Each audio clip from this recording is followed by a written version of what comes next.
Serpent-Worship and Other Essays. By C. Staniland Wake. Rivers of Life. The lines of development of the religious faiths of mankind have been aptly termed by Major General Furlong, rivers of life. The streams of faiths are marvelously depicted by this writer in a chart which shows the rise and fall of the various religious ideas, mythologies, and rites which have at any time prevailed among nations. This chart ingeniously shows, moreover, the degrees of intensity manifested at stated periods by any particular wave of doctrine or worship, and the mode in which the tributary streams of mythological or theological thought become in turn absorbed in the central river of life. The views adopted by General Furlong have much in common with those embodied in the works of Godfrey Higgins and some later writers, but they have a special value as being based on personal observation. The author of Rivers of Life had the inestimable advantage of being admitted to shrines and of receiving instructions in sacred mysteries which are generally closed to European inquirers, and of having made a diligent exploration of ruined temples, pillars, and mounds, and all such traces of a primitive symbolism, which lie scattered over the East and West, as religious fossils underlying the superficial crust of theological strata. Rivers of religious life have a beginning, like other streams, and what are the sources to which man's primitive faiths may be traced? The early, symbolic objects of man's adoration are arranged by General Furlong in the following order: first, tree; second, phallic; third, serpent; fourth, fire; fifth, sun; sixth, ancestral. The first breathings of the human soul were manifested under the sacred tree or grove, whose refreshing shade is so highly valued in the East. All nations, particularly the Aryan peoples, have considered tree planting a sacred duty, and the grove was man's first temple, and became a sanctuary, asylum, or place of refuge, and as time passed on, temples came to be built in the sacred groves. If tree worship had such an origin as this, its origin ought to be shown in the ideas associated with it. What, then, are those ideas? General Furlong, after referring to Dr. Ferguson's statement that the tree and serpent are symbolized in every religious system which the world has known, says that the two together are typical of the reproductive powers of vegetable and animal life. The connection between tree and serpent worship is often so intimate that we may expect one to throw light on the other. The Aryans generally may be called tree worshippers, and according to Ferguson they as a rule destroyed serpents and serpent-worshipping races. Yet at Athens and near Rome both those faiths flourished together, as they appear to have done also in many parts of Western Asia. They are intimately associated with religious notions of many Buddhist peoples. This is shown curiously in the early legends of Cambodia. These are said by General Furlong to present two striking features. First, a holy tree, which the kingly race, who came to this serpent country, reposed under, or descended from heaven by. Secondly, that this tree-loving race are captivated by the dragon princess of the land. It is the serpent king, however, who builds the city of Nakhon Tom for his daughter and her stranger husband. It is not improbable that Buddhism originated among a people who were both tree and serpent worshippers, although the former became more intimately and at an earlier period associated with its founder. Let us now see what ideas are symbolized by the serpent. We are told that he is an emblem of the sun, time, chronos, and eternity. The serpent was, indeed, the sun god, or spirit of the sun, and therefore power, wisdom, light, and a fit type of creation and generative power. Dr. Donaldson came to the conclusion that the serpent has always a phallic significance, a remark which exactly accords with General Furlong's experience, founded simply upon close observation in Eastern lands, and conclusions drawn by himself, unaided by books or teachers, from thousands of stories and conversations with Eastern priests and people. The testimony of a competent and honest observer is all important, and we must believe when we are told that the serpent, or the constant early attendant on the lingam, is the special symbol which veils the actual God. The same may be said, indeed, of tree worship, and as tree worship and serpent worship embrace the phallic faith, the first three streams of faiths are represented by them. It is evident, however, that phallic ideas are at the foundation of both tree and serpent worship, and the phallic stream of faith should be given the first place as the actual source of the rivers of life. General Furlong does, indeed, affirm that phallic worship enters so closely into union with all faiths to the present hour that it is impossible to keep it out of view. We can well understand how this should be as to the tree, serpent, and solar cults, but it is not so evident at first sight in relation to fire worship. If fire was, however, regarded as the servant of Shiva, and all creating gods, there is no difficulty in accepting the position. The object of the worship offered to the sacred fire is consistent with that view. Thus Greeks, Romans, and Hindus besought Agni by fervent prayers for increase of flocks and families, for happy lives and serene old age, for wisdom and pardon from sin. General Furlong appears to see in the worship of fire essentially a household faith, and this was undoubtedly so if his explanation of the Laras and Penates is correct. These symbols represented the past vital fire or energy of the tribe, as the patriarch, his stalwart sons and daughters did that of the present living fire, the sacred hearth. General Furlong states, indeed, that everything relating to blood used to be connected with fire, and he supposed, therefore, that Agnatio may have been relation by fire, for the Agnati can only be those of the fire or father side. If the father derived his authority in the household from the sacred hearth fire, we can understand why General Furlong has assigned to ancestor worship the last place in his scheme. He says, moreover, that ancestor worship is development and sequence of that idiosyncrasy of man which has led him to worship and deify even the living, that which, according to the teaching of Euhemerus, accounts for all the mythological tales of the gods and godlike men of Greece. The ancestor was worshipped in the great chief, the father of fathers, each of whom was worshipped in the dei Gentiles of his own class, and this not only during the comparatively modern Roman sway, but during the ages of serpent, fire, and solar faiths. In the still earlier faiths he was represented in the rude pillar, as well as in the little Laras and Penates of the hearths. In this case, however, ancestor worship would seem to be entitled to stand on the same level as tree worship and serpent worship as a phase of the phallic faith. In fact, it is in a sense identified with serpent worship. General Furlong remarks that among the Greeks and Romans, the ancestor came to be honored and worshipped only as the generator, and so also the serpent as his symbol. This agrees with the conclusion I have elsewhere endeavored to establish, that the serpent is really regarded as the representative of the ancestor, in which case ancestor worship is a very primitive faith, although, in a specialized form. It may possibly, as asserted by General Furlong, come later than fire worship. It can hardly now be doubted that the same ideas underlie all the early faiths. This view is entertained by General Furlong, who says, so imperceptibly arose the serpent on pure phallic faiths, fire on these, and sun on all, and so intimately did all blend with one another, that even in the ages of true history it was often impossible to descry the exact God alluded to. The foundations of all those faiths, and of ancestor worship as allied to them, must therefore be sought in the ideas entertained by mankind in the earliest times, when the races lived untaught, herded with their cattle, and had as their sole object in life the multiplication of these and of themselves. The question arises, however, whether the simple faith which man then entertained was the earliest he had evolved. General Furlong answers this question in the negative, for he says, then referring to the serpent Buddhism of Cambodia, that fetish worship was the first worship, and to a great extent is still the real faith of the ignorant, especially about these parts. He finds that nearly 1/4 of the world yet deifies, or at least reverences, sticks and stones, ram's horns and charms, a practice not unknown even to later faiths.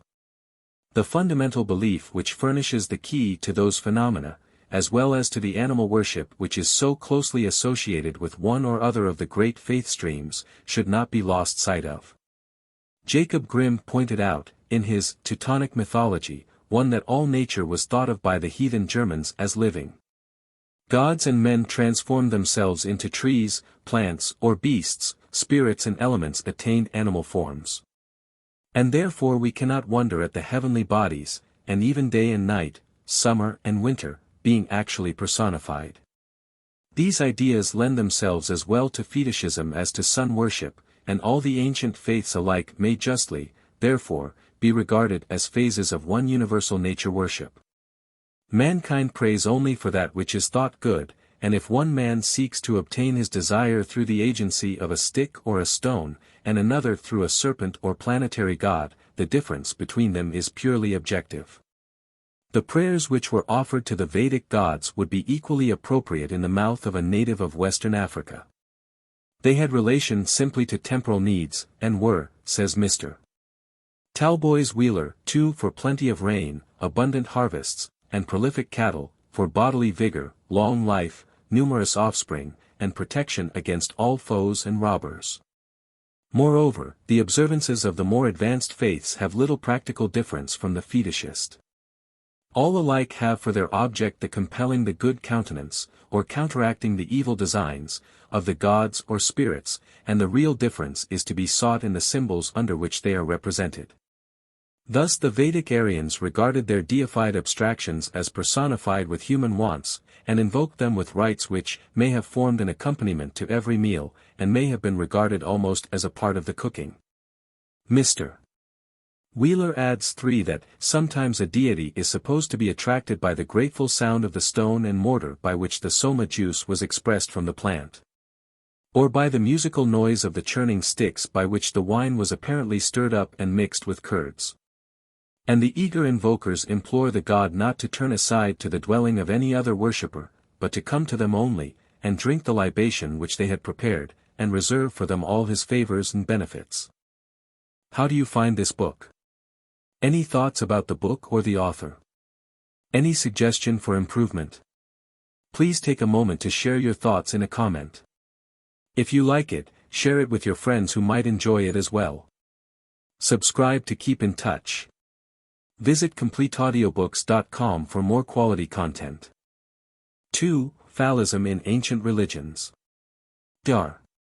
Faber, when treating of the ancient mysteries in opposition to Bishop Warburton's views of their original purity, says, long before the time of Apuleius, whom he, Warburton, would describe as quitting the impure orgies of the Syrian goddess for the blameless initiations of Isis, did the phallic processions, if we may credit Herodotus and Diodorus, form a most conspicuous and essential part, not only of the mysteries in general, but of these identical Isiac or Osiric mysteries in particular.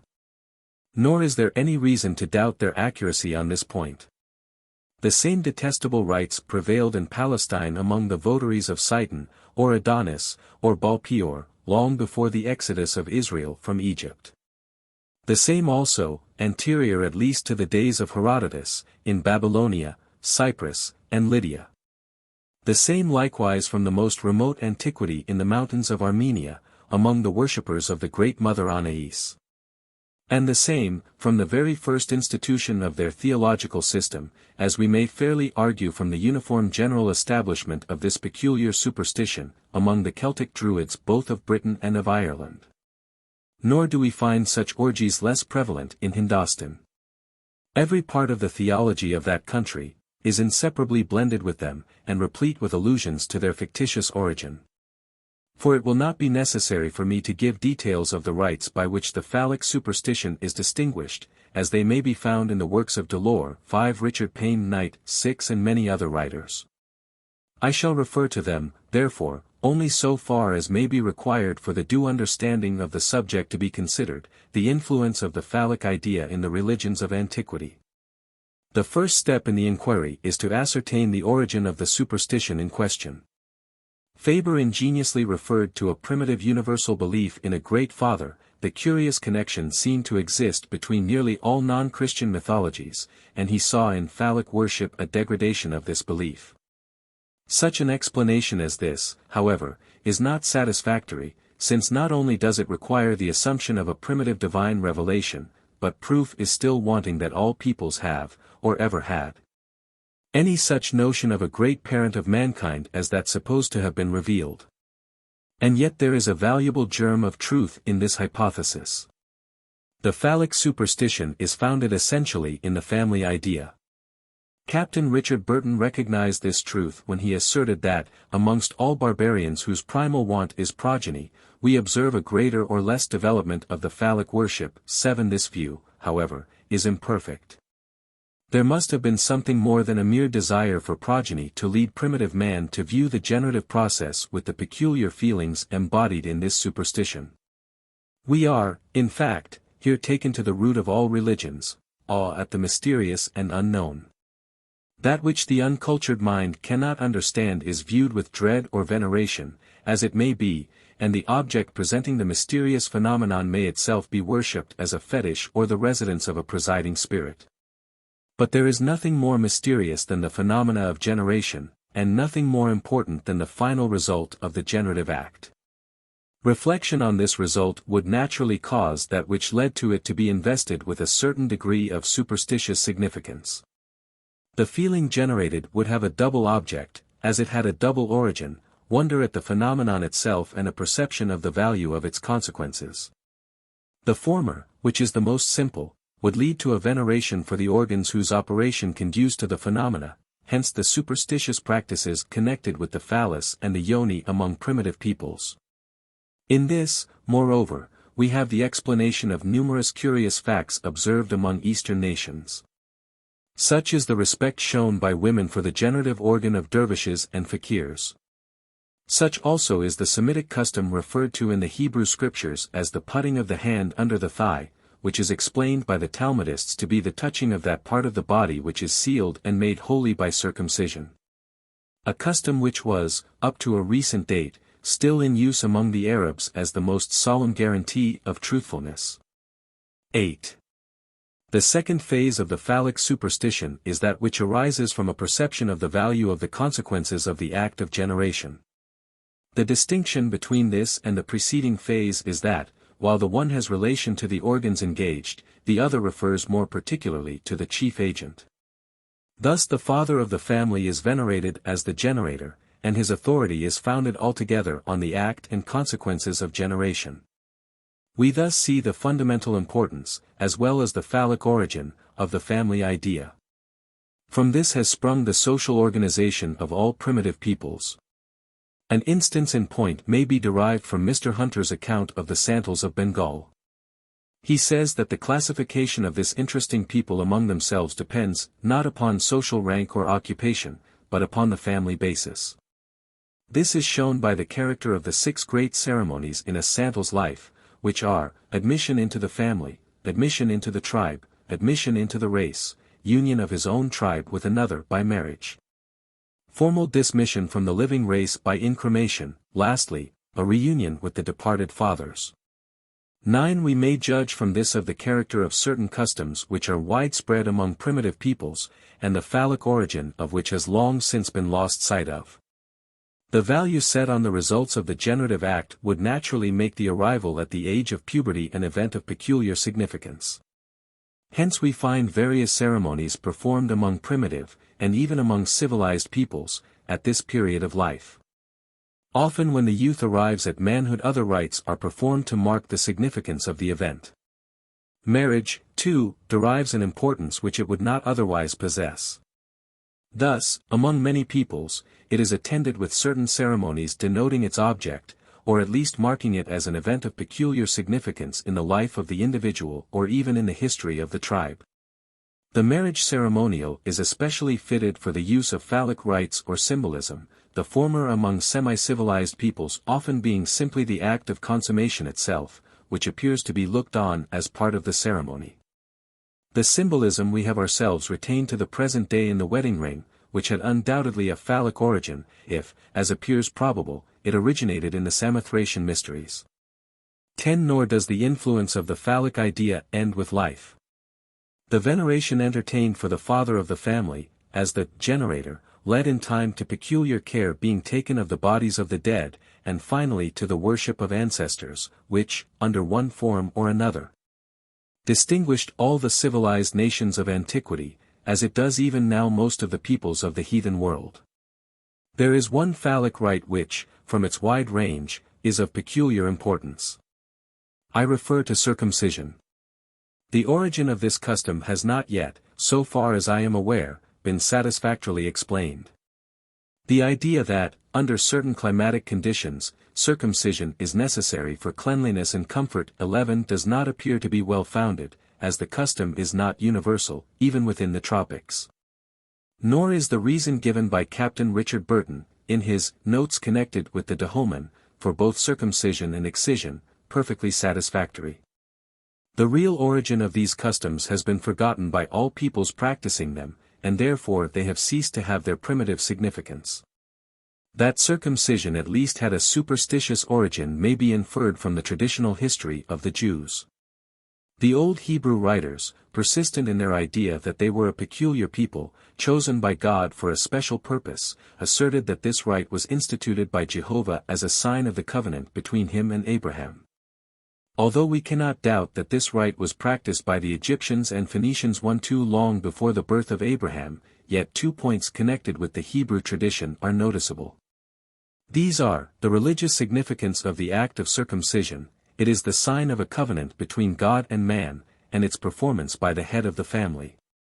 These two things are indeed intimately connected.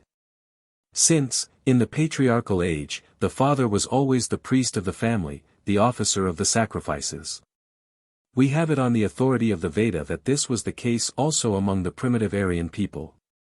13 Abraham, therefore, as the father and priest of the family, performed the religious ceremony of circumcision on the males of his household.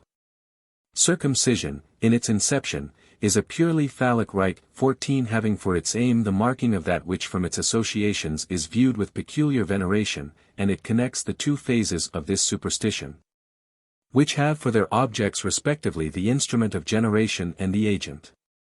We are thus brought back to the consideration of the simplest form of phallic worship, that which has for its object the generative organs, viewed as the mysterious instruments in the realization of that keen desire for children which distinguishes all primitive peoples. This feeling is so nearly universal that it is a matter of surprise to find the act by which it is expressed stigmatized as sinful. Yet such is the case, although the incidents in which the fact is embodied are so veiled in figure that their true meaning has long been forgotten. Clemens Alexandrinus tells us that, the Bacchanals hold their orgies in honor of the frenzied Bacchus, celebrating their sacred frenzy by the eating of raw flesh, and go through the distribution of the parts of butchered victims, crowned with snakes, shrieking out the name of that Eva by whom error came into the world. He adds that, the symbol of the Bakshik orgies is a consecrated serpent, and that, according to the strict interpretation of the Hebrew term, the name Havia, aspirated, signifies a female serpent. 15 We have here a reference to the supposed fall of man from pristine innocence, Eve and the serpent being very significantly introduced in close conjunction, and indeed becoming in some sense identified with each other. In fact, the Arabic word for serpent, hayat, may be said also to mean life, and in this sense the legendary, first human mother is called Eve or Sheva, in Arabic Hawa. In its relations, as an asserted fact, the question of the fall has an important bearing on the subject before us. Quite irrespective of the impossibility of accepting the Mosaic cosmogony as a divinely inspired account of the origin of the world and man, a cosmogony which, with those of all other Semitic peoples, has a purely phallic basis 16, the whole transaction said to have taken place in the Garden of Eden is fraught with difficulties on the received interpretation. The very idea on which it is founded, the placing by God in the way of Eve of a temptation which he knew she could not resist, is sufficient to throw discredit on the ordinary reading of the narrative. The effect, indeed, that was to follow the eating of the forbidden fruit appears to an ordinary mind to furnish the most praiseworthy motive for not obeying the commandment to abstain. That the eating of the forbidden fruit was simply a figurative mode of expressing the performance of the act necessary to the perpetuation of the human race, an act which in its origin was thought to be the source of all evil, is evident from the consequences which followed and from the curse entailed. 17 As to the curse inflicted on Eve, it has always been a stumbling block in the way of commentators. For what connection is there between the eating of a fruit and sorrow in bringing forth children? The meaning is evident, however, when we know that conception and childbearing were the direct consequences of the act forbidden. How far this meaning was intended by the compiler of the Mosaic books we shall see further on. The central feature of the Mosaic legend of the fall is the reference to the tree of knowledge or wisdom. It is now generally supposed that the forbidden fruit was a kind of citrus. 18 But certain facts connected with aberolatry clearly show this opinion to be erroneous. Among peoples in the most opposite regions of the world, various species of the fig tree are considered sacred. In almost every part of Africa the banyan is viewed with a special veneration. Livingstone noticed this among the tribes on the Zambesi in the Shire. 19 And he says that the banyan is looked upon with veneration all the way from the Barats to Luanda, and thought to be a preservative from evil. 20 Du Chelu states that in almost every Ishigo and Ashango village he visited in western equatorial Africa there was a large ficus standing about the middle of the main street, and near them beauty or idol house of the village. The tree is sacred, and if it dies the village is at once abandoned. 21 Captain Tuckey found the same thing on the Congo, where he says the ficus religiosa is considered sacred. 22 Again, according to Cayley, at Muriaso, in western Central Africa, the market was held under a tree, which, from his description, must have been the banyan, and he noticed the same thing in other towns. 23 It is evident from Dr. Barth's Travels in Central Africa, that superstitious regard for certain trees is found throughout the whole of the region he traversed, and among some tribes the fig tree occupies this position. Thus, he says, the sacred grove of the village of Isht was formed by magnificent trees, mostly of the ficus tribe. 24 Nor is this superstition unknown among other dark races of the southern hemisphere. A species of the fig tree is planted by the New Zealanders close to the temples of their gods. The superstition is traceable, according to Mr. Earl, even among the Aborigines of Northern Australia, certain peculiar notions connected with the banyan tree being common to the inhabitants of the Coburg Peninsula and of the Indian Islands. 25 Mr. Marsden met with this superstition among the Sumatrans, and we learn from Mr. Wallace that in one of the towns of eastern Java the market is held under the branches of a tree allied to the sacred fig tree. 26 If we turn to India, we find that while the banyan is venerated by the Brahmins, it is the bo tree which is held sacred by many of the followers of Gautama Buddha. This may be because, under the name of the pilpul, it was the peculiar tree of the first recorded Buddha, of whom Gautama was supposed by his disciples to be an incarnation. Both of these trees belong to the genus Ficus, and it is curious that, although probably in consequence of Semitic influence, the Ficus sycamoris was the sacred tree in ancient Egypt, of which it was the symbol. Its place appears ultimately to have been taken by the banyan, Ficus indica, 27 so highly venerated in other parts of Africa. Now, what is the explanation of the peculiar character ascribed to these trees by peoples who must, on any hypothesis, have been separated for thousands of years? The bo tree of the Buddhists itself derived a more sacred character from its encircling the palm, the palmyra palm being the kulpa tree, or tree of life, of the Hindu paradise. 28 The Buddhists term this connection, the bo tree united in marriage with the palm. The phallic significance of the palm is well known, and in its connection with the bo tree we have the perfect idea of generative activity, the combining of the male and female organs. A combination intended by the Hebrew legend when it speaks of the tree of life, and also of the knowledge of good and evil. 29 The palm tree, says Dr. Inman, is figured on ancient coins alone, or associated with some feminine emblem. It typified the male creator, who was represented as an upright stone, a pillar, a round tower, a tree stump, an oak tree, a pine tree, a maypole, a spire, an obelisk, a minaret, and the like. 30 As we have just seen, the palmyra palm is the kulpa tree, or the tree of life, of the Hindu paradise, and this was not the only kind of tree with which the idea of life was thus associated. In the mythologies of more northern peoples the place of the palm is supplied by the more stately, if less upright, oak. The patriarch Jacob hid the idols of his household under the oak near Shechem. 31 And his descendants afterwards made burnt offerings under every thick oak. 32 Among the Greeks and Romans this tree was sacred to Zeus, or Jupiter, the father of gods and men. With the Russians, the Prussians, and the Germans, the oak was equally sacred.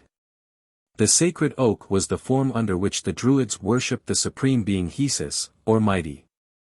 According to Davies 33, it was symbolized by the letter D, which forms the consonantal sound of the word denoting God in many languages, as it does of the name of the mythical father Ad, of the Adamic stock of mankind. In Teutonic mythology the great oak forms the roof tree of the Volsung's hall, spreading its branches far and wide in the upper air, being the counterpart, says Mr. Cox, of the mighty Yggdrasil. 34. This is the gigantic ash tree, whose branches embrace the whole world, and which is thought to be only another form of the colossal Irminsul. Mr. Cox observes on this, the tree and pillar are thus alike seen in the columns, whether of Heracles or of Roland. While the cosmogonic character of the myth is manifest in the legend of the primeval Asker, the offspring of the ash tree, of which Virgil, from the characteristic which probably led to its selection, speaks as stretching its roots as far down into earth as its branches soar towards heaven. 35. The name of the Teutonic Asker is also that of the Iranian Meskia. 36. And the ash, therefore, must be identified with the tree from which springs the primeval man of the Zarathustrian cosmogony. 37. So Sigmund of the Volsung tale is drawn from the trunk of a poplar tree. 38. Which thus occupies the same position as the ash and the oak as a tree of life.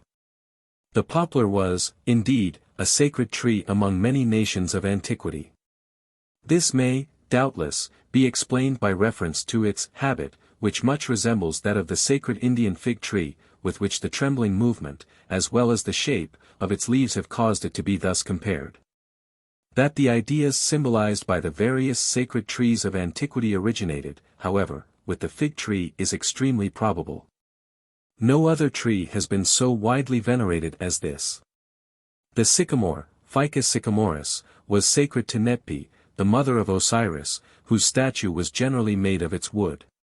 In relation to that subject, Sir Gardner Wilkinson says, 39, the Athenians had a holy fig tree, which grew on the sacred road, where, during the celebration of the Eleusinian mysteries, the procession which went from Athens to Eleusis halted.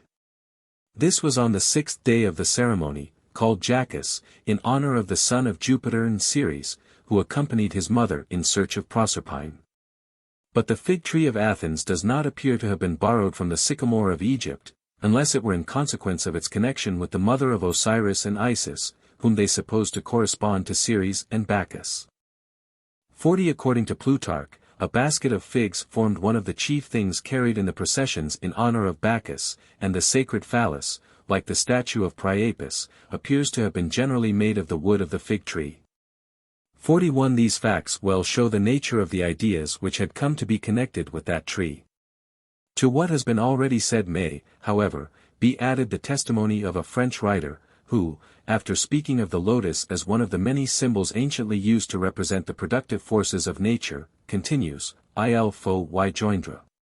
Pour le regni végétal, le figuier indien, ou l'arbre de banyans, le figuier sacre ou religio, Ficus indica, bengalensis, Ficus religiosa, and Veda, Usvatha, Pipala, et bien d'autres, idealices de bon art, dans la mythologie de Hindus, sous la figure de l'arbre de vie, arbre immense, colonne de feu, énorme et orgueilleux phallus, elabord unique, mais depuis devise et disperse. Et que ne peut être pas sans rapport, soit avec l'arbre de la connaissance du bien et du mal, soit avec d'autres symbols non moins fameux. 42. That the ficus was the symbolical tree in the midst of the garden of the Hebrew legend of the fall is extremely probable. That notion would seem, indeed, to be required by reference to the fig leaves 43 as the covering used by Adam and Eve when, after eating the forbidden fruit, they found themselves to be naked. The fig tree, moreover, meets the difficulty in distinguishing between the tree of life and the tree of knowledge. These, according to the opinion above expressed, as to the meaning of the fall, would represent the male and female principles, as do the bo tree and palm, united in marriage, of the Buddhists. The palm deriving more sacredness from being encircled by the ficus. Probably, however, the double symbol was of later introduction. The banyan of itself would be sufficient to represent the dual idea, when to the primitive one of knowledge was added that of life. The stately trunk would answer to the tree of life, while its fruit was the symbol of that which was more especially affected by the act of disobedience. This was the eating of the fruit, which, as conveying the forbidden wisdom, is evidently the essential feature of the legend, and the fig had anciently just that symbolical meaning which would be required for the purpose. 44 Throughout the East, from the earliest historical period, the fruit of the fig tree was the emblem of virginity. Dr. Inman says, the fruit of the tree resembles in shape the virgin uterus. With its stem attached, it symbolizes the sistrum of Isis. Its form led to the idea that it would promote fertility. To this day, in Oriental countries, the hidden meaning of the fig is almost as well known as its commercial value. 45. That we have in the Mosaic account of the fall, a phallic legend, is evident also from the introduction of the serpent on the scene, and the position it takes as the inciting cause of the sinful act. We are here reminded of the passage already quoted from Clemens Alexandrinus, who tells us that the serpent was the special symbol of the worship of Bacchus. Now this animal holds a very curious place in the religions of the civilized peoples of antiquity. Although, in consequence of the influence of later thought, it came to be treated as the personification of evil, and as such appears in the Hebrew legend of the fall, yet originally the serpent was the special symbol of wisdom and healing. In the latter capacity it appears even in connection with the Exodus from Egypt. It is, however, in its character as a symbol of wisdom that it more especially claims our attention, although these ideas are intimately connected, the power of healing being merely a phase of wisdom.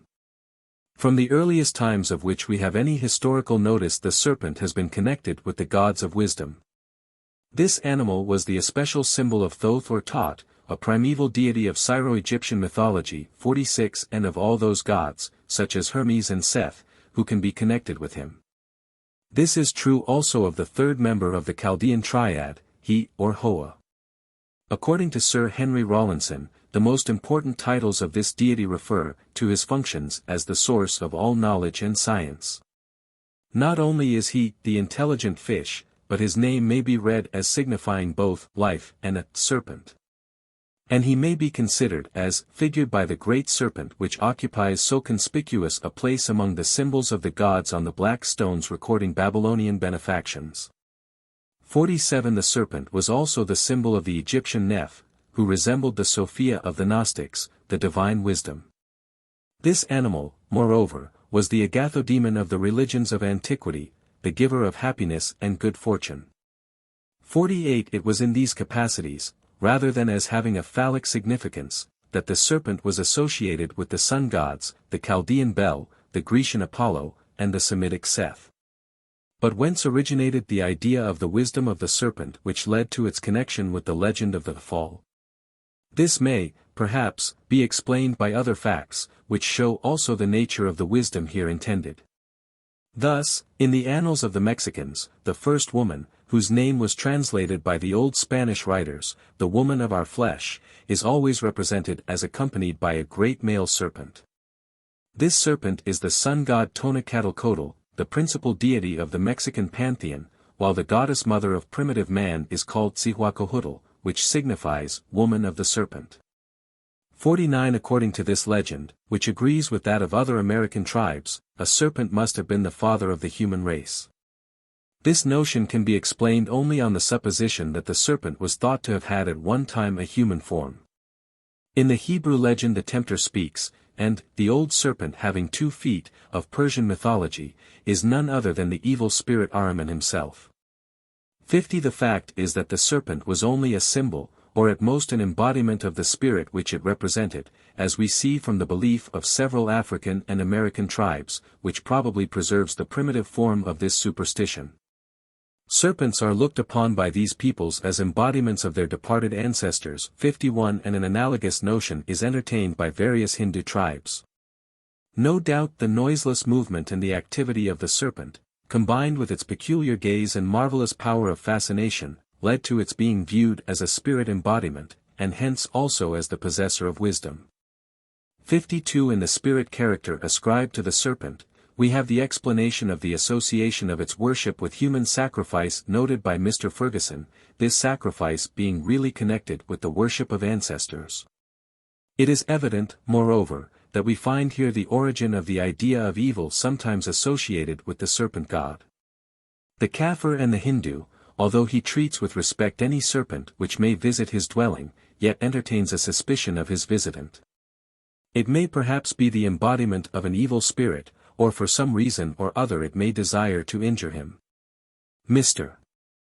Ferguson states that, the chief characteristic of the serpents throughout the East in all ages seems to have been their power over the wind and rain, which they gave or withheld according to their good or ill will towards man.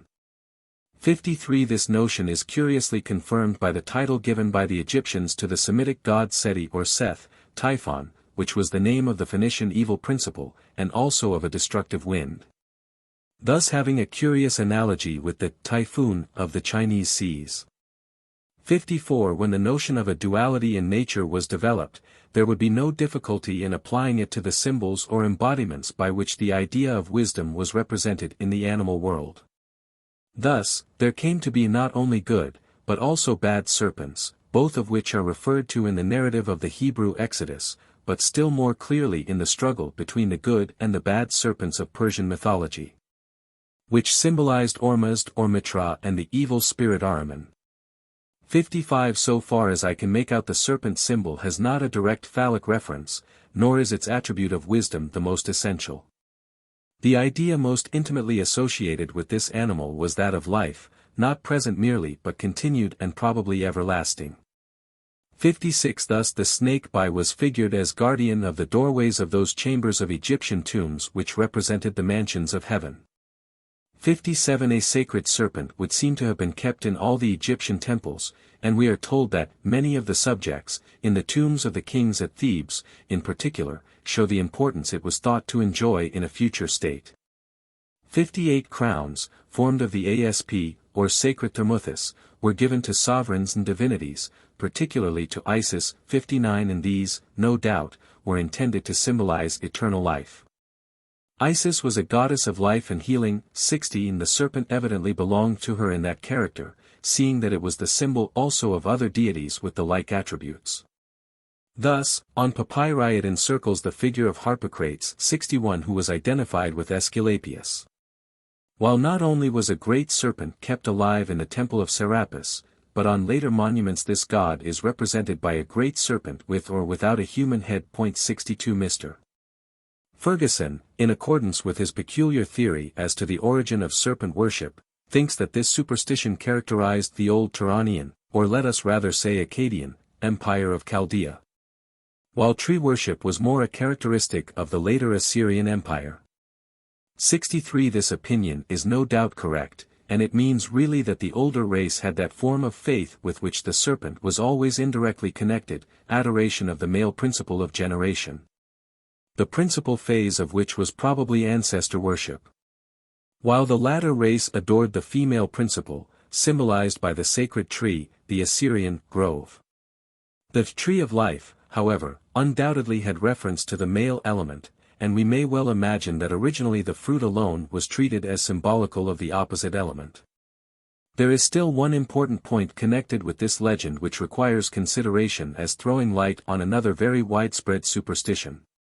Baron Bunsen says that the nature of the cherubim who were set to keep the way to the tree of life has not yet been satisfactorily explained.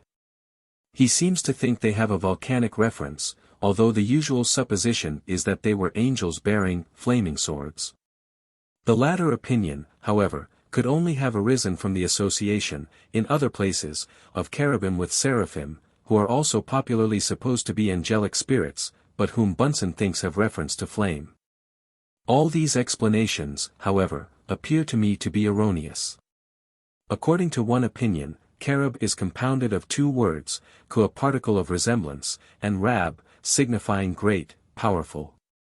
If this derivation be correct, we may safely infer that the cherub was simply a representation of the strong deity himself, of whom the flaming sword was also an emblem. This notion is confirmed by the statement of the Jewish Targums that the glory of God dwelt between the two cherubim at the gate of Eden, just as it rested upon the two cherubim in the tabernacle. 64. It is curious that in the analogous Greek myth of the Garden of Hesperides, the golden apples were guarded by a serpent. We have a closer resemblance to the Hebrew cherubim in Persian mythology. Delitsk says, the cherubs appear here as guards of paradise, just as in the Persian legend 99,999, i.e. innumerable attendants of the Holy One keep watch against the attempts of Ahriman over the tree Ham, which contains in itself the power of the resurrection. Much closer, however, lies the comparison of the winged lion and eagle-formed griffin 65 which watch the gold caves of the Arimaspian metallic mountains, and of the sometimes more or less hawk-formed, sometimes only winged and otherwise man-formed guardians, upon the Egyptian and Assyrian monuments. The resemblance of the symbols is surprisingly great. And the comparison of the king of Tyre 66 to a protecting cherub with outspread wings, stationed on the holy mountain, walked up and down in the midst of the stones of fire, justifies us in assuming such a connection. 67. The real nature and origin of the Hebrew cherub is apparent on reference to the language used by Ezekiel in describing his vision of winged creatures. Dar. Faber shows clearly that these were the same as the cherubim in the Holy of Holies of the Hebrew temple, and he argues, moreover, with great justice, that the latter must have agreed with those who were said to have been stationed before the tree of life in Eden. In fact, the king of Tyre is styled by Ezekiel, the anointed covering cherub of Eden, the garden of God, 68. Now, a curious difference is made by Ezekiel in the two descriptions he gives of the creatures which appeared in his vision. In the one case he describes them as having each 4 faces, that of a man, that of a lion, that of an ox, and that of an eagle. 69 Subsequently, however, they are described as having each the faces of a cherub, of a man, of an eagle, and of a lion. 70 Judging from this discrepancy, the head of a cherub being substituted for that of an ox, it has been suggested that the cherub and the ox are synonymous. Dar. Faber very justly observes on this difficulty, that Ezekiel would scarcely have called the head of the ox by way of eminence the head of a cherub, unless the form of the ox so greatly predominated in the compound form of the cherub as to warrant the entire cherub being familiarly styled an ox. 71 This conclusion is the more probable when we consider that in the first vision the creatures are represented with feet like those of a calf. 72 In fact, we have in this vision, as in the cherubim of Genesis, animal representations of deity, such as the Persians and other Eastern peoples delighted in, the most prominent being that of the ox, or, rather bull, as it would be more properly rendered. But what was the sacred bull of the religions of antiquity, or rather what its mythological value? Dar. Faber says expressly on this subject, there is perhaps no part of the Gentile world in which the bull and the cow were not highly reverenced and considered in the light of holy and mysterious symbols. 73 He cites the traditional founder of the Chinese Empire, Fohi, as having a son with a bull's head, this personage being also venerated by the Japanese under the title of the ox-headed Prince of Heaven. According to Mr. Doolittle, a paper image of a domestic buffalo, as large as life, with smaller images in clay of this animal, are carried in procession at the great Chinese festival in honor of spring, while a live buffalo accompanies the procession for some distance. 74 It is curious to find that at the other side of the Europo-Asiatic continent the bull was considered sacred by the Celtic Druids, it being reverenced by the ancient Britons as the symbol of their great god who. Thus also the Cimbri adored their principal god under the form of a brazen bull. As the ancient Colchians worshipped brazen-footed bulls which were said to emit fire from their nostrils, which has reference to the sacrifices with which they were propitiated. Dar. Faber says as to the great Phoenician god, called by the Greek translator of Sanchoniatho Agruris, from the circumstance of his being an agricultural god, that he was worshipped by the Syrians and their neighbors the Canaanites, under the titles of Baal and Moloch. And, as his shrine was drawn by oxen, so he himself was represented by the figure of a man having the head of a bull, and sometimes probably by the simple figure of a bull alone. The Persian Mitra is also represented as a bull god, and it is highly suggestive that in one of the carved grottos near the Campus Marjorum he is figured under the symbol of the phallus surmounted by the head of a bull. Even among the Hebrews themselves the golden calf was, under the authority of Aaron, used as an object of worship, a form of idolatry which was re-established by Jeroboam, if it had ever been abandoned. Dar. Faber, indeed, thinks that the calves worshipped at Samaria were copies of the cherubim in the temple at Jerusalem. If we turn to peoples kindred to the Hebrews, we find that the Phoenician Adonis was sometimes represented as a horned deity, as were also Dionysus and Bacchus, who were, in fact, merely the names under which Adonis was worshipped in Thrace and Greece. Plutarch says that the women of Elis were accustomed to invite Bacchus to his temple on the seashore, under the name of the heifer-footed divinity, the illustrious bull, the bull worthy of the highest veneration. Hence in the ceremonies, during the celebration of the mysteries of Bacchus and Dionysus, the bull always took a prominent place. As it did also during the festivals of the allied deity of Egypt, the bull Apis being worshipped as an incarnation of Osiris. In India the bull is still held sacred by the Brahmins, and in Hindu mythology it is connected with both Shiva and Menu. 75 A superstitious veneration for this animal is in fact entertained by all pastoral or agricultural peoples who possess it. To seek the explanation of this curious phenomenon in the traditional remembrance of the cherubic representations of deity which guarded the tree of life would be in the highest degree irrational. These representations were merely copies of symbolical figures, which, like the story of the fall, were borrowed from an Eastern source. The real explanation is found in the fact that the bull was an emblem of the productive force in nature. The Zend word Gaia, which means bull, signifies also the soul or life, as the same Arabic word denotes both life and a serpent. A parallel case is that of the Zend word Oruer, which means a tree as well as life or soul. 76 According to the cosmogony of the Zendavesta, Ormuzd, after he had created the heavens and the earth, formed the first being, called by Zoroaster, the primeval bull. This bull was poisoned by Ahriman, but its seed was carried by the soul of the dying animal, represented as an Izd, to the moon, where it is continually purified and fecundated by the warmth and light of the sun, to become the germ of all creatures. At the same time the material prototypes of all living things, except perhaps man himself, issued from the body of the bull. 77 This is but a developed form of the ideas which anciently were almost universally associated with this animal, among those peoples who were addicted to sun worship. There is no doubt, however, that the superstitious veneration for the bull existed, as it still exists, quite independent of the worship of the heavenly bodies. 78 The bull, like the goat, must have been a sacred animal in Egypt before it was declared to be an embodiment of the sun god Osiris. In some sense, indeed, the bull and the serpent, although both of them became associated with the solar deities, were antagonistic. The serpent was symbolical of the personal male element, or rather had a special reference to the man. 79 While the bull had relation to nature as a whole, and was symbolical of the general idea of fecundity. This antagonism was brought to an issue in the struggle between Osiris and Seti, Seth, which ended in the triumph of the god of nature, although it was renewed even during the Exodus, when the golden calf of Osiris or Horus was set up in the Hebrew camp. The reference made to the serpent, to the tree of wisdom, and to the bull, in the legend of the fall, sufficiently proves its phallic character, which was, indeed, recognized in the early Christian Church. 80 Judging from the facts above referred to, however, we can hardly doubt that the legend was derived from a foreign source. That it could not be original to the Hebrews may, I think, be proved by several considerations. The position occupied in the legend by the serpent is quite inconsistent with the use of this animal symbol by Moses. 81 Like Satan himself even, as the Rev. Dunbar Heath has shown. 82 The serpent had not, indeed, a wholly evil character among the early Hebrews.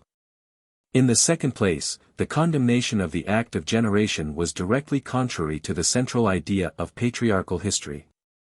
The promise to Abraham was that he should have seed numerous as the stars of heaven for multitude, and to support this notion the descent of Abraham is traced up to the first created man, who is commanded to increase and multiply. The legend of the fall is not unknown to Hindu mythology, but here the subject of the temptation is the divine Brahma, who, however, is not only mankind collectively, but a man individually. 83 In human shape he is Sivayam Huva, and to try this progenitor of mankind, Shiva, as the supreme being, drops from heaven a blossom of the sacred Veda. Or Indian fig, a tree which has been always venerated by the natives on account of its gigantic size and grateful shadows, and invested alike by Brahmin and by Buddhist with mysterious significations. As the tree of knowledge or intelligence, Bodhidharma. 84. Captivated by the beauty of the blossom, the first man, Brahma, is determined to possess it. He imagines that it will entitle him to occupy the place of the immortal, and hold converse with the infinite. And on gathering up the blossom 85 he at once becomes intoxicated by this fancy, and believes himself immortal and divine. But ere the flush of exultation has subsided, God himself appears to him in terrible majesty.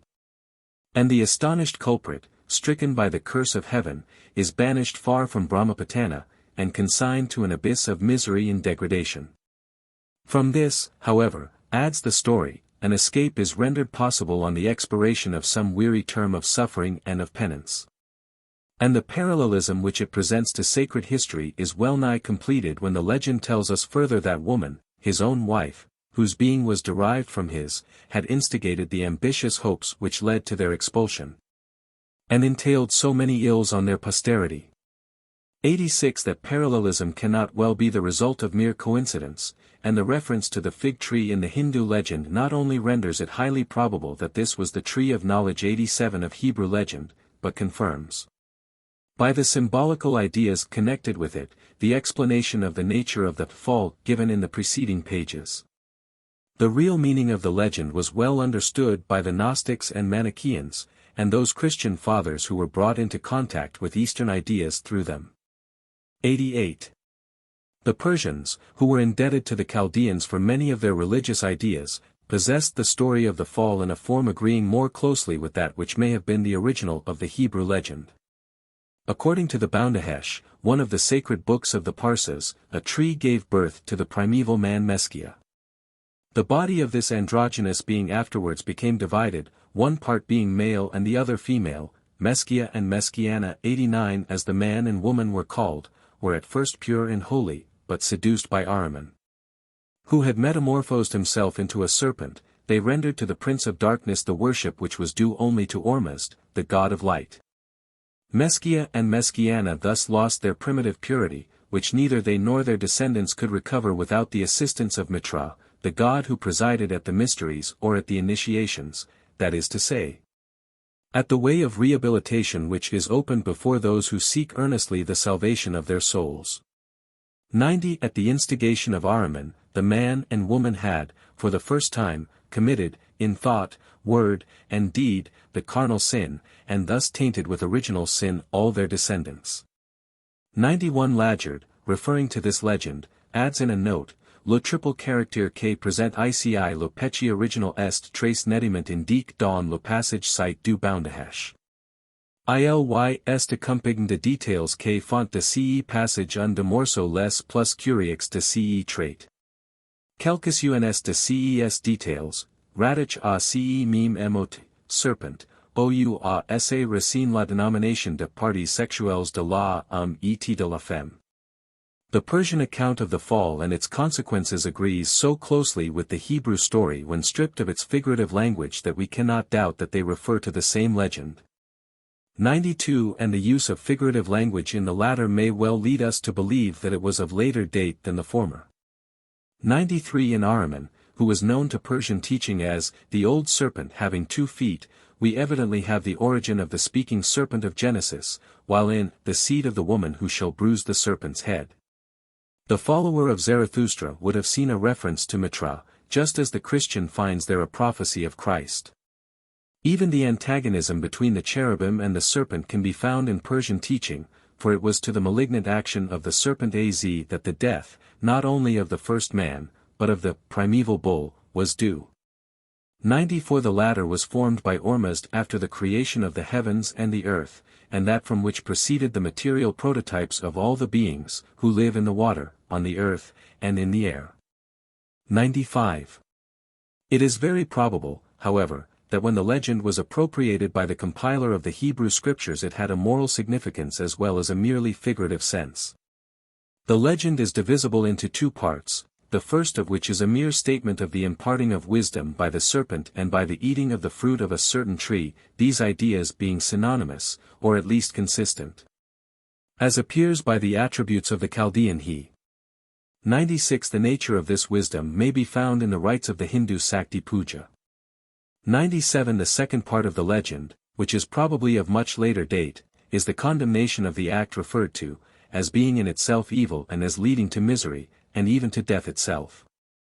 The origin of this later notion must be sought in the esoteric doctrine taught in the mysteries of Mitra. The fundamental idea of which was the descent of the soul to earth and its reascent to the celestial abodes after it had overcome the temptations and debasing influences of the material life. 98. Laggard shows that these mysteries were really taken from the secret worship of the Chaldean Melita, but the reference to the seed of the woman who shall bruise the serpent's head is too Mithraic for us to seek for an earlier origin for the special form of the Hebrew myth. The object of the myth evidently was to explain the origin of death, 99, from which man was to be delivered by a coming savior, and the whole idea is strictly Mithraic, the Persian deity himself being a savior god. 100. The importance attached to virginity by the early Christians sprang from the same source. The Avesta is full of reference to purity of life, and there is reason to believe that in the secret initiations the followers of Mitra were taught to regard marriage itself as impure. 101.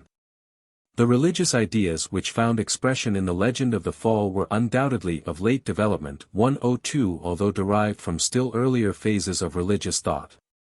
The simple worship in symbol of the organs of generation, and of the ancestral head of the family, prompted by the desire for offspring and the veneration for him who produced it, was extended to the generative force in nature. The bull which, as we have seen, symbolized this force, was not restricted to earth, but was in course of time transferred to the heavens, and as one of the constellations was thought to have a peculiar relation to certain of the planetary bodies. This astral phase of the phallic superstition was not unknown to the Mosaic religion. A still earlier form of this superstition was, however, known to the Hebrews, probably forming a link between the worship of the symbol of personal generative power and that of the heavenly phallus. As the worship of the bull connected the veneration for the human generator with that for the universal father. One of the primeval gods of antiquity was Hermes, the Syro-Egyptian Thoth, and the Roman Mercury. Kircher identifies him also with the god Terminus. This is doubtless true, as Hermes was a god of boundaries, and appears, as Delors has well shown, to have presided over the national frontiers. The meaning of the word Thoth, erecting, associates it with this fact. The peculiar primitive form of Mercury or Hermes was a large stone, frequently square, and without either hands or feet. Sometimes the triangular shape was preferred, sometimes an upright pillar, and sometimes a heap of rude stones. 103. The pillars were called by the Greeks Hermi, and the heaps were known as Hermean heaps, the latter being accumulated, by the custom of each passenger throwing a stone to the daily increasing mass in honor of the god. Sometimes the pillar was represented with the attributes of Priapus. 104. The identification of Hermes or Mercury with Priapus is confirmed by the offices which the latter deity fulfilled. One of the most important was that of protector of gardens and orchards, and probably this was the original office performed by Hermes in his character of a god of the country. 105 figures set up as charms to protect the produce of the ground would, in course of time, be used not only for this purpose, but also to mark the boundaries of the land protected, and these two offices being divided, two deities would finally be formed out of one. The Greek Hermes was connected also with the Egyptian Chem, and no less, if we may judge from the symbols used in his worship, with the Hebrew Eloah. Thus, in the history of the Hebrew patriarchs, we are told that when Jacob entered into a covenant with his father-in-law, Laban, a pillar was set up and a heap of stones made, and Laban said to Jacob, Behold this heap and behold this pillar, which I have cast betwixt me and thee. This heap be witness, and this pillar be witness, that I will not pass over this heap to thee, and that thou shalt not pass over this heap and this pillar unto me for harm. 106 We have here the Hermi and Hermean heap, used by the Greeks as landmarks and placed by them on the public roads. In the Linga of India we have another instance of the use of the pillar symbol. The form of this symbol is sufficiently expressive of the idea which it embodies, an idea which is more explicitly shown when the linga and the yoni are, as is usually the case among the worshippers of the Hindu Shiva, combined to form the lingam. The stone figure is not, however, itself a god, but only representative of a spirit 107 who is thought to be able to satisfy the yearning for children, so characteristic of many primitive peoples. This probably having been its original object and the source of its use as an amulet for the protection of children against the influence of the evil eye.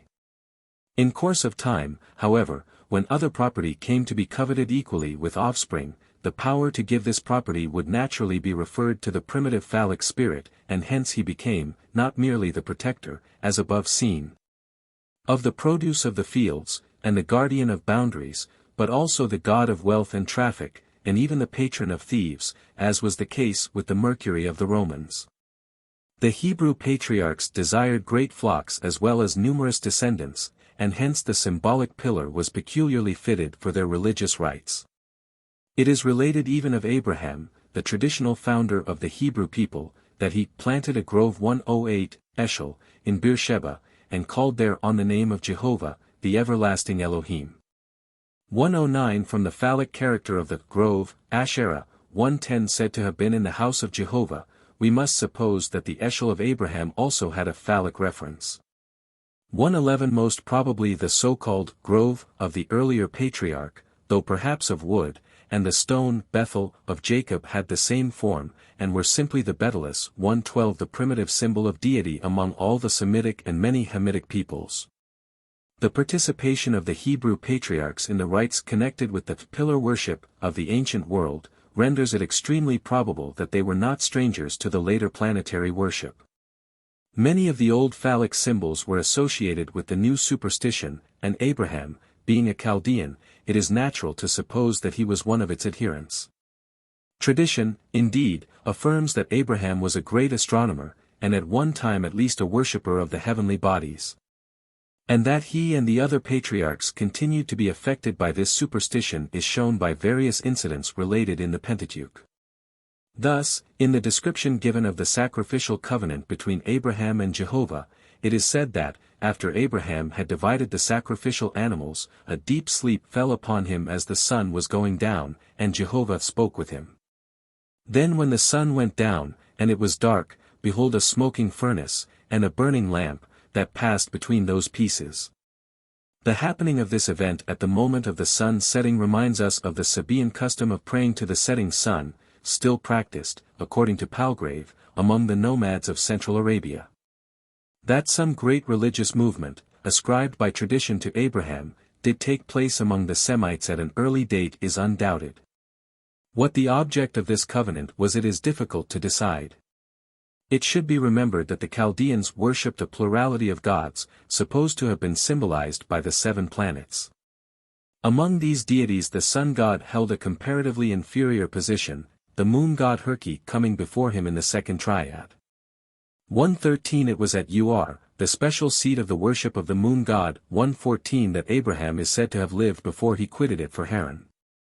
This fact, considered in the light of the traditions relating to the great patriarch, may perhaps justify us in inferring that the reformation he endeavored to introduce was the substitution of a simple sun worship.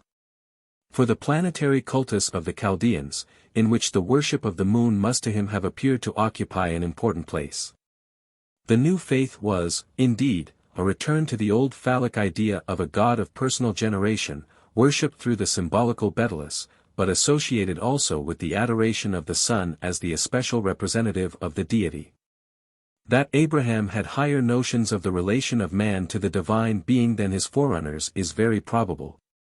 But his sojourn in Haran proves that there was nothing fundamentally different between his religious faith and that of his Syrian neighbors. I am inclined, indeed, to believe that to the traditional Abraham must be ascribed the establishment of sun worship throughout Phoenicia and Lower Egypt in connection with the symbols of an earlier and more simple phallic deity. Tradition, in fact, declares that he taught the Egyptians astronomy 1:15, and we shall see that the religion of the Phoenicians, as, indeed, that of the Hebrews themselves, was the worship of Saturn, the erect, pillar god who, under different names, appears to have been at the head of the pantheons of most of the peoples of antiquity. The reference in Hebrew history to the seraphim of Jacob's family recalls the fact that Abraham's father was Terah, maker of images. The teraphim were doubtless the same as the seraphim, which were serpent images 1:16, and probably the household charms or idols of the Semitic worshippers of the sun god, to whom the serpent was sacred. Little is known of the religious habits of the Hebrews during their abode in Egypt. Probably they differed little from those of the Egyptians themselves, and even in the religion of Moses, so-called, which we may presume to have been a reformed faith, there are many points of contact with the earlier cultus. The use of the Ark of Osiris and Isis shows the influence of Egyptian ideas, and the introduction of the new name for God, Yahweh, is evidence of contact with later Phoenician thought. The Ark was doubtless used to symbolize nature, as distinguished from the serpent and pillar symbols, which had relation more particularly to man. The latter, however, were by far the most important, as they were most intimately connected with the worship of the national deity, who was the divine father, as Abraham was the human progenitor, of the Hebrew people. That this deity, notwithstanding his change of name, retained his character of a sun god, is shown by the fact that he is repeatedly said to have appeared to Moses under the figure of a flame. The pillar of fire which guided the Hebrews by night in the wilderness, the appearance of the cloudy pillar at the door of the tabernacle, and probably of a flame over the mercy seat to betoken the presence of Jehovah, and the perpetual fire on the altar, all point to the same conclusion. The notion entertained by Ewald that the idea connected with the Hebrew Yahweh was that of a deliverer, or a healer, savior, 1:17 is quite consistent with the fact I have stated. The primeval Phoenician deity El or Cronus was not only the preserver of the world, for the benefit of which he offered a mystical sacrifice 1:18, but Savior was a common title of the sun gods of antiquity. There is one remarkable incident which is said to have happened during the wanderings of the Hebrews in the Sinaitic wilderness which appears to throw much light on the character of the Mosaic cultus and to connect it with other religions. I refer to the use of the brazen serpent as a symbol for the healing of the people. The worship of the golden calf may, perhaps, be said to be an idolatrous act in imitation of the rites of Egyptian Osiris worship, although probably suggested by the use of the ark. The other case, however, is far different, and it is worth while repeating the exact words in which the use of the serpent symbol is described. When the people were bitten by the fiery serpents 1:19, Moses prayed for them, and we read that, therefore, Jehovah said unto Moses, Make thee a fiery serpent, literally, a seraph, and set it upon a pole. And it shall come to pass, that every one that is bitten, when he looketh upon it, shall live. And Moses made a serpent of brass, and put it upon a pole, and it came to pass, that if a serpent had bitten any man, when he beheld the serpent of brass, he lived. 1:20 It would seem from this account that the Hebrew seraph was, as before suggested, in the form of a serpent, but what was the especial significance of this healing figure? At an earlier stage of our inquiry reference was made to the fact of the serpent being indirectly, through its attribute of wisdom, a phallic symbol, but also directly an emblem of life. And to the peculiar position it held in nearly all the religions of antiquity. In later Egyptian mythology the contest between Osiris and the evil being, and afterwards that between Horus and Typhon, occupy an important place. Typhon, the adversary of Horus, was figured under the symbol of a serpent, called Apophis or the giant 1:21, and it cannot be doubted that, if not a form of, he was identified with the god Seth. Professor Rubens refers to an invocation of Typhon Seth 1:22, and Bunsen quotes the statement of Epiphanius that the Egyptians celebrate the festivals of Typhon under the form of an ass, which they call Seth.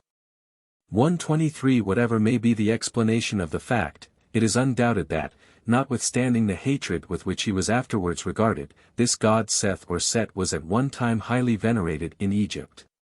Bunsen says that up to the 13th century B.C., Set was a great god universally adored throughout Egypt, who confers on the sovereigns of the 18th and 19th dynasties the symbols of life and power. The most glorious monarch of the latter dynasty, Sethos, derives his name from this deity. He adds, but subsequently, in the course of the 20th dynasty, he is suddenly treated as an evil demon, inasmuch as his effigies and name are obliterated on all the monuments and inscriptions that could be reached.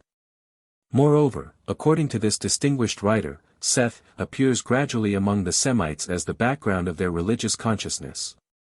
And not merely was he the primitive god of northern Egypt and Palestine, but his genealogy as the Seth of Genesis, the father of Enoch, the man, must be considered as originally running parallel with that derived from the Elohim, Adam's father. 124 That Seth had some special connection with the Hebrews is proved, among other things, by the peculiar position occupied in their religious system by the ass, the firstborn of which alone of all animals was allowed to be redeemed 125, and the red heifer, whose ashes were to be reserved as a water of separation for purification from sin. 126 Both of these animals were in Egypt sacred to Seth, Typhon, the ass being his symbol, and red oxen being at one time sacrificed to him, although at a later date objects of a red color were disliked, owing to their association with the dreaded Typhon. 127 That we have a reference to this deity in the name of the Hebrew lawgiver is very probable. No satisfactory derivation of this name, Moses, Moshe, Heb, has yet been given. Its original form was probably Amses or Amsisa 128, which might become to the Hebrews Omses or Moses, meaning only the God, Ses, i.e., Set or Seth. 129 On this hypothesis we may have preserved, in the first book of Moses, so-called, some of the traditional history said to have been contained in the sacred books of the Egyptian Thoth, and of the records engraved on the pillars of Seth. It is somewhat remarkable that, according to a statement of Diodorus, when Antiochus Epiphanes entered the temple at Jerusalem, he found in the Holy of Holies a stone figure of Moses, represented as a man with a long beard, mounted on an ass, and having a book in his hand. 130 The Egyptian mythos of Typhon actually said that Set fled from Egypt riding on a grey ass. 131 It is strange, to say the least, that Moses should not have been allowed to enter the Promised Land, and that he should be so seldom referred to by later writers until long after the reign of David. 132 And above all that the name given to his successor was Joshua, i.e., Savior. It is worthy of notice that Nun, the name of the father of Joshua, is the Semitic word for fish, the phallic character of the fish in Chaldean mythology being undoubted. Nin, the planet Saturn, was the fish god of Berosus, and, as may possibly be shown, he is really the same as the Assyrian national deity Ashur, whose name and office have a curious resemblance to those of the Hebrew leader, Joshua. But what was the character of the primitive Semitic deity? Bunsen seems to think that Plutarch in one passage alludes to the identity of Typhon, Seth, and Osiris. 133 This is a remarkable idea, and yet curiously enough Sir Gardner Wilkinson says that Typhon Seth may have been derived from the pygmy Tath-Sokari Osiris 134 who was clearly only another form of Osiris himself.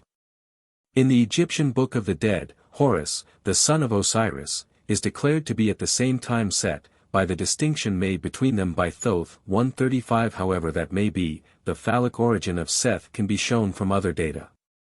Thus it appears that the word Set means, in Hebrew as in Egyptian, pillar, and, in a general sense, the erect, elevated, high. 136 Moreover, in a passage of the Book of the Dead, Set, according to Bunsen, is called Tet, a fact which intimates that Thoth inherited many of the attributes of Set. 137 They were, however, in some sense the same deities, it being through Thoth that Set was identified with Horus. We have here an explanation of the statement that Tet, the Phoenician Tot, was the snake god, Esmon Aesculapius, the serpent being the symbol of Tet, as we have seen it to have been that of Seth also. In this we have a means of identifying the Semitic deity Seth with the Saturn of related deities of other peoples. Ewald says that the common name for God, Eloah, among the Hebrews, as among all the Semites, goes back into the earliest times.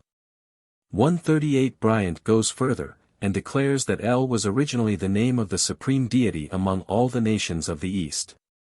139. This idea is confirmed, so far as Chaldea is concerned, by later researches, which show that Il or El was at the head of the Babylonian pantheon.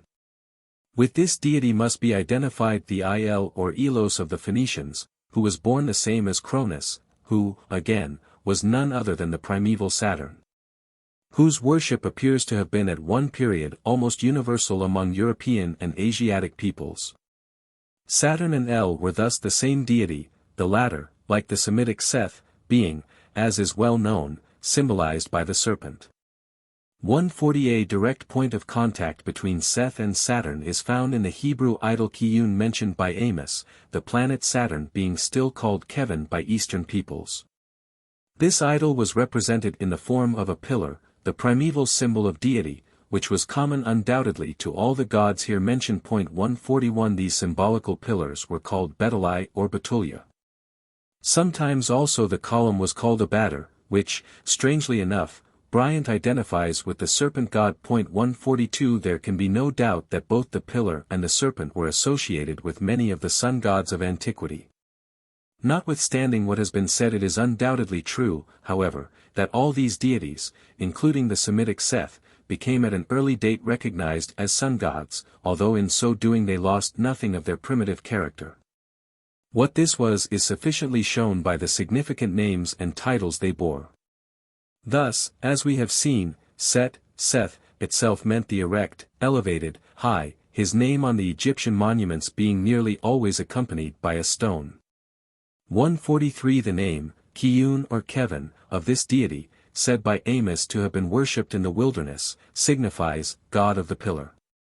The idea expressed by the title is shown by the name Baal Tamar, which means, Baal as a pillar, or, phallus, consequently, the fructifying god.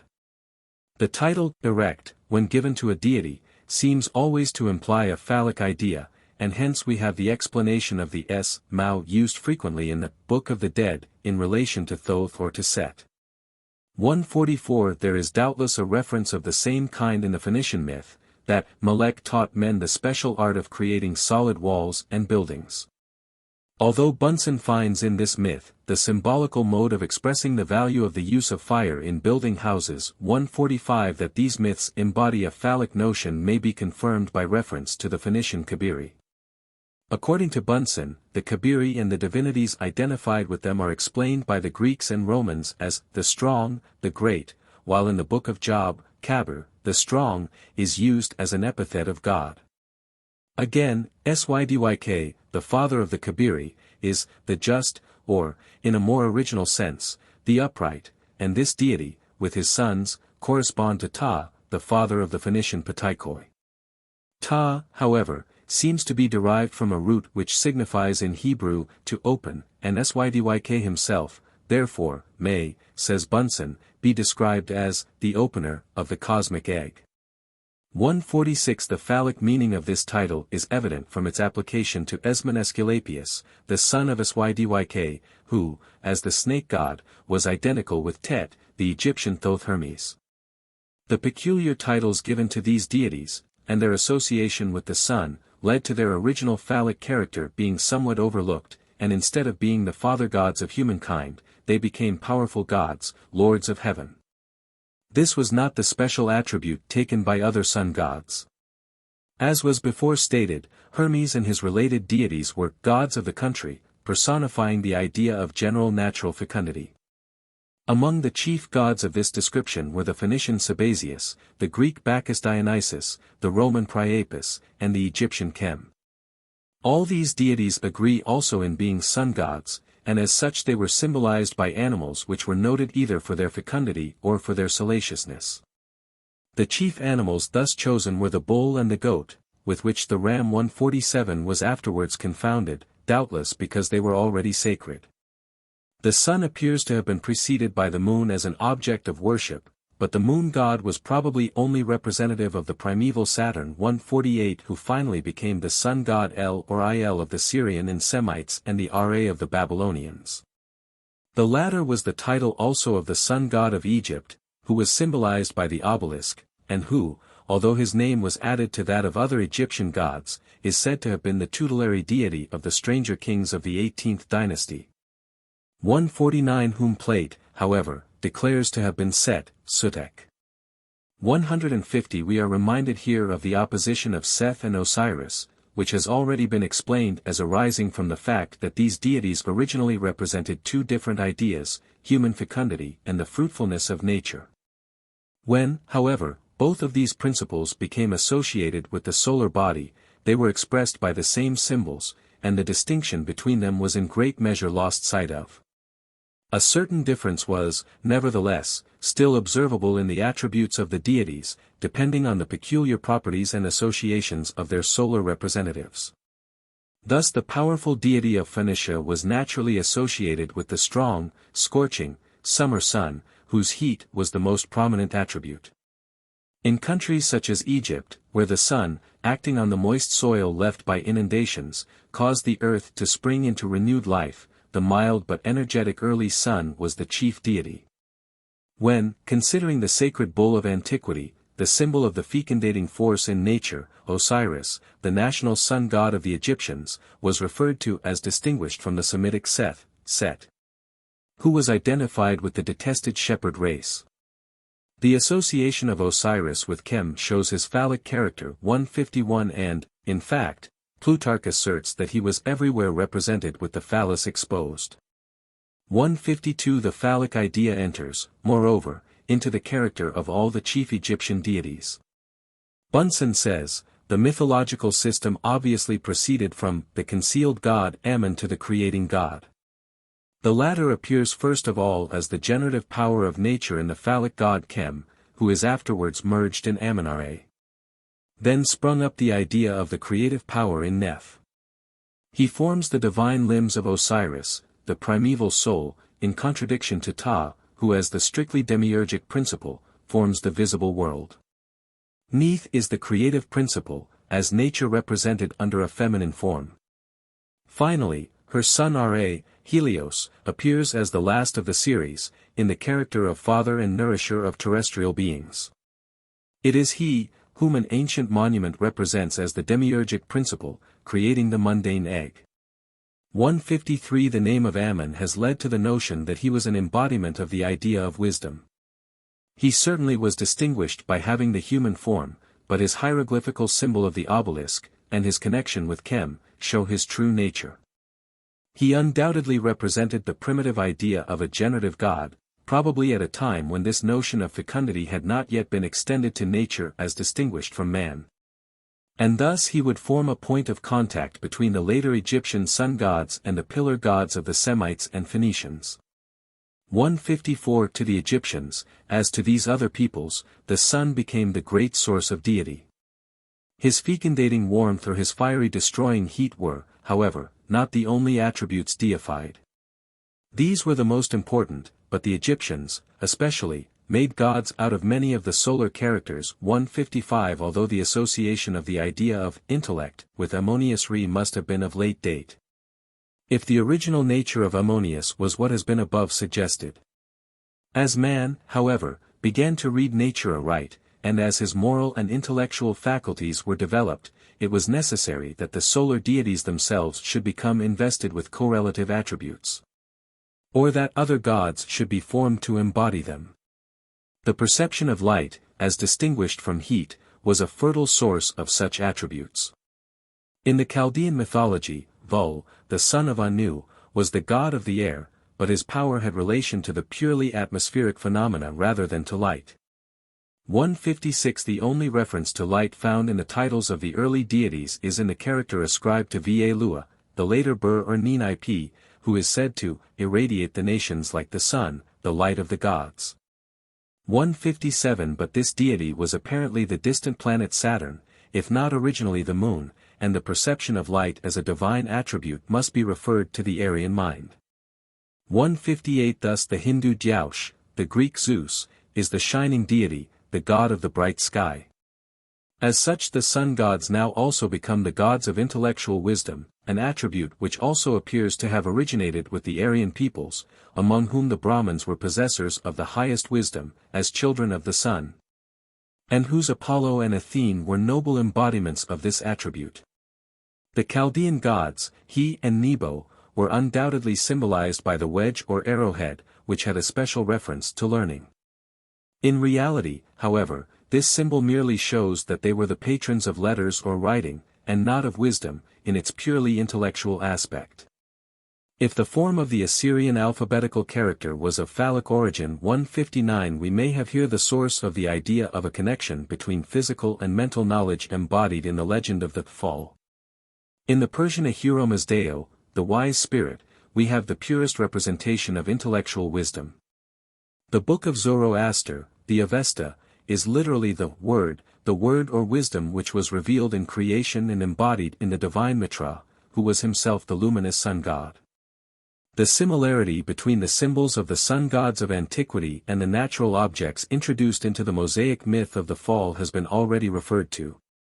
And it is necessary now to consider shortly what influence the phallic principle there embodied had over other portions of Hebraic theology. The inquiries of Dr. Faber have thrown great light on this question, although the explanation given by him of the myth of Osiris and of the kindred myths of antiquity is by no means the correct one.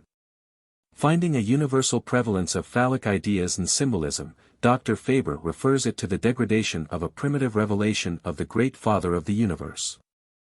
The truth thus taught was lost sight of, and was replaced by the dual notion of a Great Father and a Great Mother, the transmigrating Noah and the mundane ark of the universal deluge.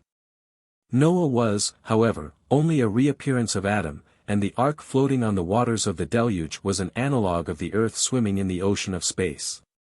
160 There is undoubtedly a parallelism between the Adam and Noah of the Hebrew legends, as there is between the analogous personages of other phases of these legends, yet it is evident that, if the deluge never happened, a totally different origin from the one supposed by Dr. Faber must be assigned to the great phallic myth of antiquity. It is absolutely necessary, therefore, to any explanation, other than the phallic one, of the origin of this myth, to establish the truth of the Noahic deluge. 161 Accordingly, an American writer has framed an elaborate system of archetype symbolism, founded on the supposed influence of the Great Deluge over the minds of the posterity of those who survived its horrors. Mr.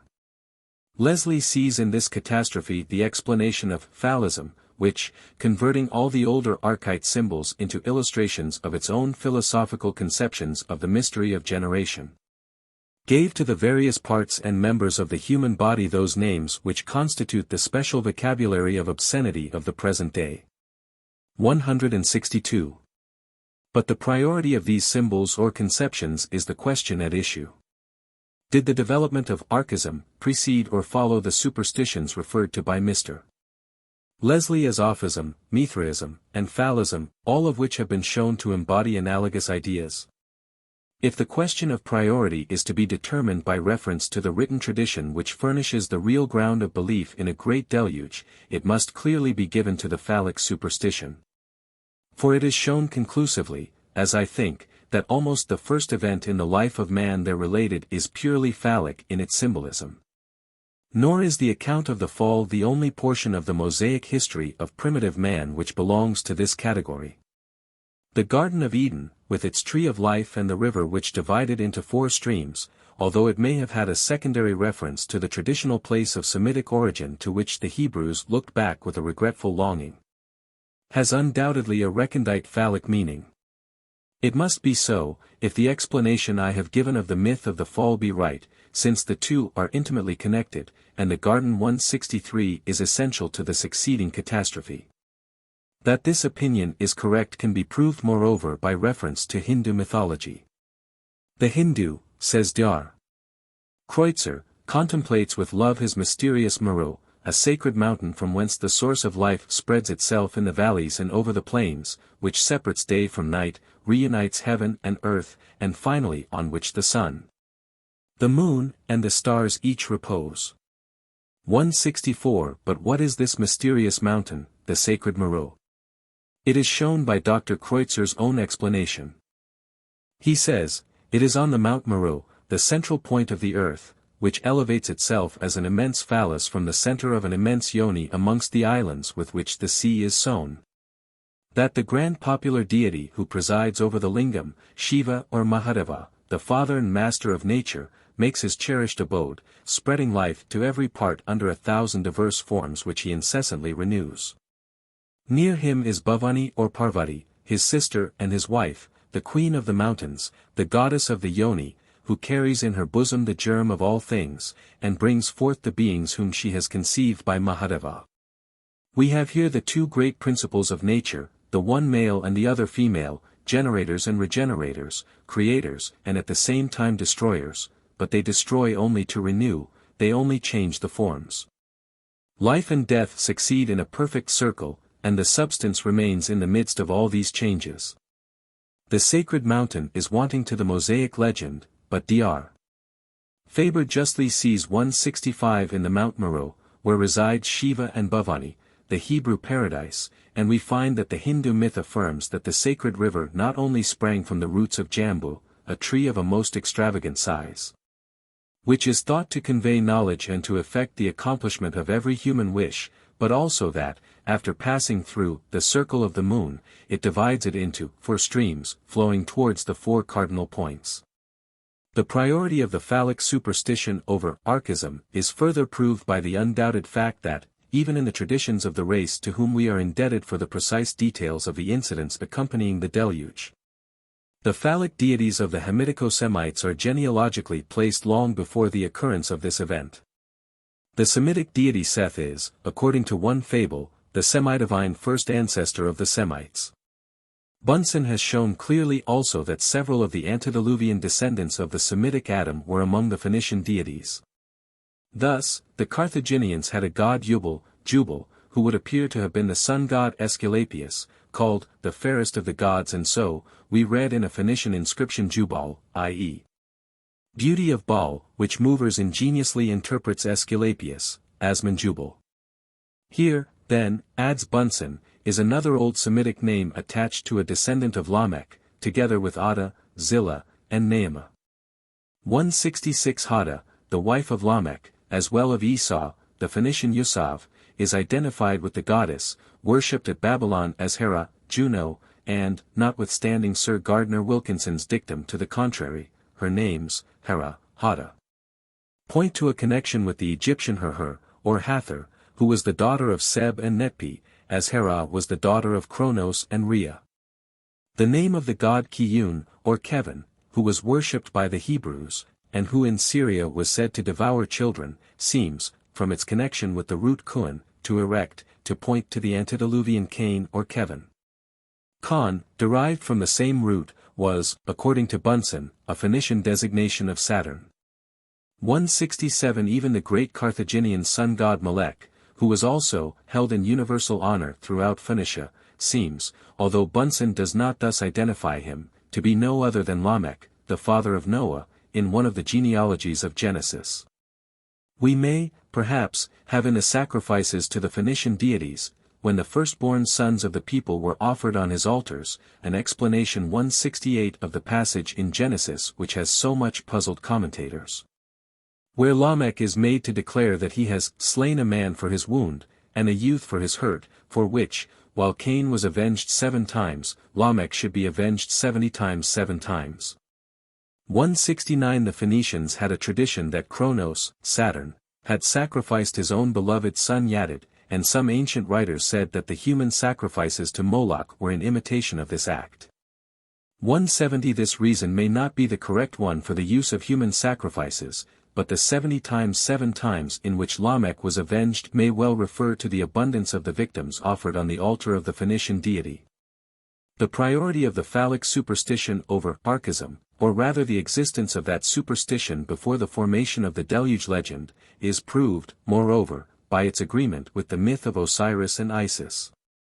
This agreement forms the central idea of the explanation of pagan idolatry given by Faber, and yet it conclusively proves that the Noachian deluge was simply a myth, having, like that of Osiris, a phallic basis. Bunsen says, the myth of Osiris and Typhon, heretofore considered as primeval, can now be authoritatively proved to be of modern date in Egypt, that is to say, about the 13th or 14th century BC. 171 But it is this version of the Osirian myth which is said to be founded on the Noachian catastrophe, Typhon or the evil being, the persecutor of Osiris, being the waters of the deluge. The very foundation of the Hebrew legend is thus cut away, and from the fact, moreover, that the Egyptians had no tradition of a great flood. We must seek for another origin for the legend of which different phases were held by so many of the peoples of antiquity. The fact of Typhon, Seth, having been venerated in Egypt to so late a date as the 13th century BC is a proof that the myth, according to which he was the cruel persecutor of his brother Osiris, must have been of a later origin. The primitive form of the myth is easily recognized when it is known that both Osiris and Typhon, Seth, were sun gods. Thus, according to Bunsen, the myth of Osiris typifies the solar year. The power of Osiris is the sun of the lower hemisphere, the winter solstice. The birth of Horus typifies the vernal equinox, the victory of Horus, the summer equinox, the inundation of the Nile. Typhon is the autumnal equinox. Osiris is slain on the 17th of Athyr, November. The rule of Typhon lasts from the autumnal equinox to the middle of December. He reigns 28 years, or lives as long. 172. Thus the history of Osiris is the history of the circle of the year, and in his resurrection as Horus we see the sun resuscitating itself after its temporary eclipse during the winter solstice. Here Typhon is also a sun god, his rule being at the autumnal equinox when the sun has its full power. This was the deity of the Semites and of the inhabitants of Lower Egypt, and his scorching force, doubtless, prepared the Egyptians, who venerated the milder Osiris, to look with abhorrence on Typhon Seth, who had already, probably under the same influence, become a savage deity, delighting in burnt offerings and human sacrifices. 173. No wonder, therefore, that when the worshippers of the Semitic god were driven out of Egypt, the god himself was treated as an enemy. Thus we are told that the enemies of Egypt and their gods contended with the gods of Egypt, who veiled themselves under the heads of animals in order to save themselves from Typhon. Moreover, when this Semitic god was thus degraded and transformed into an evil being, he would naturally come to be looked upon as the enemy of Osiris, seeing that he was already identified with the autumn sun, which during the autumnal equinox triumphs over the son of Osiris. And we can easily understand how, if the myth of a deluge, and the consequent destruction of all mankind but the father of the renewed human race, was introduced, Typhon would be the destroying enemy in Osiris the suffering and restored man-god. If, as Dr. Faber supposes, the Egyptian myth was a form of that which relates to the Noachian deluge, we can only suppose them to have had a similar basis, a basis which, from the very circumstances of the case, must be purely phallic. This explanation is the only one which is consistent with a peculiarity in the Hebrew legend which is an insurmountable objection to its reception as the expression of a literal fact. We are told by the Mosaic narrative that Jehovah directed Noah to take with him into the ark of fowls after their kind, and of cattle after their kind, of every creeping thing of the earth after his kind, 2 of every sort. Now, according to the ordinary acceptation of the legend, this passage expresses a simple absurdity, even on the hypothesis of a partial deluge. If, however, we read the narrative in a phallic sense, and by the ark understand the sacred Urga of Hindu mythology, the yoni of Parvati, which, like the moon in Zoroastrian teaching, carries in itself the germs of all things, we see the full propriety of what otherwise is incomprehensible. The Elohim created the heavens and the earth, and on its destruction the seeds of all things were preserved in the ark to again cover the earth. Taken in this sense, we see the reason of the curious analogy which exists in various points between the Hebrew legends of the creation and of the deluge. This analogy being one of the grounds on which the hypothesis of the Great Father as the central idea of all mythologies has been based. Thus, the primeval ship, the navigation of which is ascribed to the mythological being, is not the Ark of Noah or Osiris, or the vessel of the Phoenician Kabiri. It was the moon, the ship of the sun, in which his seed is supposed to be hidden until it bursts forth in new life and power. The fact that the moon was, in early mythologies, a male deity, almost necessitates, however, that there should have been another origin for the sacred vessel of Osiris. This we have in the Hastereth Karnaim, the cow goddess, whose horns represent the lunar ark, and who, without doubt, was a more primitive deity than the moon goddess herself. 174. The most primitive type of all, however, is that of the Arga or Yoni of the Indian Aswara, which from its name was supposed to have been turned into a dove. 175. Thus, in Noah and the Ark, as in Osiris and the moon, we see simply the combination of the male and female elements as they are still represented in the Hindu lingam. The introduction of the dove into the myth is a curious confirmation of this view. For this bird, which, as the emblem of love and fruitfulness, was consecrated to Venus, under all her different names, at Babylon, in Syria, Palestine, and Greece. 176. Which was the national banner sign of the Assyrians, as of the earlier Scythic Empire, whose founders, according to Hindu tradition, took the name of Janim or Yonias, and which attended on Janus, a Diluvian god of opening and shutting.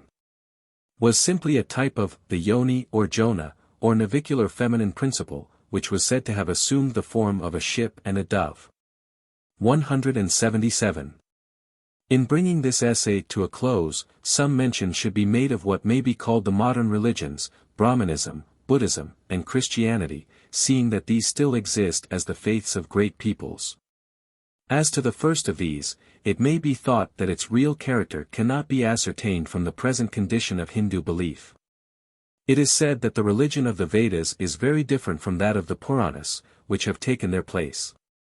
It should be remembered, however, that these books profess to reproduce old doctrine, the word Purana itself meaning old, and that Puranas are referred to in one of the Upanishads, while the Tantras, which contain the principles of the Sakti Puja, and which are as yet almost unknown to Europeans, are considered by the Brahmins to be more ancient than the Puranas themselves. 178. The origin of the ideas contained in these books is a difficult question. The germs of both Vishnu worship and Shiva worship appear to be found in the Vedas. 179. And the worship of the linga is undoubtedly referred to the Mahabharata. 180. It is more probable, as thought by Mr. Ferguson and other late writers, that they are only indirectly sprung from the primitive Hinduism. The similarity between Shivaism and the Santal worship of the great mountain pointed out by Dr. Hunter is very remarkable, and this analogy is strengthened by intermixture in both cases with river worship. 181. There is no doubt that the great mountain is simply a name for the phallic emblem, which is the chief form under which Shiva is represented in the numerous temples at Benares dedicated to his honor. Considering the position occupied by the serpent as a symbol of life and indirectly of the male power, we should expect to find its worship connected to some extent with that of Shiva. Mr. Ferguson, however, declares that it is not so, and, although this statement requires some qualification 182 yet it is certain that the serpent is also intimately associated with Vishnu. In explanation of this fact, Mr. Ferguson remarks, the Vaishnava religion is derived from a group of faiths in which the serpent always played an important part. The eldest branch of the family was the Naga worship, pure and simple, out of that arose Buddhism. And on its decline two faiths, at first very similar to one another, rose from its ashes, the Jaina and the Vaishnava. The serpent is almost always found in Jaina temples as an object of worship, while it appears everywhere in Vaishnava tradition. 183 But elsewhere Mr. Ferguson tells us that, although Buddhism owed its establishment to Naga tribes, yet its supporters repressed the worship of the serpent, elevating tree worship in its place. 184 It is difficult to understand how the Vaishnavas, who are worshippers of the female power, 185 and who hate the lingam, can yet so highly esteem the serpent which has indirectly, at least, reference to the male principle. Perhaps, however, we may find an explanation in Mr. Ferguson's own remarks as to the character and development of Buddhism. According to him, Buddhism was chiefly influential among Naga tribes, and was little more than a revival of the coarser superstitions of the aboriginal races 186 purified and refined by the application of Aryan morality, and elevated by doctrines borrowed from the intellectual superiority of the Aryan races. 187 As to its development, the sculptures on the Sanchi Tok show that at about the beginning of the Christian era, although the dagoba, the chakra or wheel, the tree, and other emblems, were worshipped, the serpent hardly appears. While at Amravati, 3 centuries later, this animal had become equal to Buddha himself. 188 Moreover, there can be no doubt that the lingam was an emblem of Buddha, as was also the lotus, which represents the same idea, the conjunction of the male and female elements, although in a higher sense perfect wisdom. 189 The association of the same ideas is seen in the noted prayer Om Mani Padme Hum, O, the jewel in the lotus, which refers to the birth of Padmapani from the sacred lotus flower, 190 But also, there can be little doubt. To the phallus and the yoni. We may suppose, therefore, that whatever the moral doctrine taught by Gautama, he used the old phallic symbols, although it may be with a peculiar application. If the opinion expressed by Mr. Ferguson as to the introduction into India of the Vaishnava faith by an early immigrant race be correct, it must have existed in the time of Gautama. And indeed the Ionism of Western Asia is traditionally connected with India itself at a very early date, 191 although probably the early center of Ionism, the worship of the dove or yoni, was, as Bryant supposes, in Chaldea. 192 We see no trace, however, in Buddhism proper of Sakti Puja, and I would suggest that, instead of abolishing either, Gautama substituted for the separate symbols of the linga and the yoni, the association of the two in the lingam. If this were so, we can well understand how, on the fall of Buddhism, Shiva worship 193 may have retained this compound symbol, with many of the old Naga ideas, although with little actual reference to the serpent itself, other than as a symbol of life and power. While, on the other hand, the Vaishnavas may have reverted to the primitive worship of the female principle, retaining a remembrance of the early serpent associations in the use of the sesha. The heavenly Naga with 7 heads 194 figured on the Amravati sculptures. It is possible, however, that there may be another ground of opposition between the followers of Vishnu and Shiva. Mr. Ferguson points out that, notwithstanding the peculiarly phallic symbolism of the latter deity, the worship of Shiva is too severe, too stern for the softer emotions of love, and all his temples are quite free from any allusion to it. It is far different with the Vaishnavas, whose temples are full of sexual feelings generally expressed in the grossest terms. 195 Shiva, in fact, is specially a god of intellect, typified by his being three-eyed, and although terrible as the resistless destroyer, yet the recreator of all things in perfect wisdom.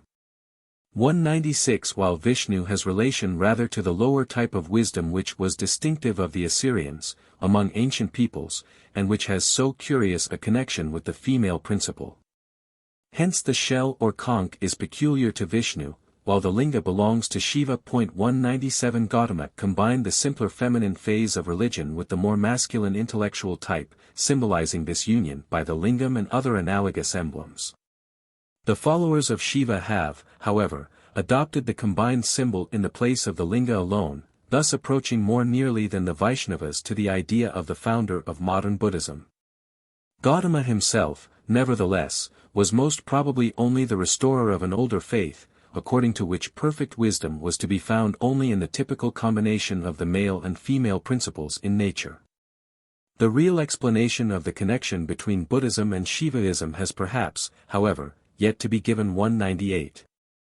The worship of the serpent god is not unknown, even at the present day, in the very stronghold of Shivaism. 199 Reminding us of the early spread of Buddhism among Naga tribes. In the crescent surmounted by a pinnacle similar to the pointed end of a spear, which decorates the roofs of the Tibetan monasteries, 200 we undoubtedly have a reproduction of the so-called trident of Shiva. This instrument is given also to Sani, the Hindu Saturn, who is represented as encompassed by 2 serpents 201 and hence the pillar symbol of this primeval deity we may well suppose to be reproduced in the linga of the Indian phallic god. 202 But the pillar symbol is not wanting to Buddhism itself. The columns said to have been raised by Asoka have a reference to the pillars of Seth. The remains of an ancient pillar supposed to be a Buddhist lat is still to be seen at Benares. 203 The word lat being merely another form of the name Tet, Set or Sat, given to the Phoenician Semitic or deity. In the central pillar of the so-called Druidical circles we have doubtless a reference to the same primitive superstition, the idea intended to be represented being the combination of the male and female principles. 204. In conclusion, it must be said that Christianity itself is certainly not without the phallic element. Reference may be made to the important place taken in Christian dogma by the Fall, which has been shown to have had a purely phallic foundation, and to the peculiar position assigned to Mary, as the Virgin Mother of God. 205 It must not be forgotten, however, that, whatever may have been the primitive idea on which these dogmas are based, it had received a totally fresh aspect at the hands of those from whom the founders of Christianity received it. 206 As to symbols, too, these were employed by the Christians in the later signification given to them by the followers of the ancient faiths. Thus the fish and the cross symbols originally embodied the idea of generation, but afterwards that of life, and it was in this sense that they were applied to Christ. 207 The most evidently phallic representation used by the Christian iconographers is undoubtedly the aureole, or vesica piscis, which is elliptical in form and contained the figure of Christ, Mary herself, however, being sometimes represented in the aureole, glorified as Jesus Christ. 208 Probably the nimbus also is of phallic significance, for, although generally circular, it was sometimes triangular, square, and 209 The name of Jehovah is inscribed within a radiating triangle. 210 Didron gives an illustration of St. John the Evangelist with a circular nimbus, surmounted by two sunflowers, emblems of the sun, an idea which, says Didron, reminds us of the Egyptian figures, from the heads of which two lotus flowers rise in a similar manner. 211 There is also a curious representation in the same work of the divine hand with the thumb and two forefingers outstretched, resting on a cruciform nimbus. 212 In Egypt the hand having the fingers thus placed was a symbol of Isis, and, from its accompaniments, there can be no doubt, notwithstanding the mesmeric character ascribed to it by Ennemoser, 213 that it had an essentially phallic origin. Although it may ultimately have been used to signify life. There can be no question, however, that, whatever may be thought as to the nature of its symbols, 214 The basis of Christianity is more emotional than that of any other religion now existing. Reference has been made to the presence in Hebraic theology of an idea of God, that of a Father, antagonistic to the Phoenician notion of the Lord of Heaven. We have the same idea repeated in Christ's teaching, its distinctive characteristic being the recognition of God as the universal Father, the great parent of mankind, who had sent his Son into the world that he might reconcile it unto himself. It is in the character of a forgiving parent that Christians are taught to view God, when he is not lost sight of in the presence of Christ, of whom the Church is declared to be the bride. In Christianity we see the final expression of the primitive worship of the Father as the head of the family, the generator, as the result of an instinctive reasoning process leading up from the particular to the universal, with which, however, the dogma of the fall and its consequences, deduced so strangely from a phallic legend, have been incorporated. 215 As a religion of the emotions, the position of Christianity is perfectly unassailable. As a system of rational faith, however, it is otherwise. And the tendency of the present age is just the reverse of that which took place among the Hebrews, the substitution of a heavenly king for a divine father. In fact, modern science is doing its best to effect for primitive fetishism, or demon worship, what Christianity has done for phallic worship, generalize the powers of nature and make of God a great unknowable being, who, like the Elohim of the Mosaic cosmogony, in some mysterious manner, causes all things to appear at a word. This cannot, however, be the real religion of the future. If God is to be worshipped at all, the heavenly King and the divine Father must be combined as a single term, and he must be viewed, not as the unknowable cause of being, but as the great source of all being, who may be known in nature, the expression of his life and energy, and in man who was created in his own image. Note. M. François Lenormant, in the 7th edition of his Histoire ancienne de l'Orient, t.i.p. 91, after considering the traditions of a great deluge preserved by various peoples, concludes that the biblical deluge, far from being a myth, has been a real and historical fact, which has struck the ancestors of at least the Aryan or Indo-European, the Semitic or Syro-Arab, and the Hamitic or Kauskite races, that is, the three great civilized races of the ancient world, before the ancestors of these races were separated. and in the Asiatic country which they inhabited together. The authority of M. Lenormant is great, but preference must be given on this point to the arguments of M. Dupuy, who, in his Origin de tous les cultes, t. 3, page 176, has almost certainly proved the astronomical character of what he terms the fiction sacerdotale, which, however, may have originated with the common ancestors of the three races referred to by M. Lenormant. 3. The origin of serpent worship. The subject to be discussed in the present chapter is one of the most fascinating that can engage the attention of anthropologists. It is remarkable, however, that although so much has been written in relation to it, we are still almost in the dark as to the origin of the superstition in question. The student of mythology knows that certain ideas were associated by the peoples of antiquity with the serpent, and that it was the favorite symbol of particular deities. But why that animal rather than any other was chosen for the purpose is yet uncertain. The facts being well known, however, I shall dwell on them only so far as may be necessary to support the conclusions based upon them. We are indebted to Mr. Ferguson for bringing together a large array of facts, showing the extraordinary range which serpent worship had among ancient nations. It is true that he supposes it not to have been adopted by any nation belonging to the Semitic or Aryan stock. The serpent worship of India and Greece originating, as he believes, with older peoples. However this may be, the superstition was certainly not unknown to either Aryans or Semites. The brazen serpent of the Hebrew Exodus was destroyed in the reign of Hezekiah, owing to the idolatry to which it gave rise. In the mythology of the Chaldeans, from whom the Assyrians seem to have sprung, the serpent occupied a most important position. Among the allied Phoenicians and Egyptians it was one of the most divine symbols. In Greece, Hercules was said to have been the progenitor of the whole race of serpent-worshipping Scythians, through his intercourse with the serpent Echidna. And when Minerva planted the sacred olive on the Acropolis of Athens, she placed it under the care of the serpent deity Erecthonios. As to the Latins, Mr. Ferguson remarks that Ovid's Metamorphoses are full of passages referring to the important part which the serpent performed in all the traditions of classic mythology. The superstitions connected with that animal are supposed not to have existed among the ancient Gauls and Germans.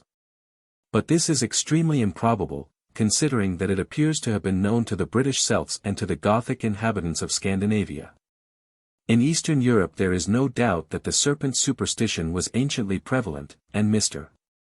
Ferguson refers to evidence proving that both trees and serpents were worshipped by the peasantry in Estonia and Finland within the limits of the present century. And even with all the characteristics possessed by the old faith when we first became acquainted with it. The serpent entered largely into the mythology of the ancient Persians, as it does into that of the Hindus. In India it is associated with both Shivaism and Vishnuism, although its actual worship perhaps belonged rather to the aboriginal tribes among whom Buddhism is thought by recent writers to have originated. The modern home of the superstition, however, is Western Africa, where the serpent is not merely considered sacred, but is actually worshipped as divine. On the other side of the Indian Ocean traces of the same superstition are met with among the peoples of the Indian Islands and of Polynesia, and also in China. The evidences of serpent worship on the American continent have long engaged the attention of archaeologists, who have found it to be almost universal, under one form or another, among the aboriginal tribes. That animal was sculptured on the temples of Mexico and Peru, and its form is said by Mr. Squire to be of frequent occurrence among the mounds of Wisconsin. The most remarkable of the symbolic earthworks of North America is the Great Serpent Mound of Adams County, Ohio, the convolutions of which extend to a length of 1,000 feet. At the Edinburgh meeting of the British Association, in 1871, Mr. Feen gave an account of his discovery in Argyllshire of a similar mound several hundred feet long, and about 15 feet high by 30 feet broad, tapering gradually to the tail, the head being surmounted by a circular cairn, which he supposes to answer to the solar disk above the head of the Egyptian Uraeus, the position of which, with head erect, answers to the form of the Oban serpent mound. This discovery is of great interest, and its author is probably justified in assuming that the mound was connected with serpent worship. It may be remarked, in evidence of the existence of such structures in other parts of the Old World, that the hero of one of the yajnas of the Zend-Avesta is made to rest on what he thinks is a bank, but which he finds to be a great green snake. Doubtless a serpent mound. Another ancient reference to these structures is made by Iphicrates, who, according to Bryant, related that in Mauritania there were dragons of such extent, that grass grew upon their backs. Let us now see what ideas have been associated with the serpent by various peoples. Mr. Ferguson mentions the curious fact that the chief characteristic of the serpent throughout the East in all ages seems to have been their power over the wind and rain. According to Colonel Meadows Taylor, in the Indian Deccan, at the present day, offerings are made to the village divinities, of whom the nag, or snake, is always one, at springtime and harvest for rain or fine weather. And also in time of cholera or other diseases or pestilence. So, among the Chinese, the dragon is regarded as the giver of rain, and in time of drought offerings are made to it. In the spring and fall of the year it is one of the objects worshipped, by command of the emperor, by certain mandarins. The Chinese notion of the serpent or dragon dwelling above the clouds in spring to give rain reminds us of the Aryan myth of Vritra, or Ahi, the throttling snake, or dragon with 3 heads, who hides away the rain clouds, but who is slain by Indra, the beneficent giver of rain. Whenever, says Mr. Cox, the rain is shut up in the clouds, the dark power is in revolt against Jaush and Indra.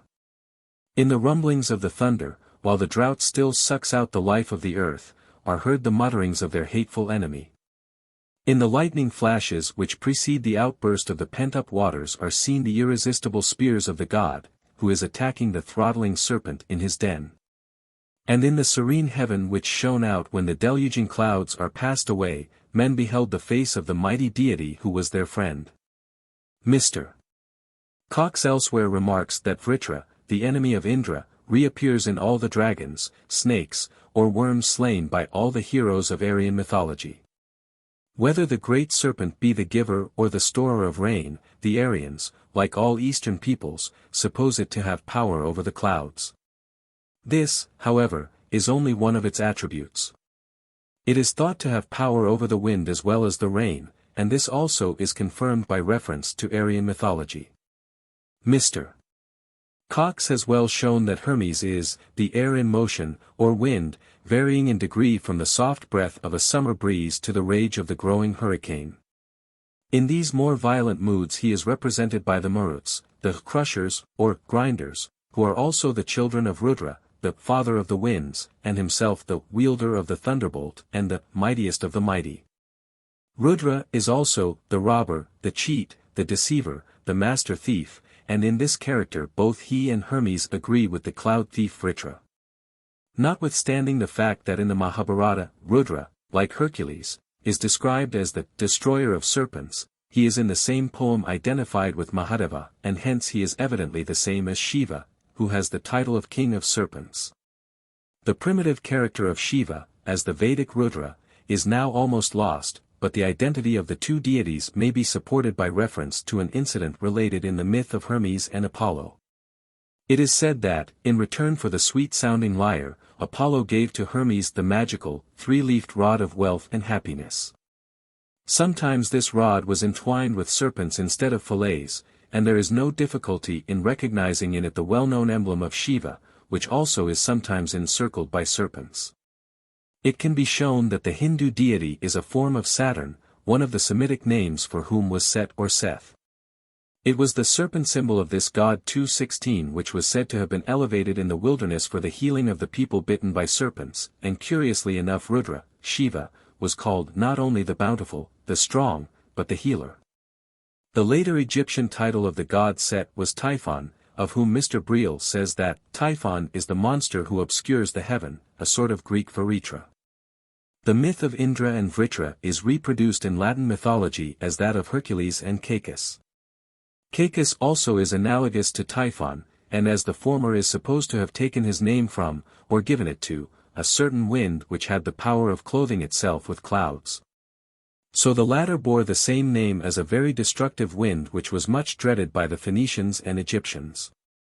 Moreover, The name Typhon was given by the Egyptians to anything tempestuous, and hence to the ocean, and in Hebrew the allied word Suf denotes a whirlwind. There is another point of contact, however, between Shiva and the god Set or Typhon, who was known to the Egyptians also as the serpent Apophis, or the giant. An ancient writer states that one of the names of El, or Kronos, was Typhon, and the serpent and pillar symbols of the Phoenician deity confirm the identification between Set or Saturn, and the Shiva of the Hindu pantheon. One of the leading ideas connected with the serpent was, as we have seen, its power over the rain, but another equally influential was its connection with health. Mr. Ferguson remarks that, when we first meet with serpent worship, either in the wilderness of Sinai, the groves of Epidaurus, or in the Sarmatian huts, the serpent is always the agathodemon, the bringer of health and good fortune. 217 The agathodemon, which in ancient Egypt presided over the affairs of men as the guardian spirit of their houses. 218 Was the asp of Rano, the snake-headed goddess who is represented as nursing the young princes. That the idea of health was intimately associated with the serpent is shown by the crown formed of the asp, or sacred thermuthis, having been given particularly to Isis, a goddess of life and healing. It was also the symbol of other deities with the like attributes. Thus on a papyri it encircles the figure of Harpocrates, who was identified with the serpent god Aesculapius. While not only was a great serpent kept alive in the temple of Serapis, but on later monuments this deity is represented by a great serpent, with or without a human head. Sanchoniathon says of that animal, it is long-lived, and has the quality not only of putting off its old age and assuming a second youth, but of receiving at the same time an augmentation of its size and strength. The serpent, therefore, was a fit emblem of Rudra, the healer. And the gift which Apollo presented to Mercury could be entwined by no more appropriate object than the animal which was supposed to be able to give the health without which even Mercury's magic staff could not confer wealth and happiness. It is remarkable that a Moslem saint of Upper Egypt is still thought to appear under the form of a serpent, and to cure the diseases which afflict the pilgrims to his shrine. Ramahaveli, one of the four national idols of the Malagasy, bears a curious analogy to the serpent gods of wisdom and healing. One of his titles is Rababi, signifying animal, and denoting the god of beasts. And his emissaries are the serpents which abide in Madagascar, and are looked upon with superstitious fear by the inhabitants. Ramahaveli is, moreover, regarded as the physician of Imarina, and is thought to preserve from, or expel, epidemic diseases. Mr. Ellis says that he is sometimes described as God, sacred, powerful, and almighty, who kills and makes alive, who heals the sick, and prevents diseases and pestilence, who can cause thunder and lightning to strike their victims or prevent their fatality, can cause rain in abundance when wanted, or can withhold it so as to ruin the crops of rice. He is also celebrated for his knowledge of the past and future, and for his capacity of discovering whatever is hidden or concealed. It is probable that the association with the serpent of the idea of healing arose from the still earlier recognition of that animal as a symbol of life. We have already referred to the representations in the Egyptian temples of the young princes being nursed by a woman having the head of an asp. It is interesting to find that in India at the present day serpent worship is expressly resorted to on behalf of children. And the first hair of a child which is shaved off when it has passed teething and other infantine ailments is frequently dedicated to a serpent. This animal in both cases is treated as the guardian of life, and therefore the crown given to Egyptian sovereigns and divinities was very properly formed of the asp of Rano. Another snake-headed Egyptian goddess has the name Hih or Ho, and Sir Gardner Wilkinson mentions that the Coptic word Hof signifies the viper, analogous to the Hai of the Arabs. The Arabic word Haya, indeed, means both life and a serpent. This connection is supported by the association, already pointed out, between the serpent and the gods of the life-giving wind, and by the fact that these also possess the pillar symbol of life. This belongs as well to Shiva the destroyer, the preserver, and the creator, as to Set or Saturn, to Thoth Hermes, and El or Kronos. Both the serpent and the pillar were assigned also to many of the personifications of the sun, the deified source of earthly life. Probably the well-known figure representing the serpent with its tail and its mouth was intended to symbolize endless life rather than eternity, an idea which does not appear to have been associated with that animal by the Egyptians. Agreeably with this view, Horapollo affirms that Nephigathodemon denoted immortality. One of the best-known attributes of the serpent is wisdom. The Hebrew tradition of the fall speaks of that animal as the most subtle of the beasts of the field, and the founder of Christianity tells his disciples to be as wise as serpents, though as harmless as doves. Among the ancients the serpent was consulted as an oracle, and Maury points out that it played an important part in the life of several celebrated Greek diviners in connection with the knowledge of the language of birds, which many of the ancients believed to be the souls of the dead. The serpent was associated with Apollo and Athene, the Grecian deities of wisdom, as well as with the Egyptian Neph 219, the ram-headed god from whom the Gnostics are sometimes said to have derived their idea of the Sophia. This personification of divine wisdom is undoubtedly represented on Gnostic gems under the form of the serpent. In Hindu mythology there is the same association between the animal and the idea of wisdom. Shiva, as Sambhu, is the patron of the Brahmanic order, and, as shown by his being three-eyed, is essentially a god possessing high intellectual attributes. Vishnu also is a god of wisdom, but of the somewhat lower type which is distinctive of the worshippers of truth under its feminine aspect. The connection between wisdom and the serpent is best seen, however, in the Hindu legends as to the Nagas. Mr.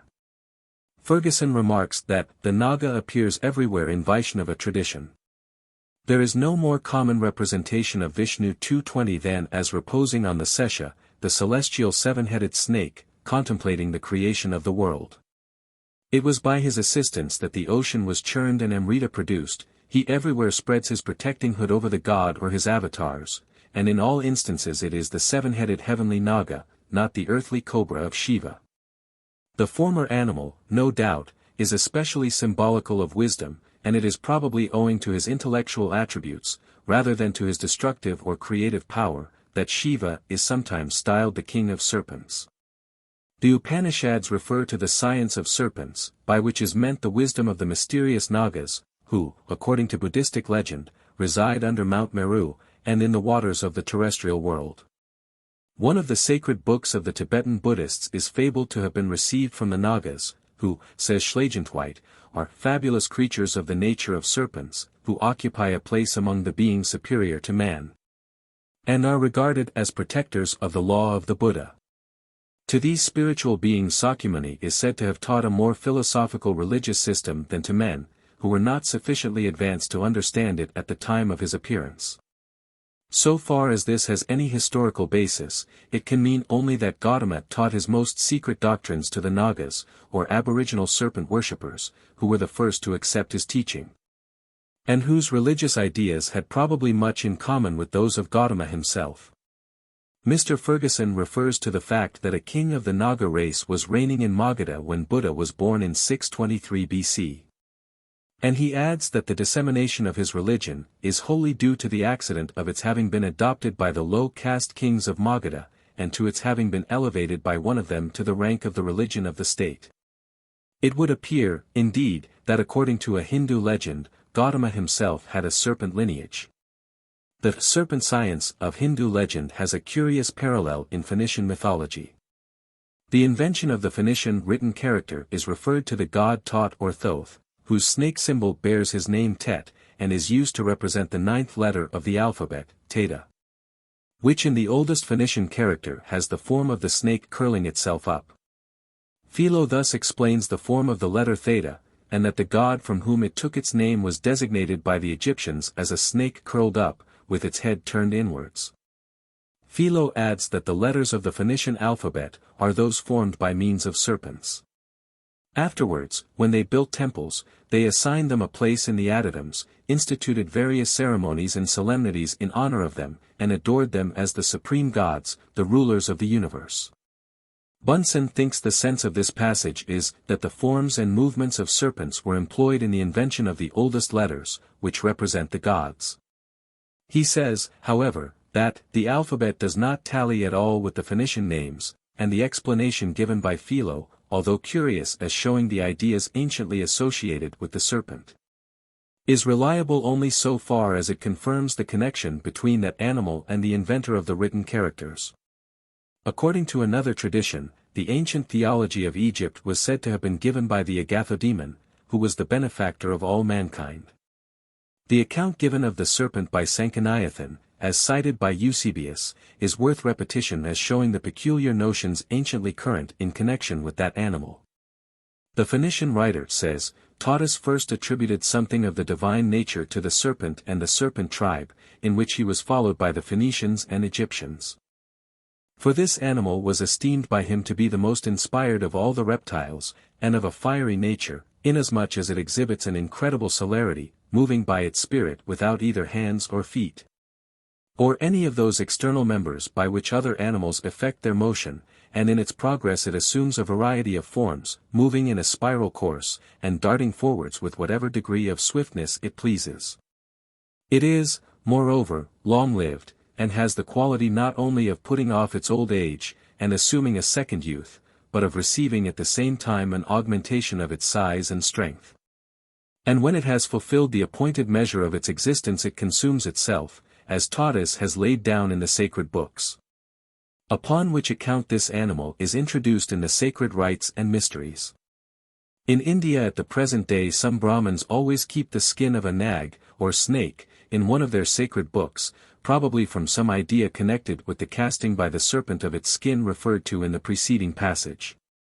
We have now seen that the serpent was anciently the symbol of wisdom, life, and healing, and also that it was thought to have power over the wind and rain. This last attribute is easily understood when the importance of rain in the East is considered, and the ideas associated by the ancients with the air and moisture are remembered. The Hebrew tradition which speaks of the creative spirit moving over the face of the waters embodies those ideas, according to which the water contains the elements of life and the wind is the vivifying principle. The attribute of wisdom cannot so easily be connected with that of life. The power of healing is certainly an evidence of the possession of wisdom 2:21, but as it is only one phase of it, probably the latter attribute was antecedent to the former, or at least it may have had an independent origin. What this origin was may perhaps be explained by reference to certain other ideas very generally entertained in relation to the serpent. Among various African tribes this animal is viewed with great veneration, under the belief that it is often the re-embodiment of a deceased ancestor.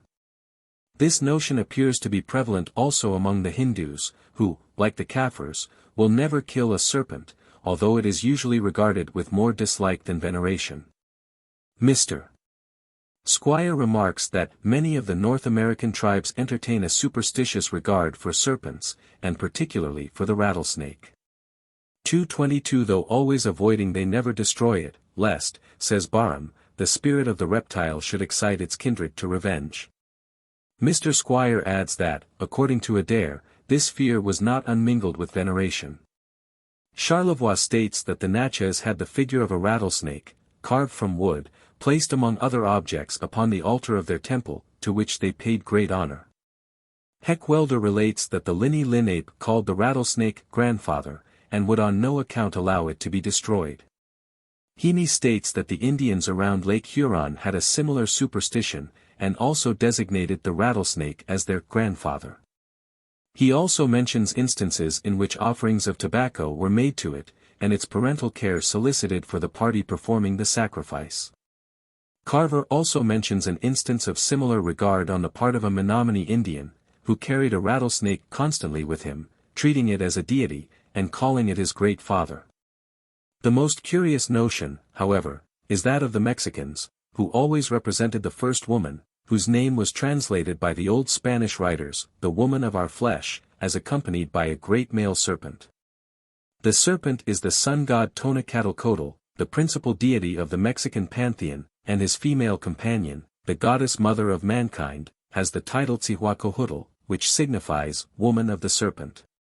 With the Peruvians, also, the principal deity was the serpent sun, whose wife, the female serpent, gave birth to a boy and a girl from whom all mankind were said to be descended. It is remarkable that the serpent origin thus ascribed to the human race is not confined to the aborigines of America. According to Herodotus, the primeval mother of the Scythes was a monster, half woman and half serpent. This reminds us of the serpent parentage ascribed to various personages of classical antiquity. 223 Among the Semites, Zohak, the traditional Arabian conqueror of Central Asia, is represented as having two snakes growing at his back, and Mr. Bruce mentions that the line of the Abyssinian kings begins with the serpent, Arwe, who is said to have reigned at Aksum for 400 years, showing that the royal descent was traced from this animal. From the position assigned to the dragon in China, it probably was formerly thought to stand in a similar relation to the emperor, of whom it is the special symbol. The facts cited prove that the serpent superstition is intimately connected with ancestor worship, probably originating among uncultured tribes, who, struck by the noiseless movement and the activity of the serpent, combined with its peculiar gaze and power of casting its skin, viewed it as a spirit embodiment. As such, it would be supposed to have the superior wisdom and power ascribed to the denizens of the invisible world, and from this would originate also the ascription to it of the power over life and health, and over the moisture on which those benefits are dependent. The serpent spirit may, however, have made its appearance for a good or a bad purpose, to confer a benefit or to inflict punishment for the misdeeds of the living. The notion of there being good and evil serpent spirits would thus naturally arise. Among ancestor-worshipping peoples, however, the serpent would be viewed as a good being who busied himself about the interests of the tribe to which he had once belonged. When the simple idea of a spirit ancestor was transformed into that of the Great Spirit, the father of the race, the attributes of the serpent would be enlarged. The common ancestor would be relegated to the heavens, and that which was necessary to the life and well-being of his people would be supposed to be under his care. Hence the great serpent was thought to have power over the rain and the hurricane, with the latter of which he was probably often identified. When the serpent was thus transferred to the atmosphere, and the superstition lost its simple character as a phase of ancestor worship, its most natural association would be with the solar cult. It is not surprising, therefore, to find that Quetzalcoatl, the divine benefactor of the Mexicans, was an incarnation of the serpent sun Tonacalcotl, who thus became the Great Father, as the female serpent Cihuacotl was the Great Mother of the human race. It is an interesting inquiry how far the sun gods of other peoples partook of this double character. Bunsen has a remarkable passage bearing on the serpent nature of those deities. He says that Esmon-Aesculapius is strictly a Phoenician god. He was especially worshipped at Berytus. At Carthage he was called the highest god, together with Astarte and Hercules. At Babylon, according to the above genealogy of Bel, Apollo corresponded to him. As the snake god he must actually be Hermes, in Phoenician Tots. In an earlier stage of cosmogonical consciousness he is a Gathodemon Sos, whom Lepsius has shown to be the third god in the first order of the Egyptian pantheon. The serpent deity who was thus known under so many forms was none other than the sun god Set or Saturn, who has already been identified with Shiva and other deities having the attributes usually ascribed to the serpent. Bunsen asserts that Set is common to all the Semites and Chaldeans, as he was to the Egyptians, but that his supposed identity with Saturn is not so old as his identity with the sun god, as Sirius, Sothis. Because the sun has the greatest power when it is in Sirius. Elsewhere the same writer says that the Oriento-Egyptian conception of Typhon Set was that of a drying-up parching heat. Set is considered as the sun god when he has reached his zenith, the god of the summer sun. The solar 224 character of the serpent god appears therefore to be placed beyond doubt. But what was the relation in which he was supposed to stand to the human race? Bunsen, to whose labors I am so much indebted, remarks that Seth appears gradually among the Semites as the background of their religious consciousness, and not merely was he the primitive god of northern Egypt and Palestine. But his genealogy as the Seth of Genesis, the father of Enoch, the man, must be considered as originally running parallel with that derived from the Elohim, Adam's father. Seth is thus the divine ancestor of the Semites, a character in which, but in relation to other races, the solar deities generally agree with him. The kings and priests of ancient peoples claimed this divine origin, and Children of the Sun was the title of the members of the sacred caste. When the actual ancestral character of the deity is hidden, he is regarded as the father of his people and their divine benefactor. He is the introducer of agriculture, the inventor of arts and sciences, and the civilizer of mankind. Characteristics, says Faber, which every nation ascribed to the first of their gods or the oldest of their kings. This was true of Thoth, Saturn, and other analogous deities, and the Adam of Hebrew tradition was the father of agriculture, as his representative Noah was the introducer of the vine. Elsewhere I have endeavored to show that the name of the great ancestor of Hebrew tradition has been preserved by certain peoples who may thus be classed together as Adamites. He appears, indeed, to be the recognized legendary ancestor of the members of that division of mankind whose primeval home we can scarcely doubt was in Central Asia, answering in this respect to the Seth of the Semites. According to the tradition, however, as handed down to us by the Hebrews, Seth himself was the son of Adam. From this, it would seem to follow that, as Seth was the serpent sun god, the Agathodemon, the legendary ancestor of the Adamites must himself have partaken of the same character. Strange as this idea may appear, it is not without warrant. We have already seen that the Mexicans ascribed that nature to Tonacatlicotl and his wife, the mother of mankind, and that a similar notion was entertained by various peoples of the Old World. The Chaldean god he who, as the teacher of mankind, and the Lord of understanding, answers exactly to the divine benefactor of the race before referred to, was figured by the great serpent which occupies so conspicuous a place among the symbols of the gods on the black stones recording Babylonian benefactions. The name of the god is connected with the Arabic Haya, which signifies a serpent as well as life, and Sir Henry Rawlinson says that there are very strong grounds indeed for connecting him with the serpent of Scripture, and with the paradisiacal traditions of the tree of knowledge and the tree of life. The god he was, therefore, the serpent revealer of knowledge, answering in some respects to the serpent of the fall. He was, however, the Agathodemon, and in the earlier form of the legend doubtless answered to the great human ancestor himself. It is curious that, according to rabbinical tradition, Cain was the son, not of Adam, but of the serpent spirit Asmodeus, who is the same as the Persian Ahriman, the great serpent with 2 feet. 225 In the name of Eve, the mother of mankind, we have, indeed, direct reference to the supposed serpent nature of our first parents. Clemens Alexandrinus long since remarked that the name Havia, aspirated, signifies a female serpent. The name Eve is evidently connected with the same Arabic root as that which we have seen to mean both life and a serpent, and the Persians appear to have called the constellation Serpens, the little Ava, that is Eve. A title which is still given to it by the Arabs. But if Eve was the serpent mother, Adam must have been the serpent father. In the old Akkad tongue Ad signifies a father, and the mythical personages with whom Adam is most nearly allied, such as Seth or Saturn, Tot or Thoth, and others, were serpent deities.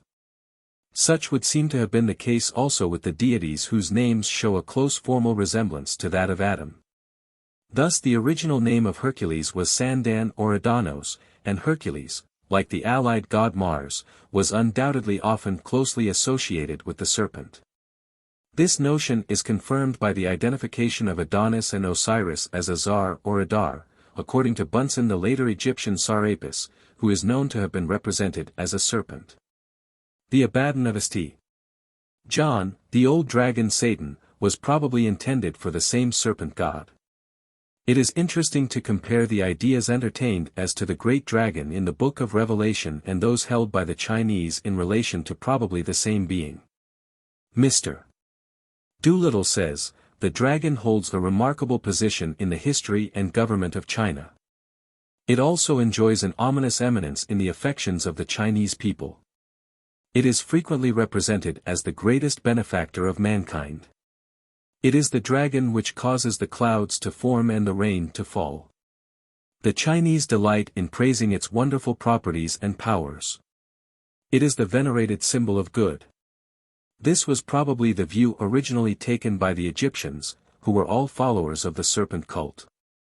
In Egypt 2 kinds of serpents were the objects of peculiar veneration, and of an almost universal worship.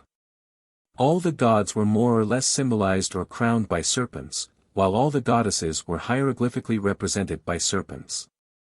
The animal used for these purposes was the cobra de Copello, or Ureus, which, according to Mr. W. R. Cooper, 226, from its dangerous beauty, and in consequence of ancient tradition asserting it to have been spontaneously produced by the rays of the sun, was universally assumed as the emblem of divine and sacro-regal sovereignty. The Ureus appears to be always represented on the Egyptian monuments, in the feminine form, and it was used as a symbol of fecundity, agreeably to which idea the generative power of the solar beams is typified by pendant uraei. The Ureus, moreover, symbolized life and the power of healing, and it was the emblem of immortality. Mr. Cooper remarks that in the Egyptian religious system the principle of good was typically represented by a serpent. While under the form of an entirely different serpent was figured a monstrous personal evil being who maintained a constant spiritual warfare with the spirit of good. The serpent embodiment of the principle of evil was called Haf, Re-Haf, or Apophis, and it was a species of coluber of large size. It is described as the destroyer, the enemy of the gods, and the devourer of the souls of men. And it was thought to dwell in the depths of that mysterious ocean upon which the Baris, or boat of the sun, was navigated by the gods through the hours of day and night, in the celestial regions. The idea of an antagonism between the giant serpent Apophis and the good serpent, as the soul of the world, constantly occurs in the ritual of the dead. And the aid of every divinity in turn is sought by the deceased in his conflict with the evil being. It is remarkable that the soul of the world, Knuphis, or bait, is represented as a coluber, and that it appears to be identified with Apophis in one chapter of the ritual. Mr. Cooper states that, although a large coluber which is figured as being worshipped resembles Apophis, it cannot be him, as there is no example of direct worship paid to Apophis, unless, indeed, we identify it with Sudek, as the shepherd kings. The last but one of whom was named Apophis, appear to have done. The serpent Apophis is sometimes represented with the crown of Lower Egypt upon his head, and at one period he was identified with Set or Seth, the national deity of the Hyksos or shepherd tribes. All traces of the worship of Set was obliterated from the Egyptian monuments, but one representation has been preserved in which Set is figured with Horus, united as one divinity, between the triple serpent of good. This shows that Set, and probably, therefore, his serpent emblem, was originally not considered evil. Lower Egypt was largely populated by Semitic peoples, whose national deity was their legendary ancestor Seth. And the detestation with which the Egyptians regarded Set and the serpent Apophis identified with him was probably the result of national enmity. Mr. Cooper points out that the serpent of good is always represented by the Egyptians as upright and the serpent of evil as crawling, this being generally the only distinction made. The god Knuphis, the soul of the world, is usually figured as a serpent, coluber, walking upon two human legs, and curiously enough this is the form taken by the evil principle of Persian mythology, the great serpent walking on 2 feet. A similar inversion of ideas occurs in the religious mythology of the Naga peoples of the East. Near the ruined temples of Cambodia, as on the Buddhist topes of India, are sculptured gigantic serpents with voluminous folds supported by human figures, as the gigantic Apophis is represented on the Egyptian monuments. There must have been some special reason why the great serpent was regarded so differently by various peoples, and this was probably the result of race antagonism. It is remarkable that one of the most ancient people of whom we have any written record, the primitive inhabitants of Chaldea, not only bore the name of the traditional father of mankind, but were especially identified with the serpent. The predecessors of the Akkad, in Chaldea, were the Medes, or Mad, of Berosus, and the distinctive title of at least the later Medes was Mar, which in Persian means, a snake. This Sir Henry Rawlinson supposes to have given rise, not only to the Persian traditions of Zohak and his snakes, but to the Armenian traditions, also, of the dragon dynasty of Media. The Medes of Berosus belonged almost certainly to the old Scythic stock of Central Asia, to whom the Chaldeans, the Hebrews, and the Aryans have alike been affiliated by different writers. When, therefore, Mr. Ferguson says that serpent worship characterized the old Turanian Chaldean Empire. He would seem to trace it to the old Asiatic center, probably to the same source must be traced the serpent tradition of the Abyssinian kings. Bryant long since asserted that superstition originated with the Ammonians or Hamites, who also would seem to have been derived from the Scythic stock. The facts brought together in the preceding pages far from exhaust the subject, but they appear to justify the following conclusions. First, the serpent has been viewed with awe or veneration from primeval times, and almost universally as a re-embodiment of a deceased human being, and as such there were ascribed to it the attributes of life and wisdom, and the power of healing. Secondly, the idea of a simple spirit reincarnation of a deceased ancestor gave rise to the notion that mankind originally sprang from a serpent, and ultimately to a legend embodying that idea. Thirdly, this legend was connected with nature, or rather sun worship, and the sun was, therefore, looked upon as the divine serpent father of man and nature. Fourthly, serpent worship, as a developed religious system, originated in Central Asia, the home of the great Scythic stock, from whom all the civilized races of the historical period sprang. Fifthly, these peoples are the Adamites, and their mythical ancestor was at one time regarded as the great serpent, his descendants being in a special sense serpent worshippers. Note: at page 88, the Malagasy idol Ramahavali is spoken of as still existing. As a fact, however, in 1869 all the Malagasy national idols were, by order of the government, publicly burned. Many other idols and charms were at the same time destroyed by their owners. Madagascar and its people, by the Reverend James Sabri, June, page 481. 4. The Adamites. Much has from time to time been written as to the distinction between the Adamites and the pre-Adamites. Although little has been done to identify the members of the two great divisions into which the human race has been thus divided. Those who accept the deluge of Noah as a historical fact, stated however in terms too wide, may say generally that all the descendants of this patriarch are, as such, Adamites. While the pre-Adamites comprise the peoples of the primitive area inhabited by the dark races, supposed by some writers to be referred to in the Hebrew scriptures under the term Ish, the sons of man, as distinguished from the sons of Adam. Little value, however, can be attached to such a general statement as this. Supposing Noah to have been a second common father of the race, we are still ignorant as to what peoples are to be classed among his descendants. No doubt the Toldoth Beni Noah of Genesis throws considerable light on the question. According to that genealogical table, the whole earth was divided after the flood among the families of the three sons of Noah, Shem, Ham, and Japheth. It is not necessary here to identify the peoples described as the descendants of these patriarchs. It will suffice to say that Professor Rawlinson, who differs only in one or two particulars from other recent authorities, writes as to the distribution of those peoples, whereas the Japhetic and Hamitic races are geographically contiguous. The former spread over all the northern regions known to the genealogist, Greece, Thrace, Scythia, most of Asia Minor, Armenia, and Media. The latter over all the south and the southwest, North Africa, Egypt, Nubia, Ethiopia, southern and southeastern Arabia, and Babylonia, so the Semitic races are located in what may be called one region, that region being the central one. Lying intermediate between the Japhetic region upon the north and the Hamitic one upon the south. Supposing the Toldoth to give an exact statement of the descendants of the three sons of Noah, it by no means follows that the peoples there referred to are alone entitled to be classed as Adamites, and I propose, therefore, to see whether the latter can be identified by other evidence.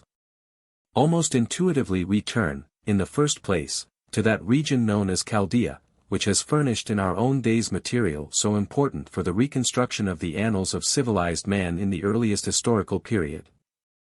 Professor Rawlinson, indeed, at the Liverpool meeting of the British Association, held in 1870, sought to establish that the Garden of Eden of the Hebrew writers was none other than Babylonia.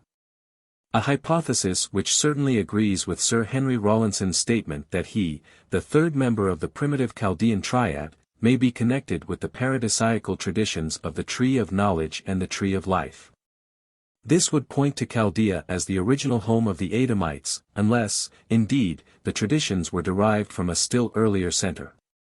And it will be well to ascertain whether there is anything in the history of Babylon which directly connects its people with the Adamic stock. If we were to accept with Chwolson the great antiquity of the Book of Nabatean Agriculture, there would be no difficulty in assigning such a position to the Chaldeans. For this book not only expressly declares that they were the descendants of Adam, but in it Adam appears as the founder of agriculture in Babylon, acting the part of a civilizer, and hence named the father of mankind. This agrees well with the Old Testament account of Adam as the first cultivator of the ground. M. Rana, however, would seem to have conclusively established the late date of the so-called Nabatean work, showing that it contains legends as to Adam, Seth, Enoch, Noah, and Abraham. Analogous to those which they have in the apocryphal writings of the Jews and Christians, and subsequently in those of the Mussulmans, Adam being known to all the Moslem East as the father of mankind. We must seek, therefore, for some more reliable record of early Chaldean history, and this we have in the stone monuments on which its annals were engraved. Sir Henry Rawlinson, on their authority, says of the Chaldeans of Babylonia that they were a branch of the great Hamitic race of Akkad, which inhabited Babylonia from the earliest times. With this race originated the art of writing, the building of cities, the institution of a religious system, the cultivation of all science, and of astronomy in particular. The race affinity of the Akkad is hardly yet settled, but some information as to this point may be gained from the name by which they were designated. This appears to be composed of two words ak, k, ad, the latter of which may be identified with the first syllable of the name Adam. As to the word ak, some light may probably be thrown on its meaning by reference to the Celtic languages. Baldwin, without seeing its full bearing, makes the remark that the Dravidians of southern India use mag, as the Berbers and Gaels use mak, mak, the former word denoting kindred, in all the Teutonic languages. Now, it could be proved by many examples that the letter M, which is found at the beginning of certain words in various Eastern languages, is often simply a prefix. This is especially the case in Hebrew and Arabic, and, therefore, probably in the more ancient languages with which they are allied. Such, at least, must be the case with the initial letter of the word mak, son, as in Erse the M is wanting, and in Welsh the related word, having the sense of a root or stem, lineage, is also simply ach. Thus ak, k, ad may well be the sons or lineage of Ad, as Macadam in Gaelic is a son of Adam. That the first syllable of this word had the signification here assigned to it is rendered extremely probable by another circumstance. It is well known that the Welsh equivalent for mak, in the sense of son, is ap, and so also we find that in Hebrew son is rendered by ben, the Assyrian ban, while in Arabic it is ibn. In these words the b is the root sound, and if son was expressed by ak in the old Akkad tongue, this would bear the same relation to the Semitic languages as the Welsh does to the Gaelic and Erse, ak and ben in the one class answering to ach and ap in the other. Nor is this view without positive support. The Hebrew has a word ach which expresses, not only the sense of a brother, but also one of the same kindred. In Assyrian uk means a people, while ak signifies a creator. These words being connected with the old Egyptian uk, and also ahi, to live. Nor is the idea that the Chaldean Akkad were literally the sons of Ad without historical basis. According to Berosus, the first Babylonian dynasty was Median. What people were referred to by this name is still undecided. Professor Rawlinson supposes that they were really the same as the so-called Aryan Medes of later history, while Sir Henry Rawlinson, although treating the later Medes as Aryan, yet considers those of Berosus to have belonged to a Turanian, or at least a mixed Scytho-Aryan, stock. Elsewhere Professor Rawlinson seems inclined to identify the Chaldean Akkad with these Medes, as a Turanian people who at a very early date conquered the Babylonian Cushites and mixed with them. This is, in fact, the conclusion which appears to be required by other considerations. The name by which the Medes are first noticed on the Assyrian monuments is Mad. But if the initial labial is removed, this name is reduced to the more simple form Ad. And, supposing the explanation given of the primitive name of the Chaldean race to be correct, the Ad who preceded them would really be the parent stock from which the Akkad, or Chaldeans, were derived. Confirmation of this notion may be supplied from another source. Among their Aryan neighbors the later Medes had the distinctive title of Mar. This, Sir Henry Rawlinson supposes to have given rise, not only to the Persian traditions of Zohak and his snakes, but to the Armenian traditions also of the Dragon dynasty of Media, the word Mar having in Persian the signification of a snake. But this must have been through ignorance of the real origin of the title, which had reference rather to the lion than to the snake. The Arab historian, Masudi, in accounting for the application to the city of Babylon of the name of Iran-Sher, observes that, according to some, the true orthography should be Aryan-Sher, which signifies in Nabatean, the city of lions. And that, this name of lion designated the kings of Assyria, who bore the general title of Nimrud. Sir Henry Rawlinson thinks that the title Mar is Scythic, and, if so, there can be little doubt of its signification. The primitive meaning of Ar was fire, from which the lion, as the symbol of the sun god was called Ari, the sun god himself having a name Ra. Strictly, therefore, Mar would denote fire worshippers, a title which, as is well known, was especially applicable to the ancient Medes. The Aryans generally appear to have been sun or fire worshippers, and probably they received their name from this fact. This would seem to be much more probable than the ordinary derivation of the name Aryan from the root Ar, to plough. And it would include the sense of noble, preferred by Mr. Peel, children of the sun, being usually a special title of the priestly or royal caste. Connected with this question is that of the origin of the name of the Greek god Ares, the Latin Mars. Among other grounds for inferring the Asiatic origin of this deity is his connection with Heracles. The Latin myth of Hercules and Cacus would seem, moreover, to require the identification of the former with Mars. Such would appear to be the case also in Chaldean mythology. The Babylonian Mars was called Nergal, which is probably the same name as Hercules, and Sir Henry Rawlinson suggests that the only distinction to be made between that deity and Nin, or Hercules, as gods of war and hunting, is that the former is more addicted to the chase of animals and the latter to that of mankind. That Hercules, or Heracles, was of Phoenician or Assyrian origin has been fully established by the learned researches of M. Raoul Rachet, who has shown, moreover, that the proper name of that deity was Sandan or Adanos, Adon, a name which not only reminds us of Aduni, supposed by Professor Rawlinson to be a primeval Chaldean deity, but also recalls that of the Median Ad, and even of the Hebrew Adam. A remark made by Lagert strongly confirms the idea that the Latin war god was derived from a similar source. This learned French writer accounts for the rapidity with which Mazdaism, better known as the worship of Mitra, spread among the Romans, by supposing that it was in some way connected with their national worship. Probably a key to this connection may be found in the curious figures of Mitra which appear to have been peculiar to the Roman phase of Mazdaism. These figures, which are encircled by a serpent, unite to the human body and limbs, the head of the lion, and they might well be taken to represent Mars himself, since the title Mar, which was distinctive of the Medes, not only conveyed the idea of a serpent, but was also, and more intimately, associated with the lion symbol of the sun god. If the alliance thus sought to be established, through the title Mar, between the Medes or Mad, and the other peoples of the so-called Aryan stock be correct, we may expect to find traces among some, at least, of these peoples of the primeval Ad. Nor will such expectation be disappointed.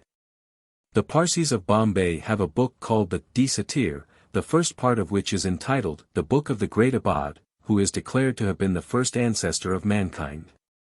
The authenticity of this book has been denied, as Mr. Baldwin thinks, however, on insufficient grounds. It is certainly strange, on the assumption of its being apocryphal, that such a name as Abad should have been given to the mythical head of the race. The meaning of the name is evidently Father Ad, and there is nothing improbable in the Persians preserving a tradition of the mythical ancestor, whose memory was retained in the national name of the Medes, a people with whom they were so closely connected. It simply confirms the conclusion before arrived at, that they also must be classed among the Adamites. The Hindus themselves would seem not to be without a remembrance of the mythical ancestor of the Adamic stock. The Puranas, which, notwithstanding their modern form, doubtless retain many old legends, refers to the reign of King Id or VIII, as an avatar of Mahadeva, Shiva, who is a form of Saturn. Assuming that the information given to Wilford as to the reign of this king in Egypt ought to be rejected. Yet, as Edis is mentioned by Greek writers as a Hindu, we must suppose such information to have been founded on actual statements contained in the Puranas. These certainly refer to the Yaduvas, descendants of Yadu, supposed emigrants to Abyssinia, whose character, as described in the Puranas, agrees well, says Wilford, with that ascribed by the ancients to the genuine Ethiopians, who are said by Stephanus of Byzantium, by Eusebius, by Philostratus, by Eustathius, and others, to have come originally from India under the guidance of Edis or Yatu, whom they believe to be the same as King VIII. Nor do the Celtic peoples appear to be without a traditional remembrance of the mythical ancestor. The leading Celtic people of Gaul, in the time of Caesar, were the Eden, and Davies thought that their name was derived from Ed the Great, whom he finds referred to in the Welsh triads, and whom he identifies with Aides or Dis. Caesar, indeed, says that the god Dis was the mythical ancestor of the Gauls. The position occupied by this deity in the traditions of the Celtic race is very remarkable, when we consider that a divine person bearing the same name was known, not only to the Greeks, but apparently also to the Babylonians. Sir Henry Rawlinson points out that Dis should be one of the names of Anu, the first member of the leading Chaldean triad, and the deity who answered to Hades or Pluto. Warka or Urka, the great necropolis of Babylon, was especially dedicated to Anu, and Sir Henry Rawlinson remarks on this: can the coincidence then be merely accidental between Dis, the lord of Urka, the city of the dead, and Dis, the king of Orcus or Hades? Most certainly not, as it is only one of many circumstances which prove the close connection of the Greeks and other Aryan peoples with the ancient Babylonians. The original character of Dis, Lord of the Dead, was probably the same as that of the Gallic Dis, i.e., the mythical ancestor of the race. A similar change of character has been undergone by the Hindu Yama. It is very probable that in the divine ancestor Dis, as in the mythical king Id of the Hindus, we have reference to the primeval Ad. 227. A common relationship as Adamites may be shown, as well by association with the Medes, through their title Mar, as by preservation of a tradition of the common ancestor. The result, so far, is that not only the Persians, Greeks, and Romans, and probably the Hindus, but also the Celtic peoples, have been connected with the Medes or Mad, and through them with the Akkad. But among the peoples supposed to be still more nearly allied to the Chaldeans, we may expect to find references to the mythical ancestor of the Adamic division of mankind. According to old tradition, indeed, Ad himself was the primeval father of the original Arab stock. Moreover, the dialect of Mara, where pure Arab blood is supposed still to exist, is called the language of Ad. It can hardly be doubted that a reference to the same mythical personage is also contained in the name of the great deity of the Syrians, Adad, King of Kings, whose title implies the idea of fatherhood. Nor are there wanting traces of the primeval Ad among the Egyptians. Mr. William Osborne states that the name of the local god of On or Heliopolis is written on the monuments with the characters representing the sound A, T, M.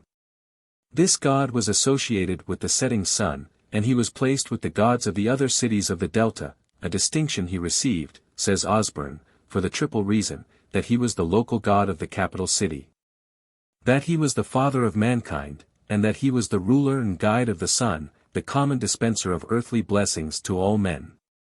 Adam thus becomes identified with the Hebrew Adam, and although the description given by Osborne of the Egyptian deity may require some qualification, yet that identification is strengthened rather than weakened by other considerations. Bunsen says that the office of Adam in the lower world is that of a judge, and he supposes from this that at one time he may have been a despater. He does, indeed, bear much the same relation to man as Dis himself. In the ritual of the dead, the souls call him father, and he addresses them as children. Sir Gardner Wilkinson says that Adam, or Atmo, is always figured with a human head and painted of a red color.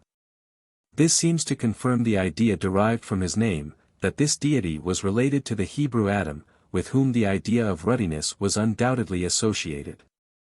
The human form of the Egyptian Adam shows, moreover, that he was considered as peculiarly connected with man. It has now been shown that not only are the people mentioned in the Toldoth Beni Noah rightly classed as descendants of the mythical Ad, but that the Asiatic Aryans, with the allied peoples of Europe to the furthest limits of the Celtic area, may also well be thus described. The ancient Mad belonged, however, to the great Scythic stock, and hence all the Turanian peoples, including the Chinese, may doubtless be classed among the Adamites. There is some ground, therefore, for asserting that the Adamites include all the so-called Turanian and Aryan peoples of Asia and Europe, with the Hamitic and Semitic peoples of Western Asia and Northern Africa, in fact, the yellow, the red, and the white races, as distinguished from the darker peoples of the tropics. But even these limits may perhaps be extended. One of the solar heroes of the Volsung tale is Atli, who becomes the second husband of Gudrun, the widow of Sigurd, Sigurd himself being the slayer of the dragon Fafnir, who symbolizes the darkness or cold of a northern winter, the Vritra of Hindu mythology.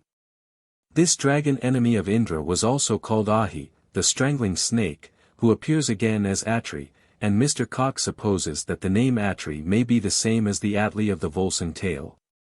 Atli, who in the Nibelung song is called Etzel, overpowers the chieftains of Nibelheim, who refuse to give up the golden treasures which Sigurd had won from the dragon, and he throws them into a pit full of snakes.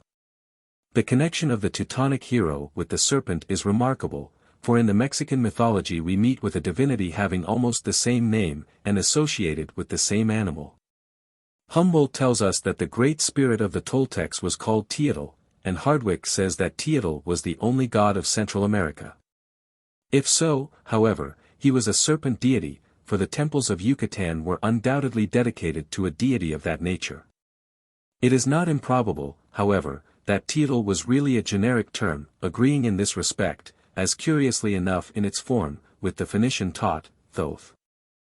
The god to whom the temples of Yucatan were really dedicated appears to be Quetzalcoatl, by some writers called the Feathered Serpent, a title belonging rather to his serpent father Tonacatlicotl. This Quetzalcoatl was the mysterious stranger who, according to tradition, founded the civilization of Mexico, agreeing thus in his character of a god of wisdom with the Egyptian Thoth, reminding us of the resemblance of the name of this deity to that of the Toltecan Teotl. But the first part of the name of the Mexican Quetzalcoatl no less resembles that borne by the Teutonic deity, Etzel.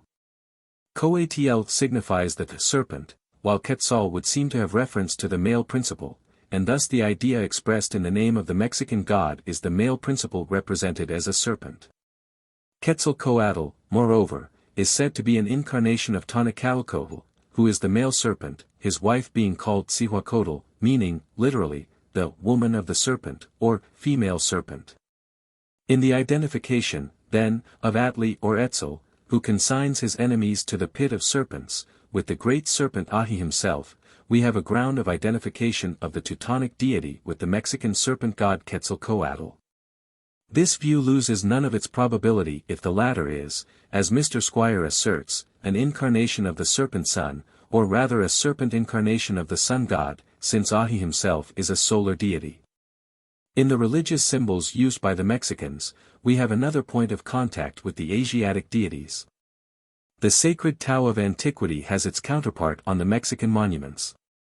The Mexican symbol perfectly represents the cross form of the Tau, but it is composed of two serpents entwined, somewhat as in the caduceus of Mercury. That the Tau itself had such an origin we can well believe, seeing that the name of the letter Tet, Theta Epsilon Tau Alpha, of the Phoenician alphabet specially associated with Thoth, of whom the Tau is a symbol, is that of the god himself, as well as meaning serpent. If the comparison thus made between the Mexican and Teutonic mythologies is correct, the further analogies pointed out by M. Brasser de Bourbourg may be well founded. Thus the Mexican Wotan or Odin, supposed to be the same as Quetzalcoatl, may be in reality none other than the Scandinavian Odin, Woden, or Wotan, who, if not a sun god, was the sky god, whose eye was the sun, Grimm's Teutonic Mythology. Translated by Stolibras, p. 703, the snake is intimately associated with Odin in Norse mythology, Grimm, page 685, as it is with Wotan, and both these personages have been identified with the Indian Buddha god. 228. Nor is there wanting confirmative evidence of such an affinity between the peoples of the Old and the New Worlds as that supposed. Mr. Tyler, in his work on Primitive Culture, points out that the Roman game of buka-buka, referred to in a passage of Petronius, is still retained as the old nursery game, buck, buck, how many horns do I hold up? The meaning of this formula is not given, but, from the fact that the witch's devil of the Middle Ages was represented as a buck or goat, we can hardly doubt that the buck or buka of the game referred to the evil spirit. The devil was, indeed, called by the Cornish Celts bucka, Welsh bwg, a hobgoblin, a name which is evidently connected with the Russian buka, a sprite, and with the bog of Slavonic and other allied languages. We have, no doubt, the same word in the name of the Finnic sky god Ukko. Of this again we seem to have traces, not only in the Kalmuk Burkan and the Manchu Ka, but also in the Hottentot Tikoa, Kafir, Tikso, the supreme god. And in the word Yako, demon, the name given to the aborigines of Ceylon by their Hindu conquerors. But the root of this word is met with again among the American tribes. The Hurons believe the sky to be an oki, or demon, this name being also that by which the natives of Virginia knew their chief god. The same word appears to enter into the name of the Algonquin god of the north wind, Kababanaka, as also of the Maiskan moon goddess, Hyothaceae. Whether the Algonquin Great Spirit, Kichimanitu, has preserved the same word, is questionable. But it is noticeable that in the mythology of Kamchatka the first man is called H, and he is the son of Kutka, the creator, whose name, by the allowable change of T for K, becomes almost the same as the Finnic Ukko. The word Oki may, moreover, be found, with merely the vowel change, among the islanders of the Pacific. Thus the Polynesian fire god is Mahuika, the last syllable of which is doubtless connected with Akua, meaning, like the American Oki, spirit, or demon. The same root is met with again in Tiki, the Rarotongan form of Maui, the divine ancestor of the New Zealanders, and the Ti of the Society Islands, also in Akea, the name of the mythical first king of Hawaii. Tiki is probably only another form of Taata, with the change of K for T, as in Akua for Atua. And it is remarkable that this name of the Polynesian first man is really that of the mythical ancestor of the Adamites, reversed, however, and with the addition of the word Ada, aka, spirit, which we have shown to be connected with the name for God among so many independent races. Mr. Fornander identifies the Polynesian word Atu or Iku, spirit, with the name of the great Kushite, King It or Ate, and he states that the idea of royalty or sovereignty attached to that word is observed in Old Hawaiian tradition. The Polynesian Race, 1878, Volume 1, pages 44, 54. These mythological coincidences are, indeed, so strongly supported by similarity of customs and linguistic affinities, that there can be no difficulty in classing the Mexicans and kindred American peoples, and even the lighter Polynesians, with the Adamites. This being so, a still broader generalization than any yet attempted may be made as to the peoples to be included in the Adamic division of the human race. The simplest classification of mankind, according to cranial conformation, is that of Retzius into dolichocephaly, or long heads, and brachycephaly, or short heads. The Mexicans, and other peoples of the western part of the American continent, belong to the latter category, as do also the inhabitants of the greater part of the area of Asia and Europe. In China, and in the southern part of Asia as well as of Europe, the various peoples are chiefly long-headed, and this is the case with the Hamitic population of northern Africa. The latter are, however, certainly much mixed with the native African element, which is purely dolichocephalic, exhibiting traces of its prognathism. And it is far from improbable that originally they were brachycephalic, like the allied peoples of Western Asia. Such also may have been the case with the Chinese and the lighter Polynesians, who are now nearly dolichocephalic. 229 Throughout all the regions where these peoples are found there would appear to have been an indigenous long-headed stock, which has more or less nearly absorbed the brachycephalic element, which was introduced long ages ago from the vast regions of Central Asia, and which, for want of a better term, may be called Scythic. Subject to this qualification, it may probably be said that Adamic and short-headed are synonymous terms, and that among the descendants of Father Ad may, therefore, be classed all the peoples who are embraced in the great brachycephalic division of mankind, or who would have belonged to it, if they had not been physically modified by contact with peoples of the more primitive dolichocephalic area. How far the Adamites have trespassed on this area it is difficult to determine. That they have become mixed with the peoples of the African continent to a much larger extent than is usually supposed may be believed. The Hottentots, at its extremest limit, are no doubt a residual deposit of such intermixture, while the great family to which the Kaffirs belong furnish evidence of it in various particulars. The Adamites appear also to have spread throughout the archipelagos of the Pacific, furnishing an explanation of the many customs and myths in which the Polynesian islanders agree with Asiatic peoples. Nor are the Adamites much less widely spread throughout the American continent. Apart from what Professor Busk affirms, that a broad type of head is to be met with on the coast all round South America, peoples allied to those of Mexico and Central America would seem to have occupied many of the West Indian islands, and to have penetrated through the central portion of North America to the Great Lakes. Wherever the Adamites have come into contact with the long-headed pre-Adamitic stock, they have either made these to disappear, or, while having their physical structure somewhat modified by intermixture, they have established a supremacy due to their greater vigor and mental energy. It is difficult, indeed, to say where the descendants of Ad are not now to be met with, or where the pre-Adamite is to be found uninfluenced by contact with them. In conclusion, it will be well to endeavor to ascertain the origin of the tradition as to Adam or Father Ad. According to usually received teaching, Adam and Eve were the actual first parents of the human race, or, at all events, of the Adamic portion of it. Whether or not this idea is correct need not be further considered here, beyond stating that if, as Bunsen suggests, the existence of other antediluvian patriarchs be mythical, so also must be that of Adam from whom they are said to have sprung. The Semitic word Adam conveys several ideas. In the form Adama or Adami it has reference to the earth or soil, but its primary sense was either red or man. Probably a double meaning was conveyed in the name of the Egyptian god Adam, whose representation was that of a red man. It must be noted, however, that the traditional ancestor is usually styled, not Adam but simply Ad.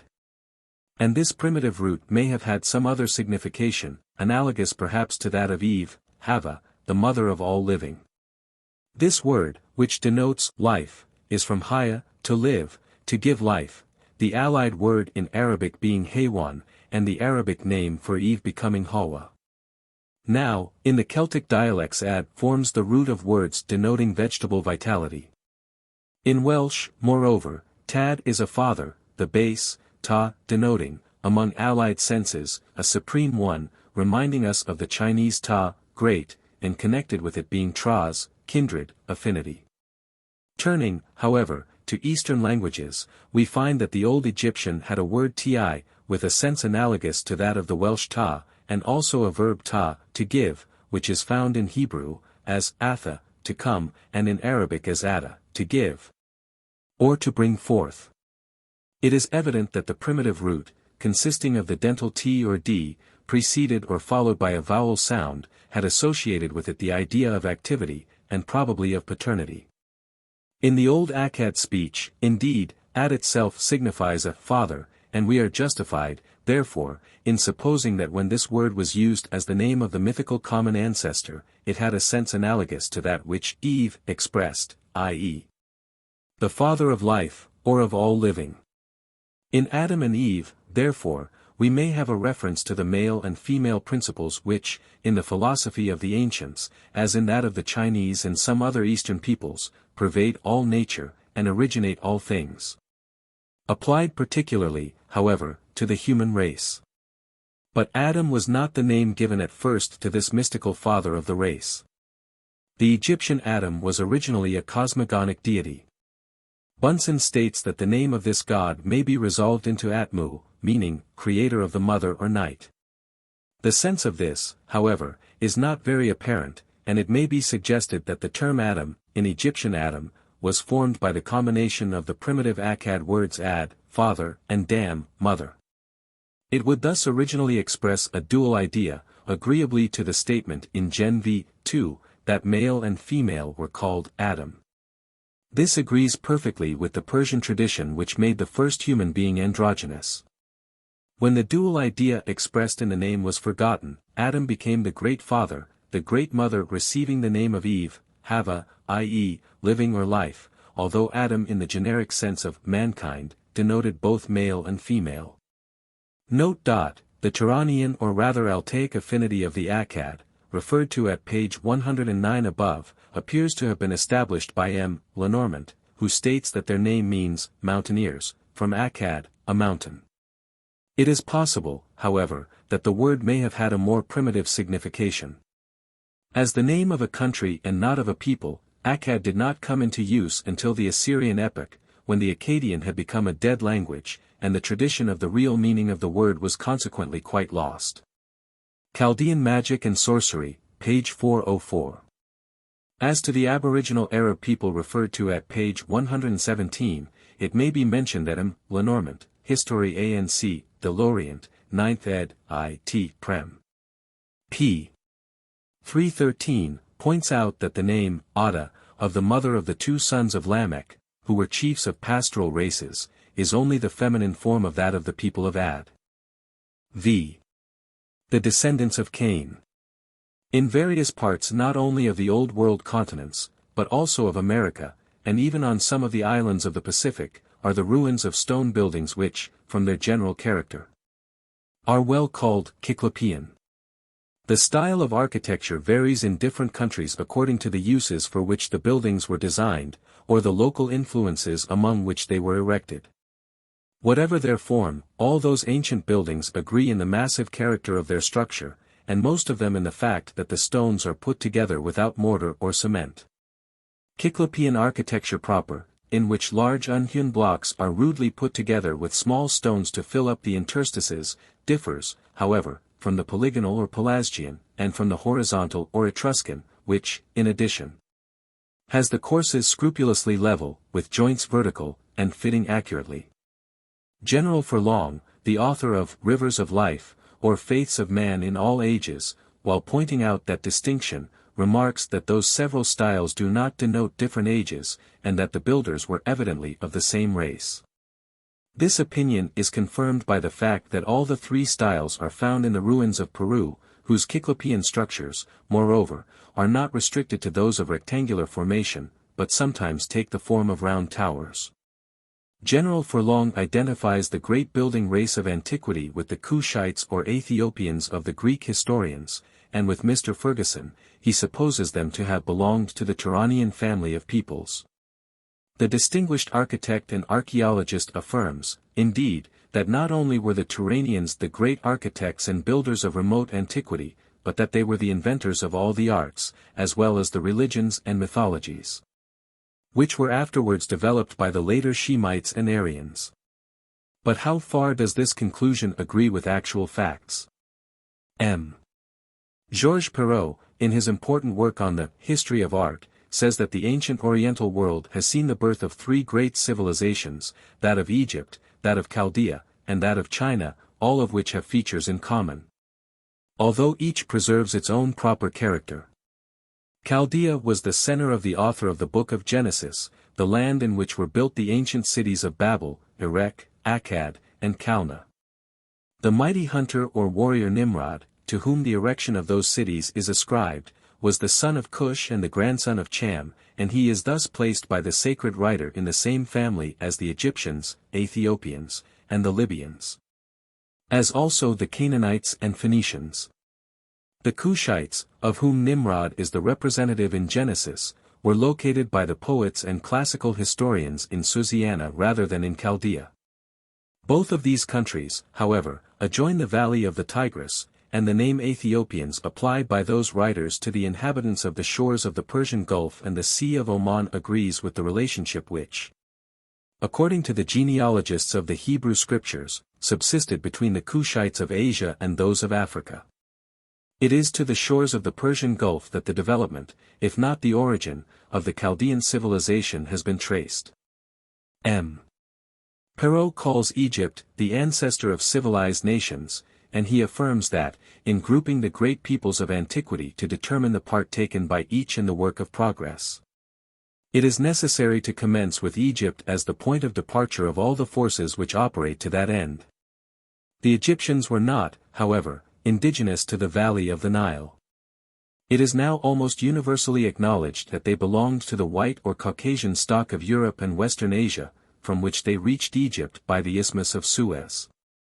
Their Caucasian origin is confirmed by their language, which, with the other Hamitic idioms, had, as M. Lenormand shows, a relationship to the Semitic languages, the two families having a common mother language, the native country of which was in Asia at the east of the basin of the Euphrates and Tigris. We are thus taken to the region where the old Chaldean civilization flourished for the place of origin of the Egyptians, but did they belong to the same Cushite stock? In endeavoring to answer this question, it is necessary to remember that before the foundation of the empire by Menes Egypt had comprised two kingdoms, that of Lower Egypt or the country of the north, and that of Upper Egypt or the country of the south. These kingdoms must have existed a considerable period, judging from the fact that the later monarchs carried two crowns to indicate the dominion exercised over the two great divisions of the empire. And probably it represented some race difference in their inhabitants. The Aryan character described by M.L. Page Renouf to the Egyptian mythology, and the features of many of the figures represented on the tombs of the 4th dynasty, might lead us to suppose that the earliest Egyptians belonged to the Aryan stock. This opinion is, perhaps, confirmed by the consideration that the earliest and most sacred towns of the Egyptians were situate in Upper Egypt. M. Lenormand thinks that the descendants of Mizraim settled in Egypt at different epochs, and that the earliest settlers, the Anamim of the Old Testament and the Anu of the hieroglyphic inscriptions, were driven by the later ones into different parts of Egypt, but principally into Nubia. The former may, therefore, have been pure Aryans, the southern country being referred to as the home of the race. Although the empire was first established in Lower Egypt, its chief center being Memphis, from which its culture gradually overspread the whole country. The early inhabitants of the Delta region were represented at a later date by the Hyksos, who have been identified by Professor Dunker with the Philistines of the Syrian coast. This people are spoken of in the book of Genesis as descendants of Mizraim, and their neighbors, the Phoenicians, stood in the same relation to the northern Egyptians as did the Cushites of Chaldea. Like the latter peoples, the Phoenicians were great builders. The remains of vast structures still exist throughout Phoenicia, which was known to the ancient Babylonians as Martu, the West. Among modern writers, M. Rana is of opinion that singular relations exist between the ethnographic, historic, and linguistic position of Yemen and that of Phoenicia, as showing that there was a close relationship between the latter and the ancient people of southern Arabia. Mr. Baldwin accepts both these views, and comes to the conclusion that the first great civilizers and builders of antiquity were the Cushites or Ethiopians of southern Arabia, and that they colonized or civilized Chaldea, Phoenicia, and Egypt. Tradition speaks of Kepheus as one of the great sovereigns of ancient Ethiopia, whose kingdom extended from the Mediterranean to the Persian Gulf, and whose capital was Joppa, one of the most ancient cities of Phoenicia. We may well believe that this very early Cushite kingdom comprised part of northern Africa, and therefore that it included the delta of the Nile with the great city, Memphis, of the Egyptian pyramid builders. The similarity in many features of the Phoenician and Egyptian architecture points to a close connection between those peoples, and a portion of the Cushite race which peopled Phoenicia doubtless settled in the delta, from whence its culture would easily spread throughout the Nile Valley. It is certain that southern Arabia was the seat of a very primitive civilization, which influenced all the regions around. Phoenicia, however, would seem to have been most intimately allied with Chaldea, the origin of whose civilization, although ascribed to the fish god Oannes, can hardly be traced to Arabia. According to the biblical writer, Cush was the eldest son of Ham, who was also the father of Mizraim, Phut, and Canaan. All these peoples were great builders, and it is very probable, therefore, that they, as well as the Cushites, derived their knowledge from a common source. In this case, and even if Mizraim, Canaan, and Phut were the descendants rather than the brethren of Cush, the civilization with which the Cushites are accredited was, in reality, that of the earlier Hamites. The probability is that all the peoples belonging to the Hamitic stock possessed the elements of a very ancient civilization, which was handed down in the most direct line through the Cushites of Chaldea. M. Perot accepts the opinion of M. Oppert, that when the primitive Chaldeans first settled in the plains of Sennaar they already had a national organization, and that they possessed writing, the most necessary industries, a religion, and a complete legislation. If this was so, we shall have to seek a very primitive source for the Cushite or Hamitic civilization. What was its origin can only be ascertained when the race ancestry of the Hamites is known. In relation to this point it must not be forgotten that Ham was the brother of Shem and Japhet, and therefore that they were all members of a common family. As the descendants of Noah, they all alike belonged to the great white or Caucasian stock. M. Lenormant, while endorsing this view, says that anciently, as in the present day, there was an anthropological distinction between the Hamites and the Shemites, which he accounts for by supposing the former to have become intermixed with a dark or black race, which they found already established in the country to which they spread, while the Shemites, who stayed behind, preserved the purity of the white race. The facts of linguistic science and anthropology can thus be made to agree, but M. Lenormant has to admit that the Eastern Cushites cannot be brought within that theory, as from the earliest historical period they have spoken a language radically distinct from those of the Shemites and the other Hamitic peoples. He adds that the coast between the Persian Gulf and the Indus appears to have been, from a remote antiquity, the point of meeting and fusion of two distinct races having brown complexions, but inclining more or less to pure black. The Eastern Cushites are thus confounded by a gradual series of transitions with the Dravidians of India. This reference to the Dravidians is perfectly just, as there is no doubt, whatever may be the case now, that originally they partook of the high qualities possessed by the peoples of the Cushite stock.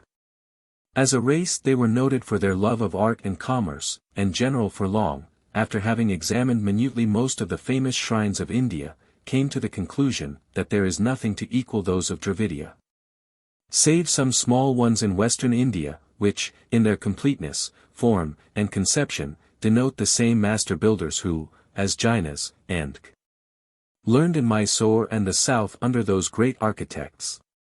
There is indeed reason to believe that the marvelous temples of Cambodia and Java, of which the ruins still exist, were erected by Dravidians from India.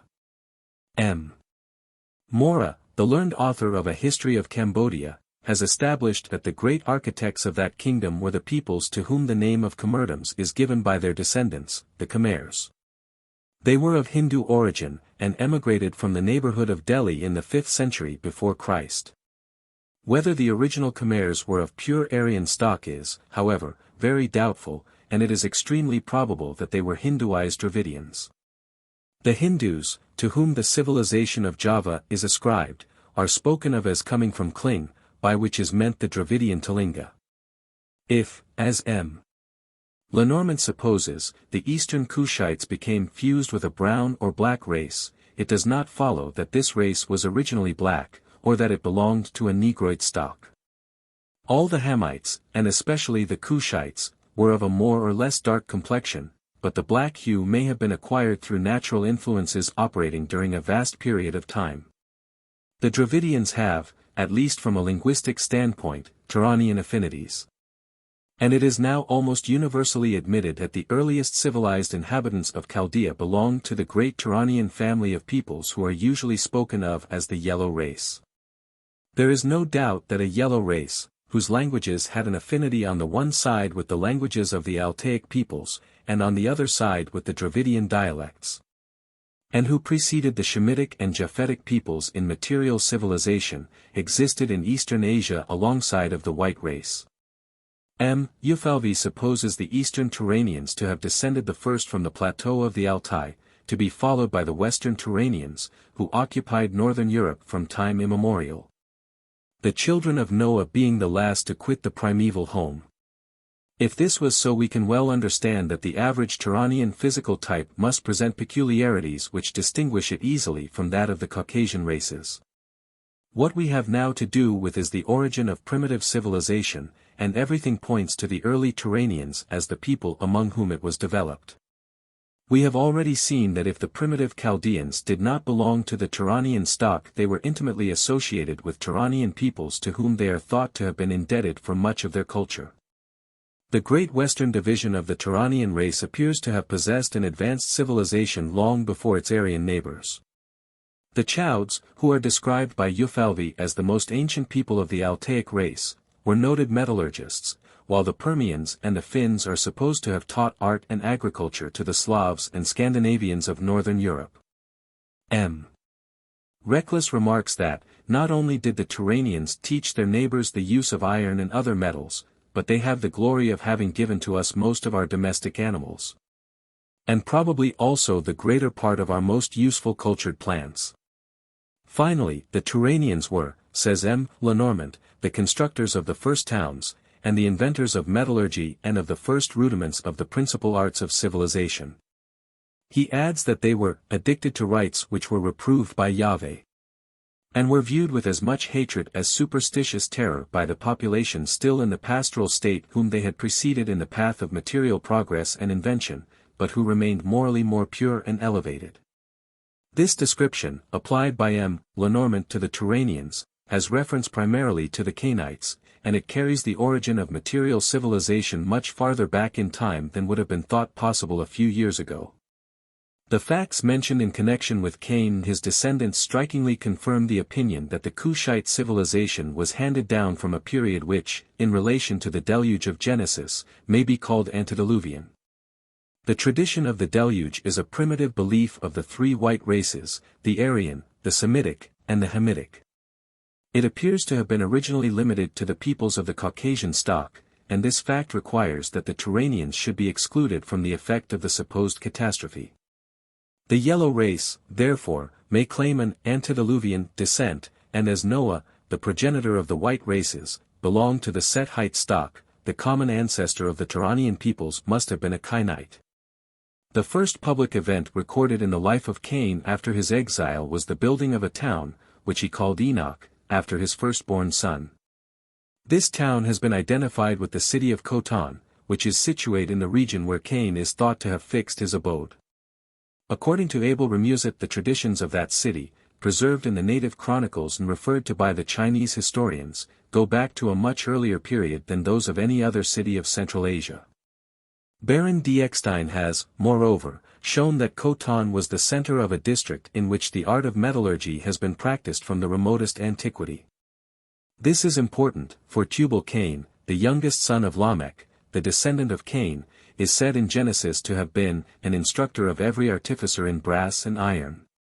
The ancestors of the present Chinese appear not to have been acquainted with the blacksmith's art when they first descended into the plains, although it was practiced by the neighboring Tibetan tribes, who, we can hardly doubt, were allied to the Kolarian population of eastern India, if not also to the Dravidians of the south and west. The relationship of the Dravidians to the peoples of the Altaic stock, and the practice of metallurgy by the latter particularly, would tend, however, to prove that the Jabal were not, as supposed by Euphalvi, Turanians who settled in northern Asia and Europe. Those facts would rather support the view of Noble, which identifies the Jabal and the Jubal as a musical and pastoral race, as distinguished from a settled metallurgic race to whom the name of Tubal-Cain was given. The opinion that the ancestors of the Turanian peoples were Cainites may be confirmed by reference to certain social and religious phenomena. In the story of the slaying by Cain of his brother Abel there is evident reference to antagonism between a pastoral and an agricultural people. Lenormand, who sees a connection between the fratricide and the founding of the first city, has arrived at the conviction that the Chaldeo-Babylon tradition concerning the primitive days of the human race included a reference to those two actions of Cain. He says, however, there are certain reasons for suspecting that the Chaldeans took the part of the murderer Cain against Abel, as the Romans did that of Romulus against Remus. The preference of the Chaldeans for the murderer agrees with the Cainite origin ascribed to their Turanian ancestors, among whom the polygamy and revenge attributed to Lamech were no doubt as prevalent as among some of their descendants at the present day. The French writer sees in the 4th chapter of Genesis a condemnation of Lamech as the prototype of fierce vengeance, and at the same time of polygamy. The whole pre-deluge history of man, as given in Genesis, would seem to imply the existence of an hereditary opposition between the descendants of Cain and those of Seth, who was regarded as standing in a special relation to the Shemites. It was evidently written in the same spirit as that which saw in the enmity between the Iranians and Turanians a constant conflict between light and darkness. The race of Cain are referred in the biblical narrative as sons of men, a title which implies a condition of religious or moral inferiority, as compared with the sons of God descended from Seth. That narrative says, further, that in the time of Enoch men began to call on the name of Jehovah. This statement, which has reference only to the Sethites, supposes that the Cainites invoked some other god. And in the shamanism of the Dravidians and various Turanian peoples we have no doubt a phase of the religious worship prevalent among their Cainite ancestors. Another point in connection with religious ideas, which is of great importance in relation to the above subject, is the origin of serpent-worship. M. Lenormand remarks that the Arcadians made the serpent one of the principal attributes and one of the forms of he. This deity, who closely resembles Wainamoinen, one of the three principal gods of the Finns, occupied a very important position in the pantheon of the ancient Chaldeans. He, like the Finnish god, was not only king of the waters and the atmosphere, he was also the spirit whence all life proceeded, the master of favorable spells, the adversary and conqueror of all personifications of evil, and the sovereign possessor of all science. The worship of serpent gods is a practice to which many of the primitive Turanian tribes have been addicted. This accounts for the curious association of serpent worship with Buddhism and Shivaism. Both of these faiths, as exhibited in the marvelous sculptures of the ruined temples of Cambodia, are intimately connected with serpent worship. This cult was no doubt very prevalent among the native populations before the arrival of the Hindus, as legend states that the banished Indian prince, for whom the city of Nakantam was built, married a daughter of the king of the Nagas or serpents, and became the sovereign of the country. Serpent worship, indeed, would seem to have been prevalent throughout northern India.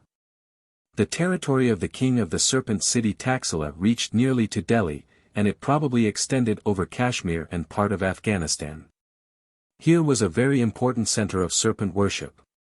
General Furlong states that in Kashmir this cult appears everywhere, and the records of the country point to its beautiful lake and mountain fastnesses as the earliest historic seats which we have of the faith.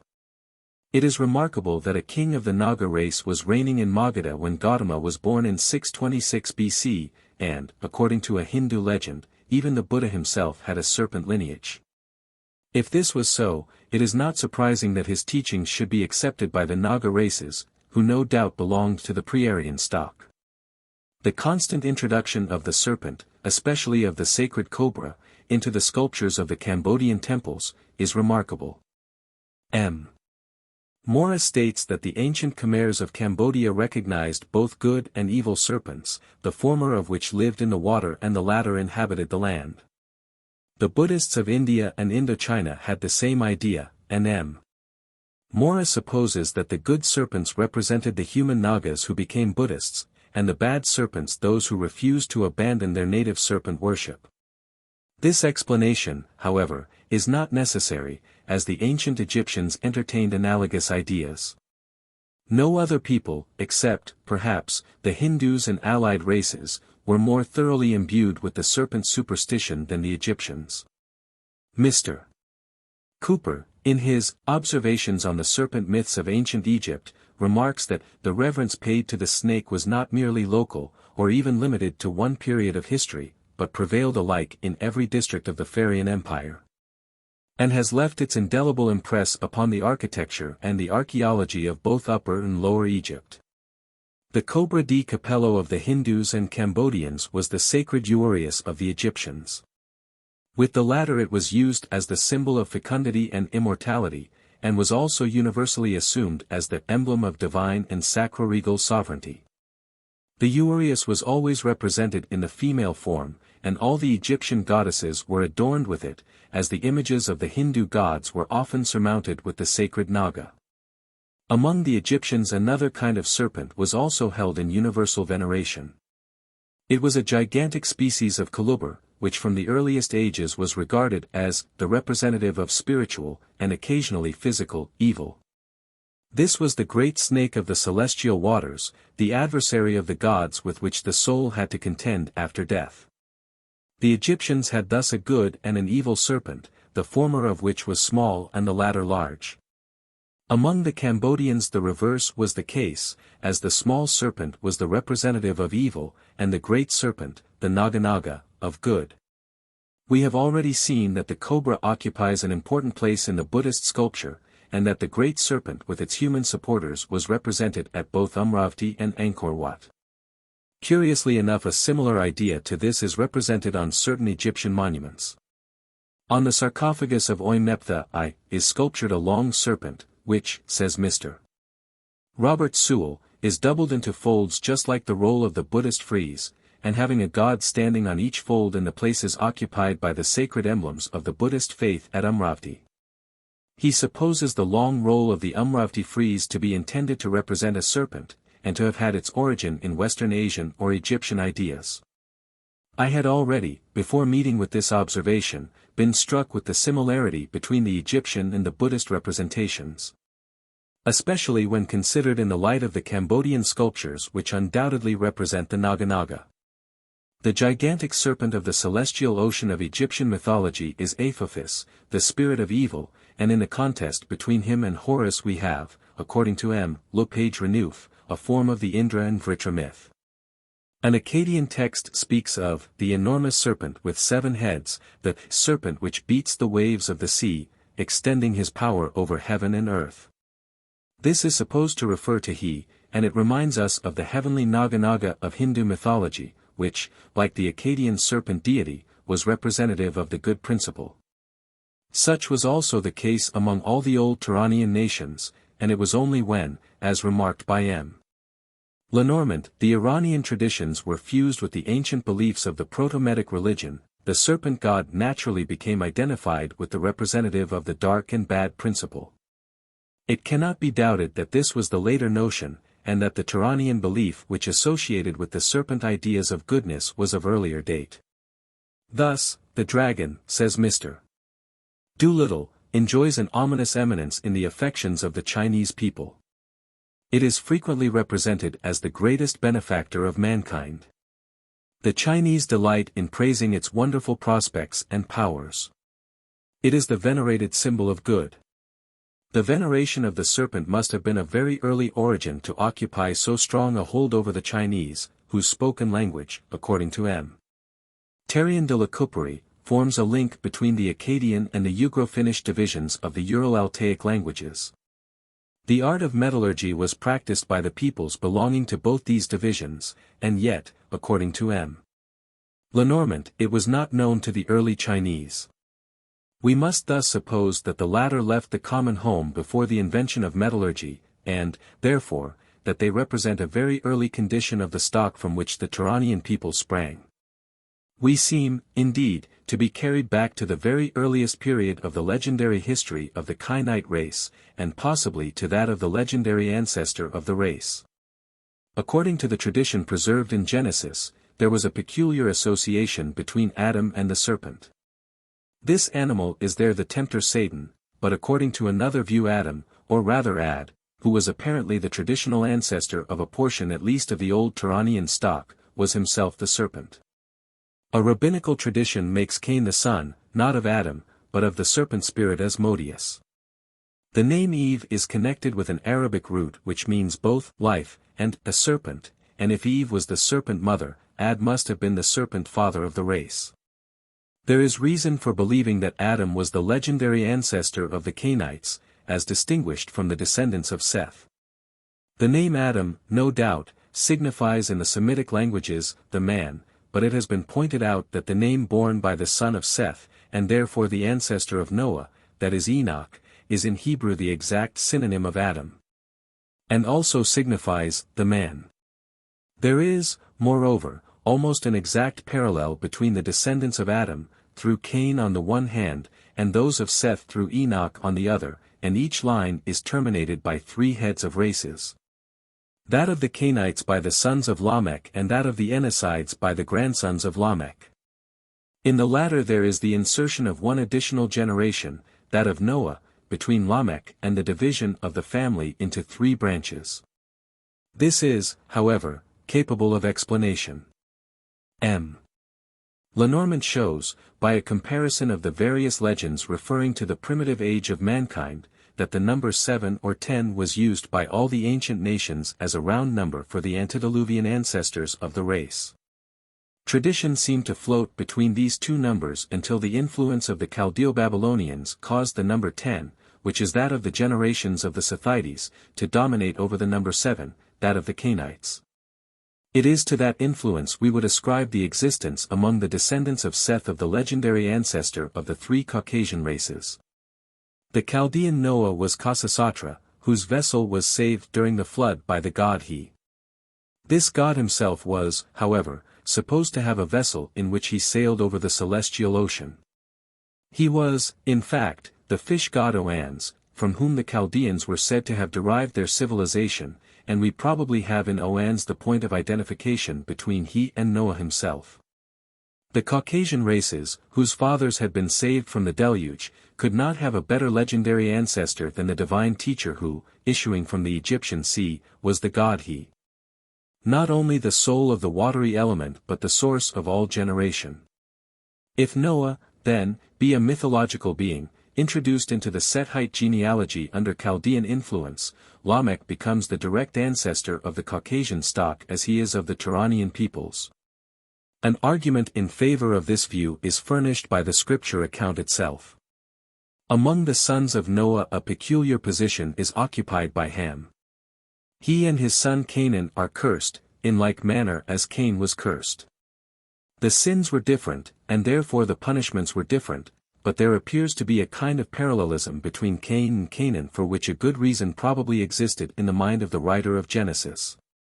We have seen that the Hamites were intimately connected with peoples belonging to the Turanian stock, and they were the special recipients of the old Cainite civilization. It is, indeed, far from improbable that they were more Cainite than Sethite. The 3 sons of Noah would seem to answer to the 3 sons of Adam, and as Ham or Canaan is a reproduction of Cain, so Japheth and Shem are reproductions of Abel and Seth. In either case the elder brothers were put on one side or cursed, that the youngest brother might enjoy the inheritance. Perhaps an explanation of this conduct may be found in the race relationships of the Semites. That they had a closer affinity to the Hamites than had the Japhethites is unquestionable, and it can hardly be less doubted that the latter were the purest branch of the Caucasian stock. The Semites were, indeed, a mixed race, but as the Hebrews professed to be the chosen people it was necessary that the Hamite and Japhethite races should be put on one side, as Abel and Cain had been. That their ancestor Shem might take the chief place. The Semites thus became the representative Caucasian people who, as children of light, stand in opposition to the Turanian Hamites, in like manner as the sons of Seth were opposed to the descendants of Cain. We have been led to believe that the civilization of the ancient world originated among the Cainites, of whom the Turanians are the line of descendants. We have seen reason, moreover, for supposing that the particular branch of the Turanian stock, among whom the development of the art of metallurgy first took place, was the Ural-Altaic, to which the earliest inhabitants of Chaldea belonged, and whom Dr. Topinard supposes to be the connecting link between the fair types of Europe and the brachycephalic types of Asia. The building art was one of the earliest to be developed, as is evident from the reference in Genesis to the building of a city by Cain. The erection of the first city is connected with the slaying of Abel, and therefore the origin of architecture may be referred back to almost the earliest period of human culture. And we may well suppose that some of the least cultured Turanian tribes represent a still earlier stage of Cainite civilization. Lenormand objects to Hernoble's theory that the Chinese and the Mongolian peoples are Cainites, that the geographical horizon of the traditions of Genesis did not extend far enough to include them. If, however, when the Chinese first descended into the plains they were still in the Stone Age, they may have been true Cainites. The more so as their immediate ancestors were located much nearer than are their descendants to the primeval home of Adamite man. The remarkable influence which the veneration for the serpent has obtained among the Chinese, a superstition which was developed no less remarkably among the peoples belonging to the western branch of the Turanian family, and through them among the Hamitic peoples, would seem to prove that it was of primeval origin. The arts of metallurgy and architecture appear to have had a later development, and to have originated among the Turanian Ethiopians or Kuths, to whom the civilization of the ancient world was ascribed. After leaving their home in West-Central Asia they settled in Chaldea, from whence they gradually spread throughout Western Asia, Northern Africa, and Europe, where, in later years, they came in contact with the Caucasian races, who gave a higher tone to their intellectual culture and their religious ideas, the latter being especially observable in the position assigned to the great serpent as the embodiment of evil. Note. The legend of the slaying of Abel by his brother Cain referred to at page 138, is met with in the mythologies of some of the American tribes. See Monography de Dean Dingy, by C. R. E. Petito, pp. 62-84, and for a similar legend of the Aztecs, see American Hero Myths, by Daniel G. Brinton, pages 64-68. 6. Sacred Prostitution. Mr. Darwin, in his work entitled The Descent of Man, Volume 2, p. 361, seems to endorse the opinion that the high honor bestowed in ancient times on women who were utterly licentious is intelligible only if we admit that promiscuous intercourse was the aboriginal and therefore the long-revered custom of the tribe. 230 and I propose, in the present chapter, to show that the fact referred to has nothing at all to do with the customs sought to be supported by it. The examples on which Sir John Lubbock relies have been taken from Delors' work on ancient religions, but they are more fully detailed in the Histoire de la Prostitution, by M. Pierre Dufour, and they certainly form one of the most remarkable chapters in the history of morals. According to Herodotus, 231 every woman born in Babylonia was obliged by law, once in her life, to submit to the embrace of a stranger. Those who were gifted with beauty of face or figure soon completed this offering to Venus, but of the others some had to remain in the sacred enclosure for several years before they were able to obey the law.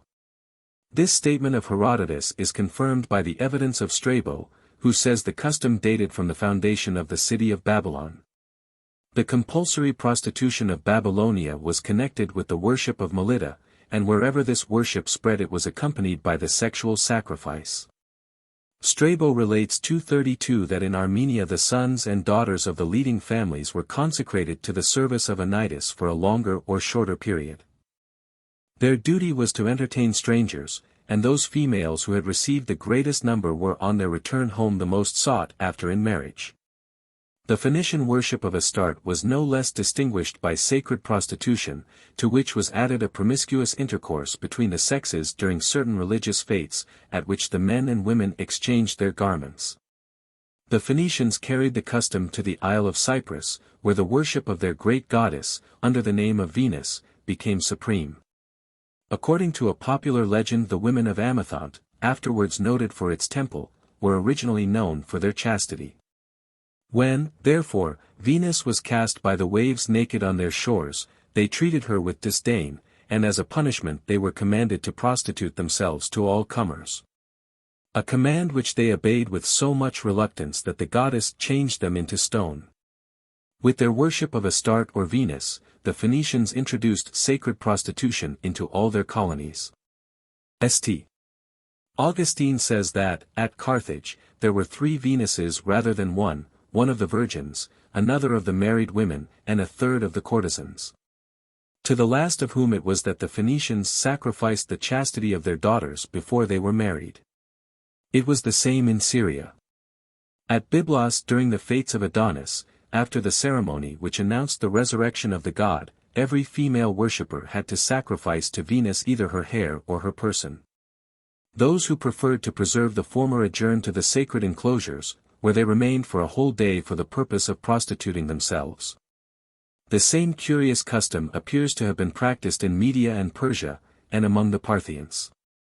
The Lydians were particularly noted for the zeal with which they practiced the rites of Venus. They did not limit their observance to occasional attendance at the sacred fetes, but, says Herodotus, they devoted themselves to the goddess, and practiced, for their own benefit, the most shameless prostitution. It is related that a magnificent monument to Aliates, the father of Croesus, was built by the contributions of the merchants, the artisans, and the courtesans. And that the portion of the monument erected with the sum furnished by the courtesans much exceeded both the other parts built at the expense of the artisans and merchants. Some writers deny that sacred prostitution was practiced in Egypt, but the great similarity between the worship of Osiris and Isis and that of Venus and Adonis renders the contrary opinion highly probable. On their way to the fetes of Isis at Bubastis, the female pilgrims executed indecent dances when the vessels passed the villages on the banks of the river. These obscenities, says Dufour, were only such as were about to happen at the temple, which was visited each year by 700,000 pilgrims, who gave themselves up to incredible excesses. Strabo asserts that a class of persons called Pelisses, harlots, were dedicated to the service of the patron deity of Thebes, and that they were permitted to cohabit with anyone they chose. It is true that Sir Gardner Wilkinson 233 treats this account as absurd, on the ground that the women, many of whom were the wives and daughters of the noblest families, assisted in the most important ceremonies of the temple. This fact is, however, quite consistent with Strabo's statement, which may have referred to an inferior class of female servitors, and considering the customs of allied peoples, it is more likely to be true than the reverse. The testimony of Herodotus is certainly opposed to that of Strabo. But the former acknowledges that he did not reveal all that he knew of the secrets of Egyptian worship, and we must, therefore, receive with some hesitation his assertion that the Egyptians are the first who, from a religious motive, have forbidden commerce with women in the sacred places, or even entranced there after having known them, without being first cleansed. The Greek historian adds, almost all other peoples, except the Egyptians and the Greeks, have commerce with women in the sacred places, or, when they rise from them, they enter there without being washed. Whatever may be the truth as to the inhabitants of ancient Egypt, at the present day the dancing girls of that country, who are also prostitutes, attend the religious festivals just as the ancient devotees of Astarte are said to have done. If we test the value of Herodotus' evidence on the matter in question by what is known of Grecian customs, it will have little weight. Sacred prostitution at Athens was under the patronage of Venus Pandemos, who is said to have been the first divinity that Theseus caused the people to adore, or, at least, to whom a statue was erected on the public place. The fetes of that goddess were celebrated on the 4th day of each month, a chief part in them being assigned to the prostitutes, who then exercised their calling only for the profit of the goddess. And they expended in offerings the money which they had gained under her auspices. At the height of its prosperity the temple of Venus at Corinth had, according to Strabo, 1,000 courtesans. It was a common custom in Greece to consecrate to Venus a certain number of young girls, when it was desired to render the goddess favorable, or when she had granted the prayers addressed to her. The ordinary Athenian prostitutes appear to have been dedicated to the public service, and they were forbidden to leave the country without the consent of the archons, who often accorded it only on having a guarantee that they would return. There would seem even to have been a college of prostitutes, which was declared useful and necessary to the state. The story of the social influence of the hetairai during the palmiest days of Greece is too well known to need repetition, and it will be found fully detailed in the pages of Dufour. The majority of the hetairai, however, were far from being in the position of Aspasia, Lais, and others, who were the friends, and even instructors, of statesmen and philosophers. Although they were allowed some of the rights of citizenship, they were often treated with implacable rigor by the Areopagus, and their children were condemned to the same ignominy as themselves. Curiously enough, the chief accusation against the prostitutes was their irreligion, and although they were priestesses in some temples, from others they were rigidly excluded. Among the Romans the prostitute class held a much lower position in public opinion than with the Greeks, and for a long time its members were treated as below the attention of legislators, and were left to the arbitrary regulation of the police. They were classed with the slave population as civilly dead, and, having once become infamous, the moral stain was indelible. Dufour says, as to the religious character of Latin prostitution, the courtesans at Rome were not, as in Greece, kept at a distance from the altars.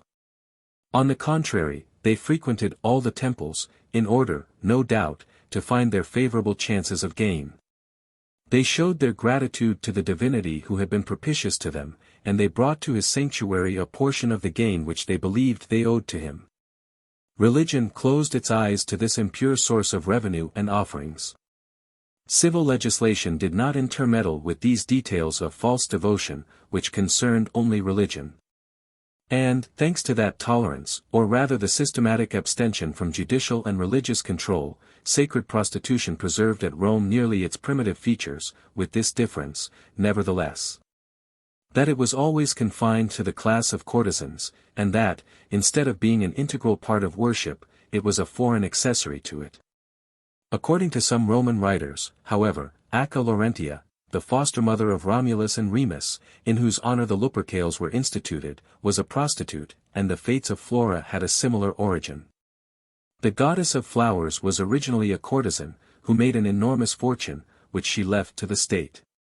Her legacy was accepted, and the Senate, in gratitude, decreed that the name of Flora should be inscribed in the fasts of the state, and that solemn fates should perpetuate the memory of her generosity.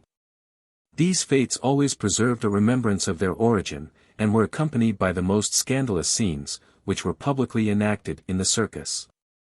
The religious prostitutes of antiquity find their counterparts in the dancing girls attached to the Hindu temples.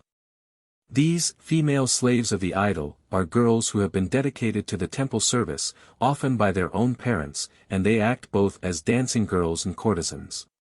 Notwithstanding their calling, they are treated with great respect, and such would seem always to have been the case. If we may judge by the ancient legend which relates that Gautama was entertained at VIII by a lady of high rank who had the title of Chief of the Courtesans. 234 No doubt the attention paid to the appearance and education of the temple prostitutes has much to do with the respect with which they are treated. The position accorded by the ancient Greeks to the superior class of hetairai being due to an analogous cause. Bishop Heber says, in relation to the bayadirs of southern India, that they differ considerably from the Nach girls of the northern provinces, being all in the service of different temples, for which they are purchased young, and brought up with a degree of care which is seldom bestowed on the females of India of any other class. This care not only extends to dancing and singing, and the other allurements of their miserable profession, but to reading and writing. Their dress is lighter than the bundle of red cloth which swaddles the figurant of Hindostan, and their dancing is more indecent. But their general appearance and manner seem to me far from immodest, and their air even more respectable than the generality of the lower classes of India. The money which they acquire in the practice of their profession is hallowed to their wicked gods, whose ministers are said to turn them out without remorse, or with a very scanty provision, when age or sickness renders them unfit for their occupation. Most of them, however, die young. The bishop adds, I had heard that the bayadirs were regarded with respect among the other classes of Hindus, as servants of the gods, and that, after a few years' service, they often marry respectably. But, though I made several inquiries, I cannot find that this is the case. Their name is a common term of reproach among the women of the country, nor could any man of decent caste marry one of their number. 235 The courtesans of Hindostan do not appear to be attached to the temples, but Tavernier relates that they made offerings to certain idols, to whom they surrendered themselves when young to bring good fortune. The chief facts connected with religious prostitution have now been given, and it remains only to show that this system has nothing to do with any custom of communal marriage or promiscuous intercourse between the sexes, such as it is thought to give evidence of. Sir John Lubbock says that the life led by the courtesans attached to the Hindu temples is not considered shameful, because they continue the old custom of the country under religious sanction. This statement, however, is wholly inaccurate, as the former existence of the custom referred to cannot be established. The social phenomena which are thought to establish that mankind has passed through a stage of promiscuity in the intercourse between the sexes are capable of totally different interpretation. The ease with which any doctrine or practice, however absurd or monstrous, will be accepted, if it possesses a religious sanction, would alone account for the respect entertained for religious prostitutes. But among a people who, like the Hindus, view sexual immorality for personal gain with abhorrence, such a calling, if it were based on so barbarous a custom as communal marriage, would inevitably lessen rather than increase that sentiment.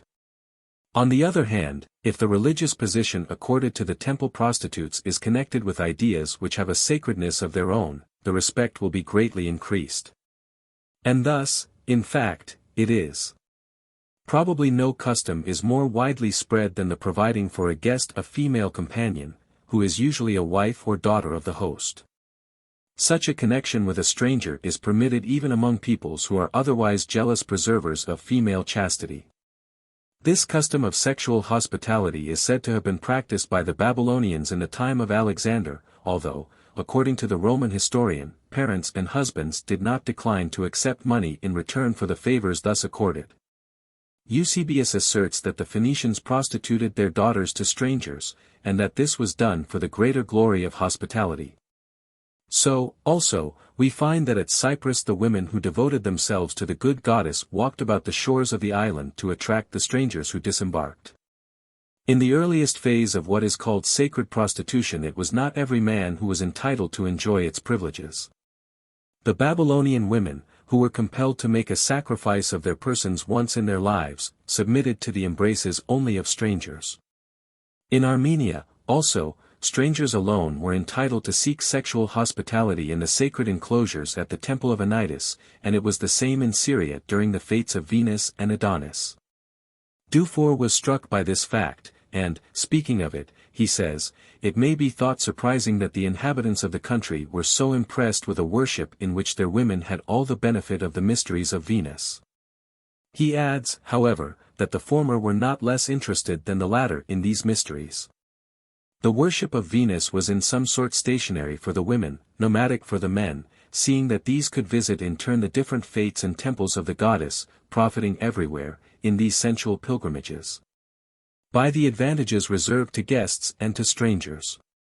Besides hospitality, the practice of which is, under ordinary circumstances, an almost sacred duty with uncultured peoples, there was another series of ideas associated with the system of sacred prostitution. In the East, the great aim of woman's life is marriage and bearing children. We have a curious reference to this fact in the lament of the Hebrew women for Jephthah's daughter, which appears to have been occasioned less by her death than by the recorded fact that she knew no man. When she heard of the vow made by her father, she said to him, "Let me alone 2 months, that I may go up and down upon the mountains and bewail my virginity, I and my fellows." The desire of the wife, however, is not merely for children, but for a man-child, the necessity for which has given rise to the practice of adoption.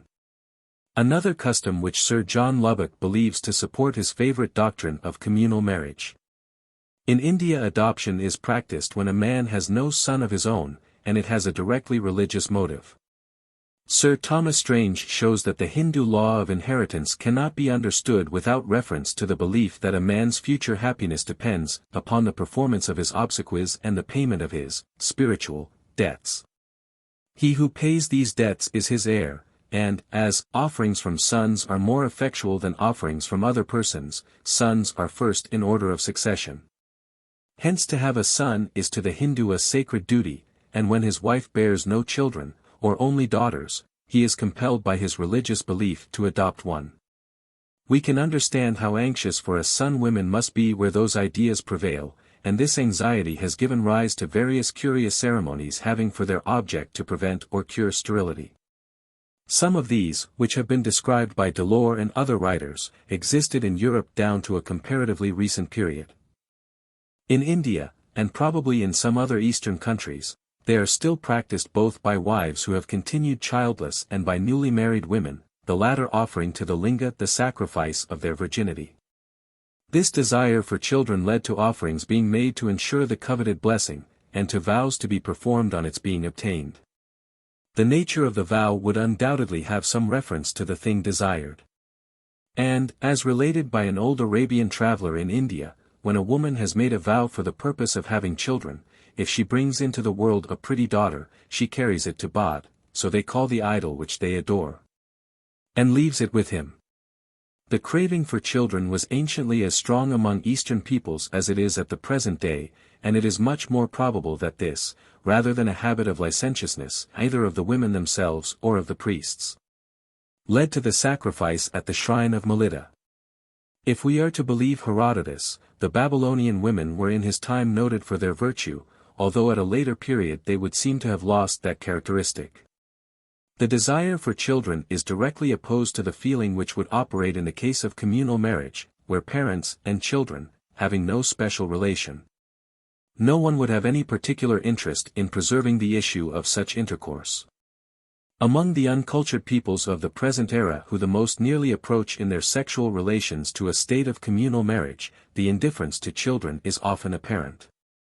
Infanticide is very general, and abortion is often practiced by the women to enable them to retain the favor of their husbands. The sacred prostitution, which is intimately connected with the craving for children, must, therefore, have originated at a time when a considerable advance had been made in social culture. It would not be surprising if the ancient Babylonish custom had, of itself, resulted in a system of sacred prostitution. The act of sexual intercourse was in the nature of an offering to the goddess of fecundity. And a life of prostitution in the service of the goddess might well come to be viewed as pleasing to her and as deserving of respect at the hands of her worshippers. We have an analogous phase of thought in the Japanese notion, that a girl who enters the Yoshiwara for the purpose of thus supporting her parents performs a highly meritorious act. In Armenia, as we have seen, children were devoted by their parents to the service of the great goddess for a term of years. And those who had received the most numerous favors from strangers were the most eagerly sought after in marriage on the expiration of that period. That dedication was in pursuance of a vow, which no doubt, like the vows of Indian women at the present day, would at first have relation to some sexual want. Although thank offerings of the same character would afterwards come to be presented by the worshippers of the goddess for blessings of any description. Thus Xenophon consecrated 50 courtesans to the Corinthian Venus, in pursuance of the vow which he had made when he besought the goddess to give him the victory in the Olympian Games. Pindar makes Xenophon thus address these slaves of the goddess: "O, young damsels, who receive all strangers and give them hospitality, priestesses of the goddess Pytho in the rich Corinth, it is you who, in causing the incense to burn before the images of Venus and in invoking the Mother of Love, often merit for us her celestial aid, and procure for us the sweet moments which we taste on the luxurious couches where is gathered the delicate fruit of beauty." The legitimate inference to be made from what has gone before is that sacred prostitution sprang from the primitive custom of providing sexual hospitality for strangers. The agents by which it was carried out being supplied by the votaries of the deity under whose sanction the custom was placed. Assuming its existence, and the strong desire on the part of married women for children, which led them to sacrifice their own virginity as an offering to the goddess of fecundity, or to dedicate their daughters to her service, we have a perfect explanation of the custom of sacred prostitution. The duty of these servants of the idol would include the furnishing of hospitality to the strangers who visited the shrines and fetes of the deity. These pilgrims became the guests of the deity, and she was bound to furnish them with the same hospitality as that which they would have met with if they had been entertained by private individuals. The piety of her worshippers enabled her to do this, either by devoting their daughters for a limited period to this sacred service, in return for which the reward of fecundity would be looked for, or by presenting them absolutely to the goddess in return for favors received at her hands. It is not surprising that among peoples having such notions, the temple courtesans were regarded with great respect, nor that those who had acted in that capacity with success were eagerly sought after as wives. It is more difficult to understand how sexual hospitality should have come to be placed under divine sanction. The difficulty vanishes, however, when the light in which the process of generation is viewed in the East is considered. That which by us is looked upon as due to a passionate impulse, was anciently, except among certain religious sects, and is still to the Eastern mind, an act of mysterious significance. The male organ of generation was the symbol of creative power, and the veneration in which it was held led to practices which to a modern European are nothing but disgusting, although to the Semite they partake of a purely religious character. To pursue this subject further would be to enter upon the wide field of phallic worship. Sufficient has, however, already been said to prove that sacred prostitution is only remotely connected, if at all, with communal marriage. The only apparent connection between them is the sexual hospitality to strangers which the former was established to supply. But the association is only apparent, as the providing of that hospitality is perfectly consistent with the recognition of the value of female chastity, and is quite independent of any ideas entertained as to marriage. In conclusion, I may add that the opinion expressed by Sir John Lubbock 236 that the Grecian hetairai were more highly esteemed than the married women, because the former were originally countrywomen and relations, and the latter captives and slaves, is not consistent with the facts of the case. Anyone conversant with the social customs of ancient Greece will be able to give a totally different explanation of that phenomenon. Marriage with foreign women was forbidden, and thus captives and slaves furnished the Greeks with concubines and prostitutes, while their wives were taken from among their own countrywomen.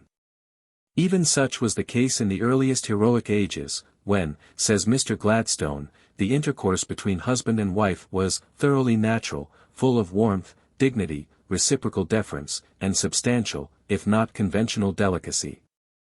The same writer says, the relations of youth and maiden generally are indicated with extreme beauty and tenderness in the Iliad. And those of the unmarried woman to a suitor, or probable spouse, are so portrayed, in the case of the incomparable Nausicaa, as to show a delicacy and freedom that no period of history or state of manners can surpass. 237. 7. Marriage among primitive peoples. The usual idea associated with the term marriage is the union in domestic life of a single pair of individuals, and with few exceptions this is the only marriage recognized by Christian peoples. We learn from the Old Testament scriptures that the Hebrews had different ideas on that subject. They not only considered it allowable for a man to have more than one wife, but apparently they thought he might have as many wives as he chose. This system of marriage, to which the term polygamy has been usually applied, is still prevalent in most countries outside of the European area. The monogamous and polygamous forms of marriage are, however, by no means the only possible ones. Instead of a man and a woman living together, a number of individuals may thus associate, and in lieu of a man having several wives a woman may conceivably have more than one husband. Moreover, marriage may be subject to varying regulations or restrictions, causing the same system to present dissimilar features in different localities. That which is possible in social life may reasonably be expected to occur somewhere or other on the earth's surface, and, as a fact, all the types of marriage referred to are to be found among peoples of the Eastern Hemisphere. It can hardly be doubted that the most civilized races, of which we may call the modern world, have, with the exception of the Chinese, belonged to the two great branches of the Caucasian stock, the Aryan and the Semitic-speaking peoples. Those races, and especially such of them as inhabit the western part of the old continent, have shown a preference for monogamy or polygamy, the former being almost restricted to Europeans, the latter being nearly universal among the Asiatic portion of the Caucasian stock. The inferior races, however, possess the least advanced systems of marriage. The natives of the Australian continent are usually regarded as the most uncivilized of mankind, and among them there has been developed a system which some persons would probably consider not entitled to the name of marriage. In it individuals give place theoretically to groups, between whom the marriage relation is supposed to be formed, the individuals being treated only as members of a group. The existence of this peculiar system has been established by the inquiries of the Reverend Lorimer Fison, who has shown, moreover, that Australian marriage is something more than the marriage of group to group, within a tribe. It is an arrangement, extending across a continent, which divides many widely scattered tribes into intermarrying classes, and gives a man of one class marital rights over women of another class in a tribe 1,000 miles away, and speaking a language other than his own. It seems to be strong evidence of the common origin of all the Australian tribes among whom it prevails, and it is a striking illustration of how custom remains fixed while language changes. 238. An American writer, Mr. Lewis Morgan, who was the first to point out the prevalence among the less cultured races of mankind of relationship which he terms classificatory, in opposition to the descriptive relationships of the superior races, states that, according to Australian marriage, a group of males distinguished by the same class name are the born husbands of a group of females bearing another class name. And whenever a male of this class meets a female of the other class, they recognize each other as husband and wife, and their right to live in this relation is regarded by the tribe to which they belong. The peculiarity of this system is, not that each individual is entitled to take a wife or husband out of a particular group, but that, in theory, every individual is from birth the husband or wife of all the members of a special group. Mr. Phallism remarks further that the idea of marriage under that system is founded on the rights neither of the woman nor of the man. It is based on the rights of the tribe, or rather of the classes into which the tribe is divided. Class marriage is not a contract entered into by two parties. It is a natural state into which both parties are born, and they have to be content with that state whereunto they are called. But what is the nature of the social organization to which the system of group marriage belongs? At the present time nearly all the existing Australian tribes are divided into 4 classes, into one of which every individual is born. The members of each class are supposed to trace their descent to the same common female ancestor, they are treated as of the same degrees of kinship to each other, and they are not allowed to intermarry. There is reason to believe that originally, perhaps when the ancestors of all the existing tribes resided in the same neighborhood, each tribe consisted of only 2 classes. In this case, the law of group marriage, under the regulations as to marriage and descent just mentioned, would require that all the members of each class should be real or tribal brothers and sisters of each other, and the husbands and wives of all the members of the other class. The theoretical result would be, that all the men of each class would have their wives in common, and all the women of each class their husbands in common. Whether the number of individuals in each group was large or small, the result would be the same. In practice, the exercise of the extended marriage right would be restricted to a few individuals, but that its existence is generally understood is shown by the statement of a native servant, who had travelled far and wide in Australia, that he was furnished with temporary wives by the various tribes with whom he sojourned in his travels. That his right to those women was recognized as a matter of course, and that he could always ascertain whether they belonged to the division into which he could legally marry, though the places were 1,000 miles apart, and the languages quite different. This particular case might, perhaps, be explained as an extreme example of the granting of sexual hospitality, but Mr. Phallism refers to several facts which prove the reality of the relationships arising out of group marriage, and therefore of this system itself. He states that an Australian has the rights of a brother, and he acknowledges the duties of a brother, towards every man of his own group, and he can no more marry a woman of a group which is sister to his own than we can marry our own sister. Among the Australians, as among some other races who are supposed to have had at one time a similar marriage system, a mother-in-law and a son-in-law mutually avoid each other. This conduct is based on the fact that the mother-in-law belongs to the class of women over whom the son-in-law has a marital right, but as she is specially forbidden to him they must keep out of each other's way.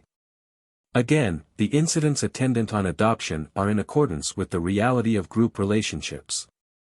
A person who is adopted into a gens or family forthwith abandons all the relationships of his own gens, and takes those of the gens into which he is adopted, a result which is due to the fact that relationship is conceived not between individual and individual, but between group and group. Extraordinary as is the Australian system at the present time, when each class, or intermarrying group, embraces so many individuals, it would not appear so strange if, as was originally the case, each group consisted only of the immediate descendants of the common female ancestor. In this case all the males in any particular generation of each family group would be the husbands of all the females in the same generation of the other family. In other words, all the men of each group would have their wives in common and all the women their husbands in common. Moreover, the actual practice of the Australian tribes differs from the theory. Every man and every woman is permanently married to an individual of the opposite sex, and often this connection is formed at an early age by arrangement between the parents of the persons concerned. In addition, however, each of these persons may be allotted by the Great Council of the tribe as an accessory spouse, or peroru, to some other individual. The Australian system, therefore, presents a mixture of individual marriage and group marriage, the latter of which is evidently closely connected with the right of sexual hospitality, which is considered by the savage mind as natural and of great importance. Australian marriage is thus based on what may be theoretically termed the natural marriage between two groups of individuals whose wishes are never consulted in the matter. The same arrangement might, of course, be made among the individuals themselves, and, curiously enough, a form of group marriage, much restricted in its operation, was at one time fully recognized among the Polynesian islands of the Pacific. This system was known as punalua, and it consisted in two or more brothers having their wives, or two or more sisters having their husbands, in common. Here, brothers and sisters form one group, and the wives of the one with the husbands of the other, themselves being brothers and sisters, actual or tribal, form another group answering to the intermarrying classes of the Australians. The Polynesian punalua and the Australian group marriage are, therefore, fundamentally the same. 239 The Australian system is much the more comprehensive, however, as it affects all the members of a class, while the Polynesian affects only the persons immediately concerned. Each punaluan group appears to be formed independently, with the consent of all the parties to the arrangement, and without conferring any sexual right on the children belonging to it. This is totally unlike the Australian practice, which recognizes individuals only as members of particular groups, standing to each other in a certain marital relation and perpetuated by descent through their female members. The latter may be described as hereditary punalua, as distinguished from the Polynesian system, which is purely personal. Mr. Morgan points out that punalua may be of two forms, one founded on the brotherhood of the husbands, and the other on the sisterhood of the wives, the men of each group being polygamous and the women polyandrous. Both forms of that marriage arrangement are said to have existed among the natives of America, although, when discovered by Europeans, the family with them was founded on marriage between single pairs, but without exclusive cohabitation. Thus, it was not uncommon for a man who married an eldest daughter to claim all his wife's sisters, and he appears to have occasionally allowed his brothers to participate in the matrimonial privileges. In other cases, a man married the sister of his deceased wife as a matter of course, but he did not take her in his wife's lifetime. Similar customs exist in some parts of Australia, where the old system of marriage has been almost forgotten. The polyandrous form of punalua was known to the Australians either as a feature of the group right, or in the course of its decadence. Thus, every woman had accessory husbands or paramours who associated with her temporarily, notwithstanding that she had a recognized husband with whom she habitually cohabited. Mr. T.E. Lance mentions a tribe in which most of the women are nominally the wives of elderly men, who are, however, obliged to lend them on stated occasions to the younger men of the allowed classes. It is evident that circumstances may favor the development of either the polyandrous or the polygamous form of punalua to the exclusion of the other. A scarcity of women would tend to the establishment of the former system, as we see in the case of the Todas of southern India. This fine race of hillmen were inveterate practicers of female infanticide down to a recent date, and it was almost the universal practice for a family of near relations to live together in one hut, having wife, children, and cattle in common. 240 The continued formation of such alliances appears to have led to a result much resembling the group marriage of the Australians. As Colonel Marshall states, the family come to be represented mainly by a knot of brothers, half-brothers, and cousins, married to closely related kinswomen in nearly equal numbers, the men being the common fathers of all the progeny. Each woman, however, the mother of her own children only. 241 The Todas have, under British influence, given up the practice of infanticide, but they have fewer female than male children, owing to a preponderance of male births, and polyandry is still customary among them. A woman is at first married with her own consent to one man, who pays the dowry. Afterwards, however, if the husband has brothers, or very near relatives, all living together, they may each, if both she and he consent, participate in the right to be considered her husband also, on making up a share of the dowry that has been paid. 242 Notwithstanding the example of the Todas, it must not be thought that a scarcity of women is essential to the existence of polyandry.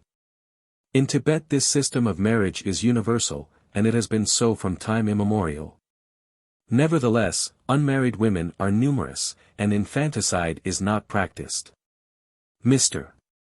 Andrew Wilson defined Tibetan polyandry as the marriage of one woman to two or more brothers, and these are actual brothers, although at one time probably they may also have been tribal.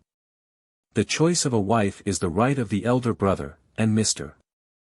Wilson states 243 that, among the Tibetan-speaking people it universally prevails that the contract he makes is understood to involve a marital contract with all the brothers, if they choose to avail themselves of it.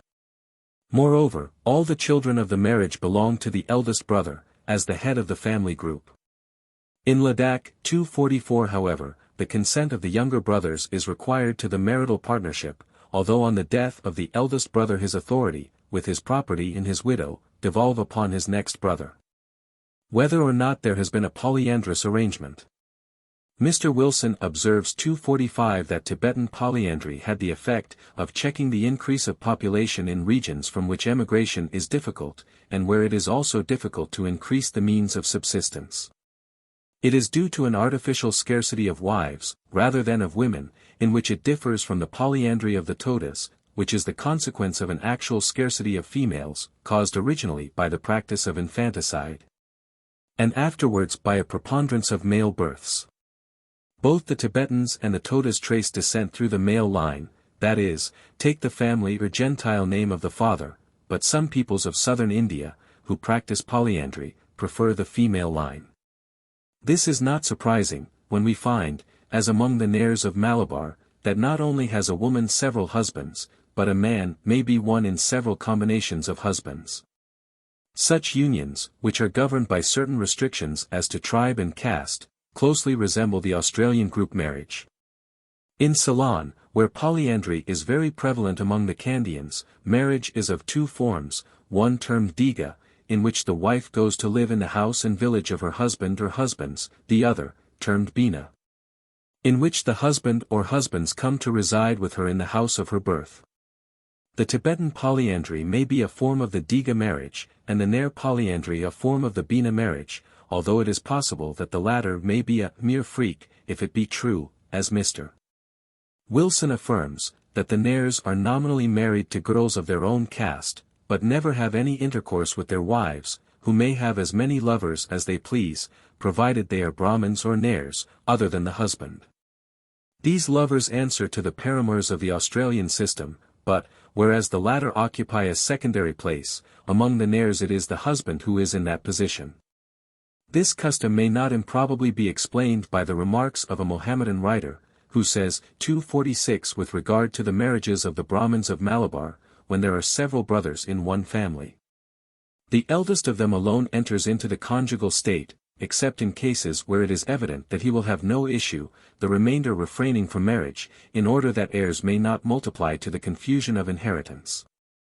The younger brothers, however, intermarry with women of the Nair caste without entering into any compact with them, thus following the custom of the Nairs, who have themselves no conjugal contract. In the event of any children being born from these connections, they are excluded from the inheritance, but should it appear evident that the elder brother will not have issue, then another brother, the next to him in age, will marry. The irregular marriages with the Nair women were, perhaps, introduced by the Brahmins to provide wives for the brothers of their caste who were not allowed to marry. The original Nair polyandry may have been similar to that of the carpenters, ironsmiths, painters, and other Malabar castes, who, says the same writer, cohabit, two or more together, with one woman, but not unless they are brothers. or in some way related, lest confusion should ensue in the inheritance of property. It is thought, from certain facts mentioned in the Mahabharata, that polyandry was a recognized institution among the early Hindus, and that the eldest brother had the right, as now among the Tibetans, to choose a wife for the family. Some writers have gone so far even as to assert that all the peoples of the primitive Aryan stock, and our own British ancestors amongst them, practiced the same custom or some form of group marriage. Mr. J. F. Mlenin regarded the Hebrew law of the Levirate, which required a younger son to take his elder brother's widow if he had died childless, as having been derived from the practice of polyandry. Whether this was so, or whether it was merely a regulation to prevent the elder branch of a stock from becoming extinct, traces of polyandry have undoubtedly been met with among peoples of the Semitic stock. It would seem, however, to have been most prevalent among the tribes of southern Arabia, and it was probably due, chiefly to the poverty of the people, 247 as among the Tibetans, who may have directly influenced the development of polyandry in Arabia. The true marriage system of the Semitic peoples was punalua of the polygamous form, in which several sisters had a husband in common. We have an instance of it in the marriage of Jacob with the sisters Leah and Rachel. At a later period, however, when blood or even tribal relationship between the wives was not required, the practice of polygamy became fully established. This system has attained its chief development among the Semitic races and those African peoples who are allied to them by blood. The most widely spread forms of marriage now existing are polygamy and monogamy, and while the former may be traced to the polygamous phase of punalua or group marriage, it is not improbable that the latter is traceable to the polyandrous phase. At all events, monogamy has been established chiefly among those races who are supposed, formerly, to have been polyandrous. The Australians, among whom group marriage has reached so full a development, are said to show a tendency to the introduction of individual marriage. Descent through the female line, which was, at one time, universal among them, is giving place to descent through males, where residence has become fixed and property accumulated. The change is accompanied by a weakening of the group right, and the gradual introduction of marriage, by gifts, by exchange, by capture, and by elopement, one or other of these predominating. The rights of the individual are thus substituted for those of the group, and individual marriage is recognized. Strange as are the various marriage systems we have referred to, they are based on the very simple principle that every individual has a sexual right. The conditions under which this right may be exercised vary among different peoples, their operation giving rise to the peculiar married arrangements in question. Among the Australians, almost the only restriction on sexual unions appears to be that arising from consanguinity. Their marriage regulations have evidently been formed with the intention of absolutely prohibiting unions between persons near of kin. Although marriage with a sister of the half-blood is often permitted, and for special reasons marriage with a full sister may be allowed. The objection to consanguineous unions may be declared to be universal among peoples of a low degree of culture. Their marriage regulations, however, are generally intended to have certain positive results. The chief result aimed at would seem to be the prevention of overpopulation. This fact, combined with the recognition of the sexual rights of man, accounts for the polyandry of the Tibetans and the Hindus, and the attainment of it is in many cases aided by the practice of infanticide. Polygamy, on the other hand, has no apparent relation to the question of population. It is connected rather with the rights of the gens or family to which the women belong, the man having, in many cases, certain duties to perform before he can obtain his wife or wives. The development of polygamy is, moreover, attended with an invasion of the sexual rights of individuals, as the appropriation of the women by the rich or powerful often renders the obtaining of wives by the poor or weak difficult, if not impossible. The objection entertained by peoples of a low degree of culture to the marriage of persons near of kin is a strong ground of objection to Mr. Morgan's theory that consanguineous unions were the earliest to be formed. In other words, that promiscuous intermarriage between brothers and sisters and others of the closest kin was, at one time, customary. Mr. Fison refers to various practices which he thinks point to the former existence of such a state of things among the Australians. In reality, however, they are merely incidents of the group marriage which has been developed by that race, or at most, the result of temporary suspension under special circumstances of the restrictions which that system enforces. They are, indeed, cases of licentiousness similar to what is often met with among many peoples during religious and other festivals. The occurrence of a temporary condition of lawlessness on various occasions, such as the death of a chief or the celebration of an important event, is not unknown even to civilized nations. Mr. Morgan's opinion as to the former prevalence of consanguineous marriages derives no real support from the fact mentioned by Mr. Phallism, and as I have elsewhere 248 shown, marriages of that character are not required to account for the phenomena exhibited in the classificatory system of relationship which exists among the primitive races of mankind. 8. Marriage by capture. Various attempts have been made to account for the prevalence among peoples of all degrees of culture of what has been called marriage by capture, or of rites which furnish evidence of its former existence. Mr. Mlenin traces it to infanticide, which by rendering women scarce, led at once to polyandry within the tribe, and the capturing of women from without. On the other hand, Sir John Lubbock ascribes the origin of marriage by capture to a desire on the part of individuals to acquire women for themselves, without infringing on the general rights of the tribe. According to this view, communal marriage was replaced by special connections, accompanied by the introduction of a foreign element, giving rise to the practice of exogamy. The reference to this practice, the necessity for which must, if Mr. Mlenin's idea is correct, have preceded marriage by capture, instead of the latter originating it, unnecessarily complicates the question under discussion. Although exogamy is often associated with forcible marriage, the two things are perfectly distinct, and they have had totally different origins. Mr. Morgan very justly connects the former with certain ideas entertained by primitive peoples with regard to blood relationship, and it can be explained most simply and rationally as marriage out of the clan. It having sprang from the belief that all the members of a clan are related by blood, and therefore incapable of being united in marriage. This view is confirmed by the fact that tribes which are endogamous in relation to other tribes are exogamous in the sense that they comprise several clans, the members of none of which can intermarry among themselves. We have a curious example of this limited exogamy in the Chinese, among whom persons bearing the same family name are not permitted to intermarry. True endogamy would seem to exist among very few peoples, and when it is practiced the custom is probably due to special circumstances, which, giving prominence to a particular clan, have enabled them to claim a caste privilege.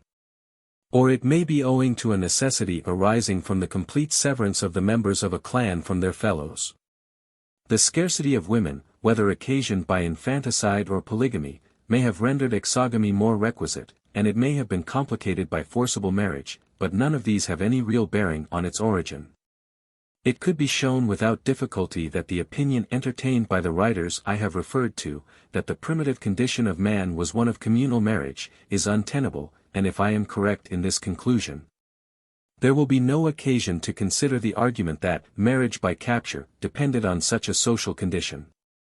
The idea that marriage by capture originated in the necessity for exogamy, arising from infanticide or some other practice, is more plausible, and such an explanation of the custom may be accepted where it is not universal in a tribe, but resorted to only in particular cases or under special conditions.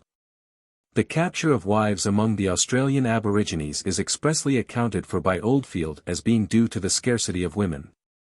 But where forcible marriage can be traced to the action of individual caprice, it must be treated as exceptional, and some other explanation must be sought for the widespread practices which are supposed to prove the former prevalence of that custom. From this standpoint Mr. Mlenin's explanation is far from satisfactory, as may be shown by analysis of the incidents attendant on marriage by capture, as practiced by different peoples.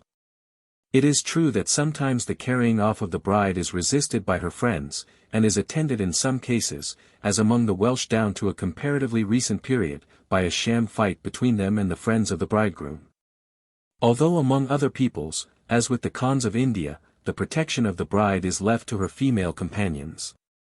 In the great majority of cases cited by Sir John Lubbock, however, the suitor forcibly removes the bride without any hindrance from her friends.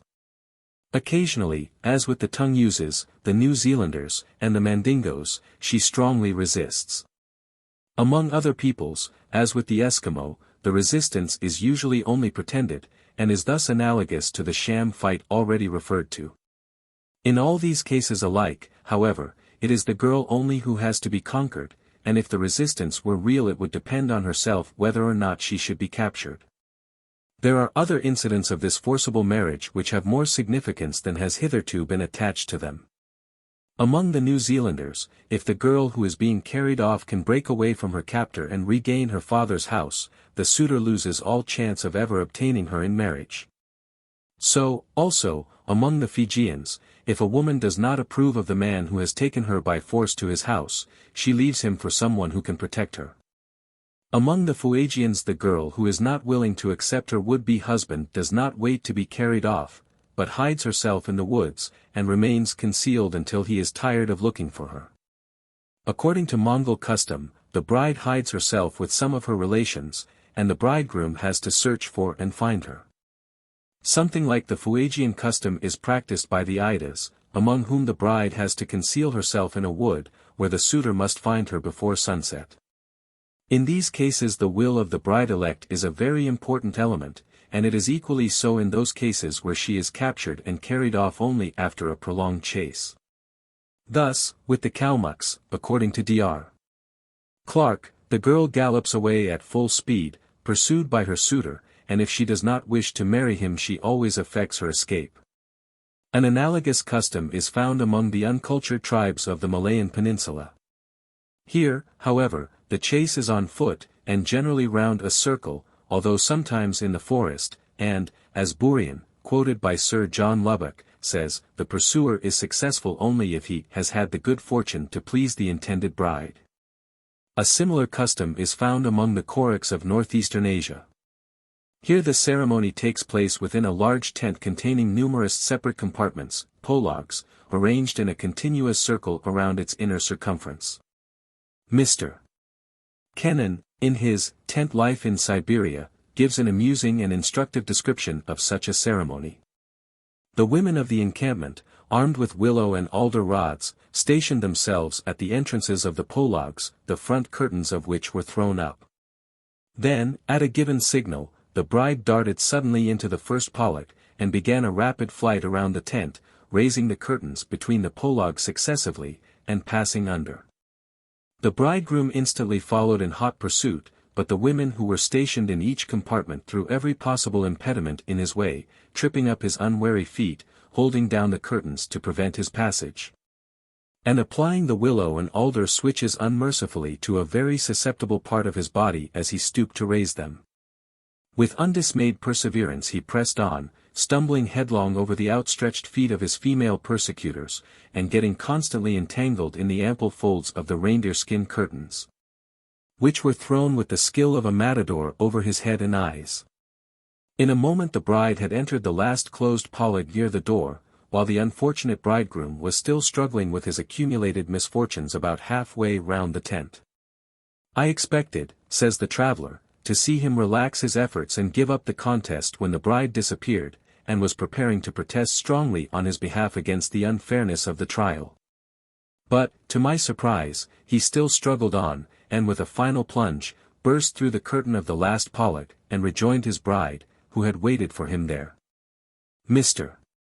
Kennan adds that, the intention of the whole ceremony was evidently to give the woman an opportunity to marry the man or not, as she chose, since it was obviously impossible for him to catch her under such circumstances, unless she voluntarily waited for him in one of the pologs.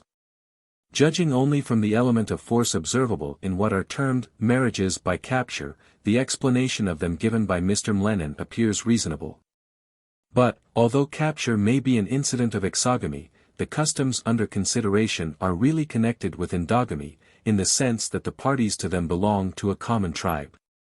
Moreover, those customs are wanting in another of the elements which would be necessary to justify their being classed as survivals of an earlier practice of forcible exogamy.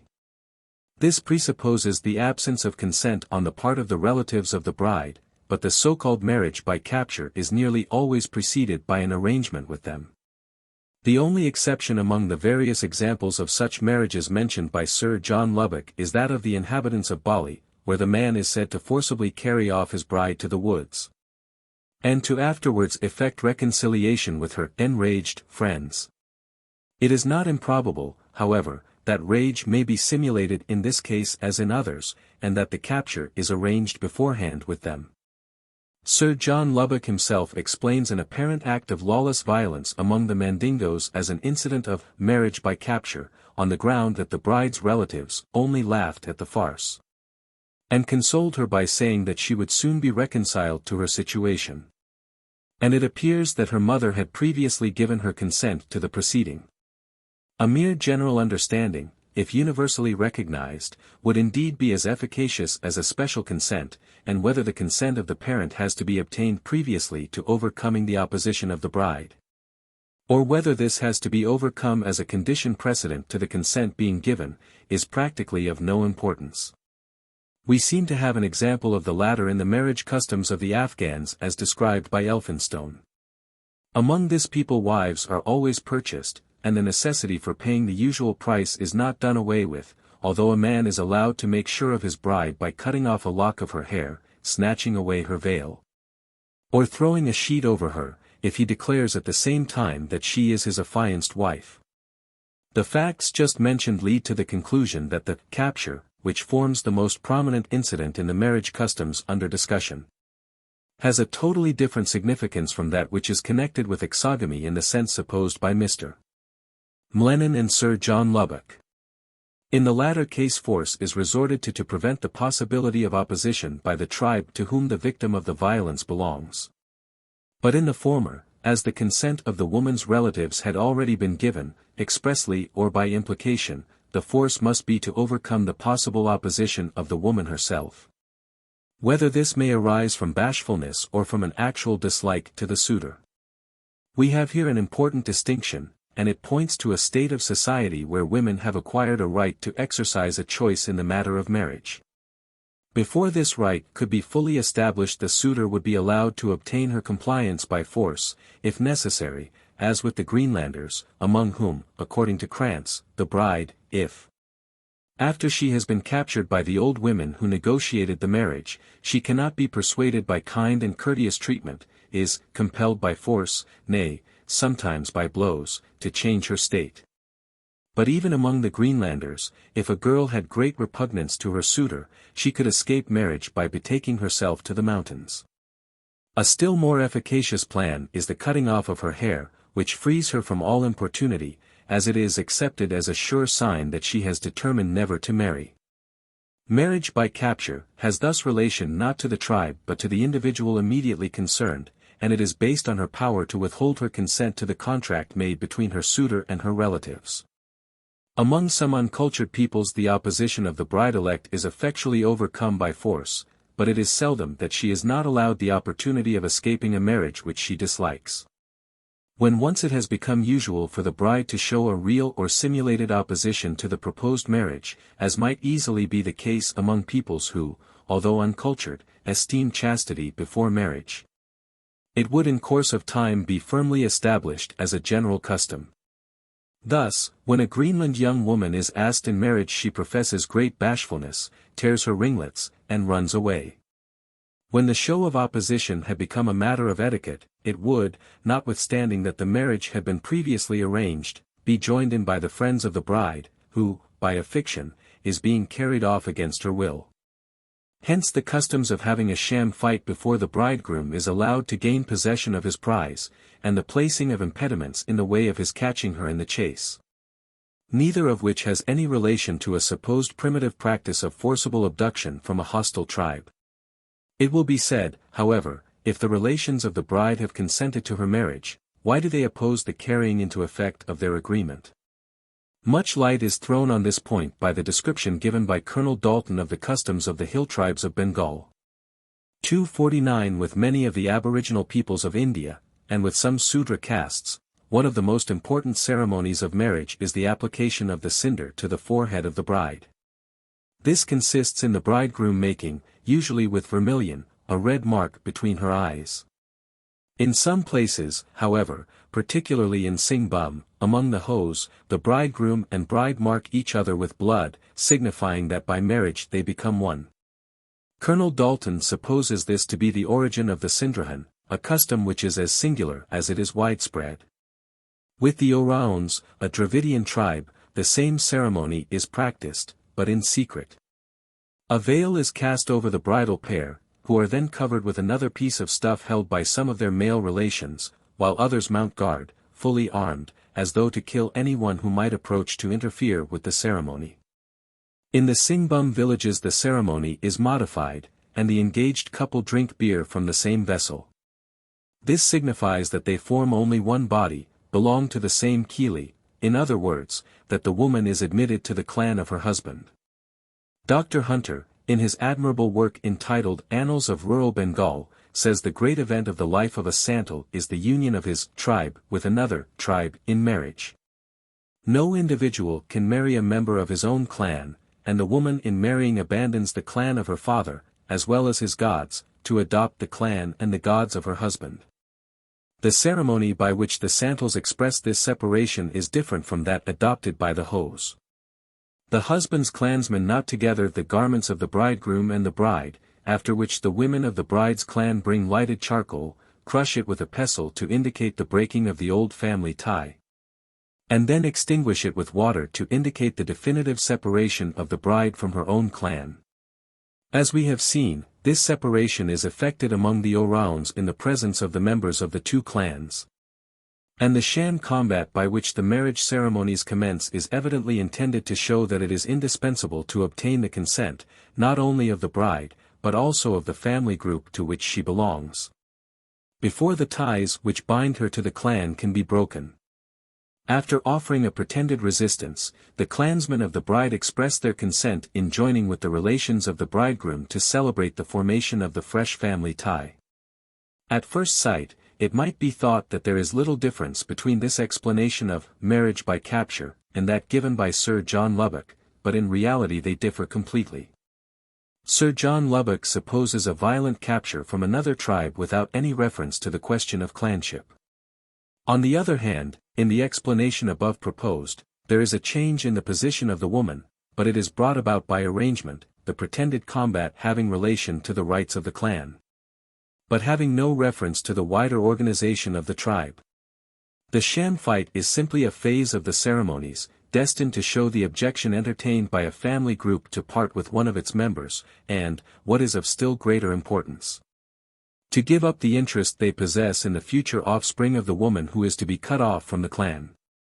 The essentially pacific character of the sham fight is shown by the manner in which, as described by Colonel Dalton, it is conducted in Gondwana. Among the Mwasi of this district, when the cavalcade of the bridegroom approaches the house of the bride, there issues from it a merry troop of young girls, who are headed by the mother of the bride, bearing on her head a vessel full of water, surmounted by a lighted lamp. When the girls come near the bridegroom's friends they throw at them balls of boiled rice, after which they beat a retreat. The young men pursue them to the door of the house, which, however, they cannot enter until they have made presents to its female defenders. The fact that among nearly all the peoples who have marriage by combat, the children belong to the clan of their father, confirms the truth of the conclusion I have sought to establish, that the ceremony in question has relation to the clan, and not to the bride. Among the primitive peoples to whom it would be necessary, on the hypothesis of Sir John Lubbock, to trace the origin of that curious custom, the children usually belong to the family group of their mother. The sham fight could be introduced when a change has taken place in the condition of women. But this would imply a phase of civilization much more recent than that of the Australians and other barbarous tribes, to whose practice of stealing women for wives, which is mere forcible marriage, has been wrongly traced the origin of marriage by capture. 9. Development of the family. Mr. Mlenin has remarked, in relation to the curious customs of capturing women for wives found among peoples in all parts of the world, that, in almost all cases the form of capture is the symbol of a group act, of a siege, or a pitched battle, or an invasion of a house by an armed band, while in a few cases only, and these much disintegrated, it represents a capture by an individual. On the one side are the kindred of the husband, on the other the kindred of the wife. 250 Whatever may be the true explanation of the origin of exogamy, with which the custom referred to is connected, there can be no doubt of the truth of the statement that the wife capture is now usually, although it sometimes has relation solely to the individual, the symbol of a group act. This may not be in the sense intended by Mr. Mlenin, who looks upon exogamy and polyandry as referable to one and the same cause, and who regards all the exogamous races as having originally been polyandrous. 251 The phenomena of wife capture prove conclusively, however, that the family group to which the woman belonged possessed, or thought themselves entitled to, certain rights over her, rights of which they resisted the invasion. Whether by an individual alone, or by a group of persons, or by an individual aided by the other members of a group. It is important to notice that the groups in question appear to consist, not of strangers to each other, or to the man or woman more immediately concerned, but of persons bound together by certain ties of blood. This is shown to be so by the fact that the capture is atoned for by the payment to the relations of the woman of the marriage price. If this has not been agreed on beforehand. 252 It is required, moreover, by the conclusion arrived at by Mr. Mlenin, that the tribes among whom the system of wife capture prevails are chiefly those whose marriages are governed by the law of exogamy. 253 By exogamy is meant the practice of marrying out of the tribe or group of kindred. 254 And it is founded on a prejudice against marriage with kinsfolk. 255 There is some uncertainty as to the nature of Mlenin's primitive group, but, judging from his statement that promiscuity, producing uncertainty of fatherhood, led to the system of kinship through mothers only.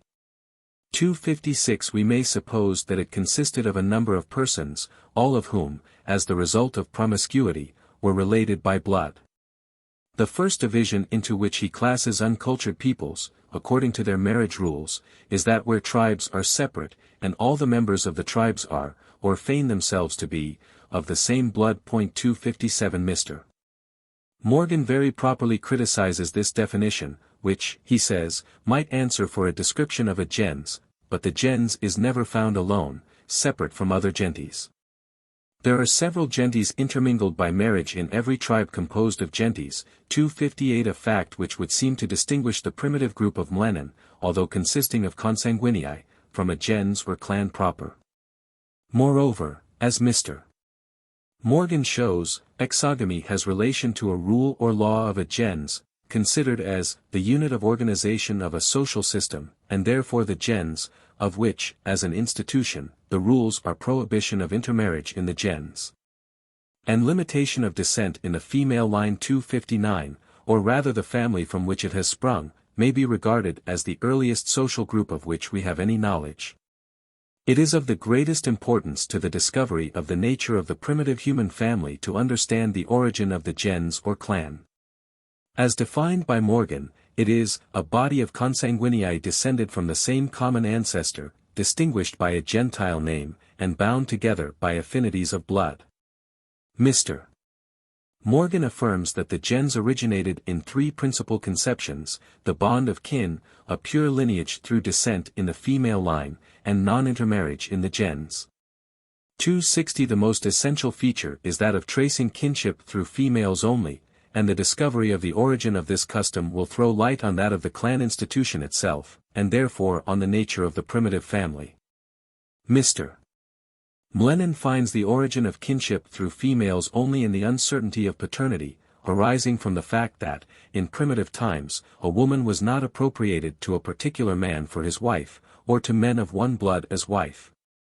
261 The children, although belonging to the horde, remain attached to their mothers, and the blood tie observed between them would, as promiscuity gave place to polyandry of the ruder kind in which the husbands are strangers in blood to each other, become developed into the system of kinship through females.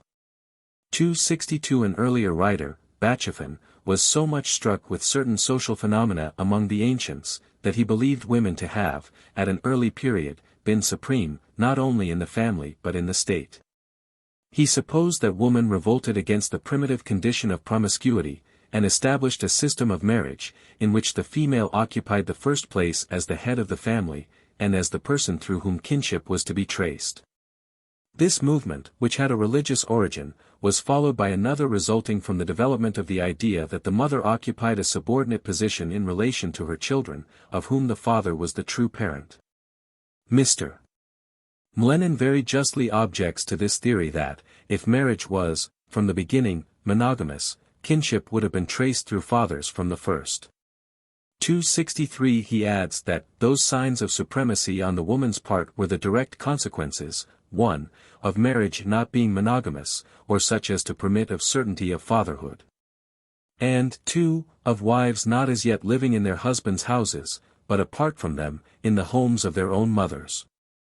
264 The meaning of this is, that the phenomena referred to by Bachofen were due to the former prevalence of a system of polyandry, such as still exists among the Nairs of southern India. It is very improbable, however, that kinship through the female only could have had the origin supposed by Mr. Mlenin. According to him, one cause of the supremacy of woman referred to by Bachofen was the fact of wives living apart from their husbands in the homes of their own mothers. This custom must, therefore, have preceded the supremacy of woman, assuming this to have existed, and the tracing of kinship through females which gave rise to it. We must believe that originally women lived alone with their daughters, and their sons also, until these set up a separate establishment for themselves, taking with them probably their favorite sisters, as with the Nairs at the present day. 265 There being no male head of the family. If, however, we trace our steps back in thought to the most primitive period of human existence, we shall see that such a domestic state as that here supposed cannot have been the original one. Among savages there is never that subordination of the man to the woman which we should have to assume. We cannot suppose that the primeval group of mankind consisted of a woman and her children, and if the woman had a male companion we cannot doubt, judging from what we know of savage races, that he would be the head and chief of the group.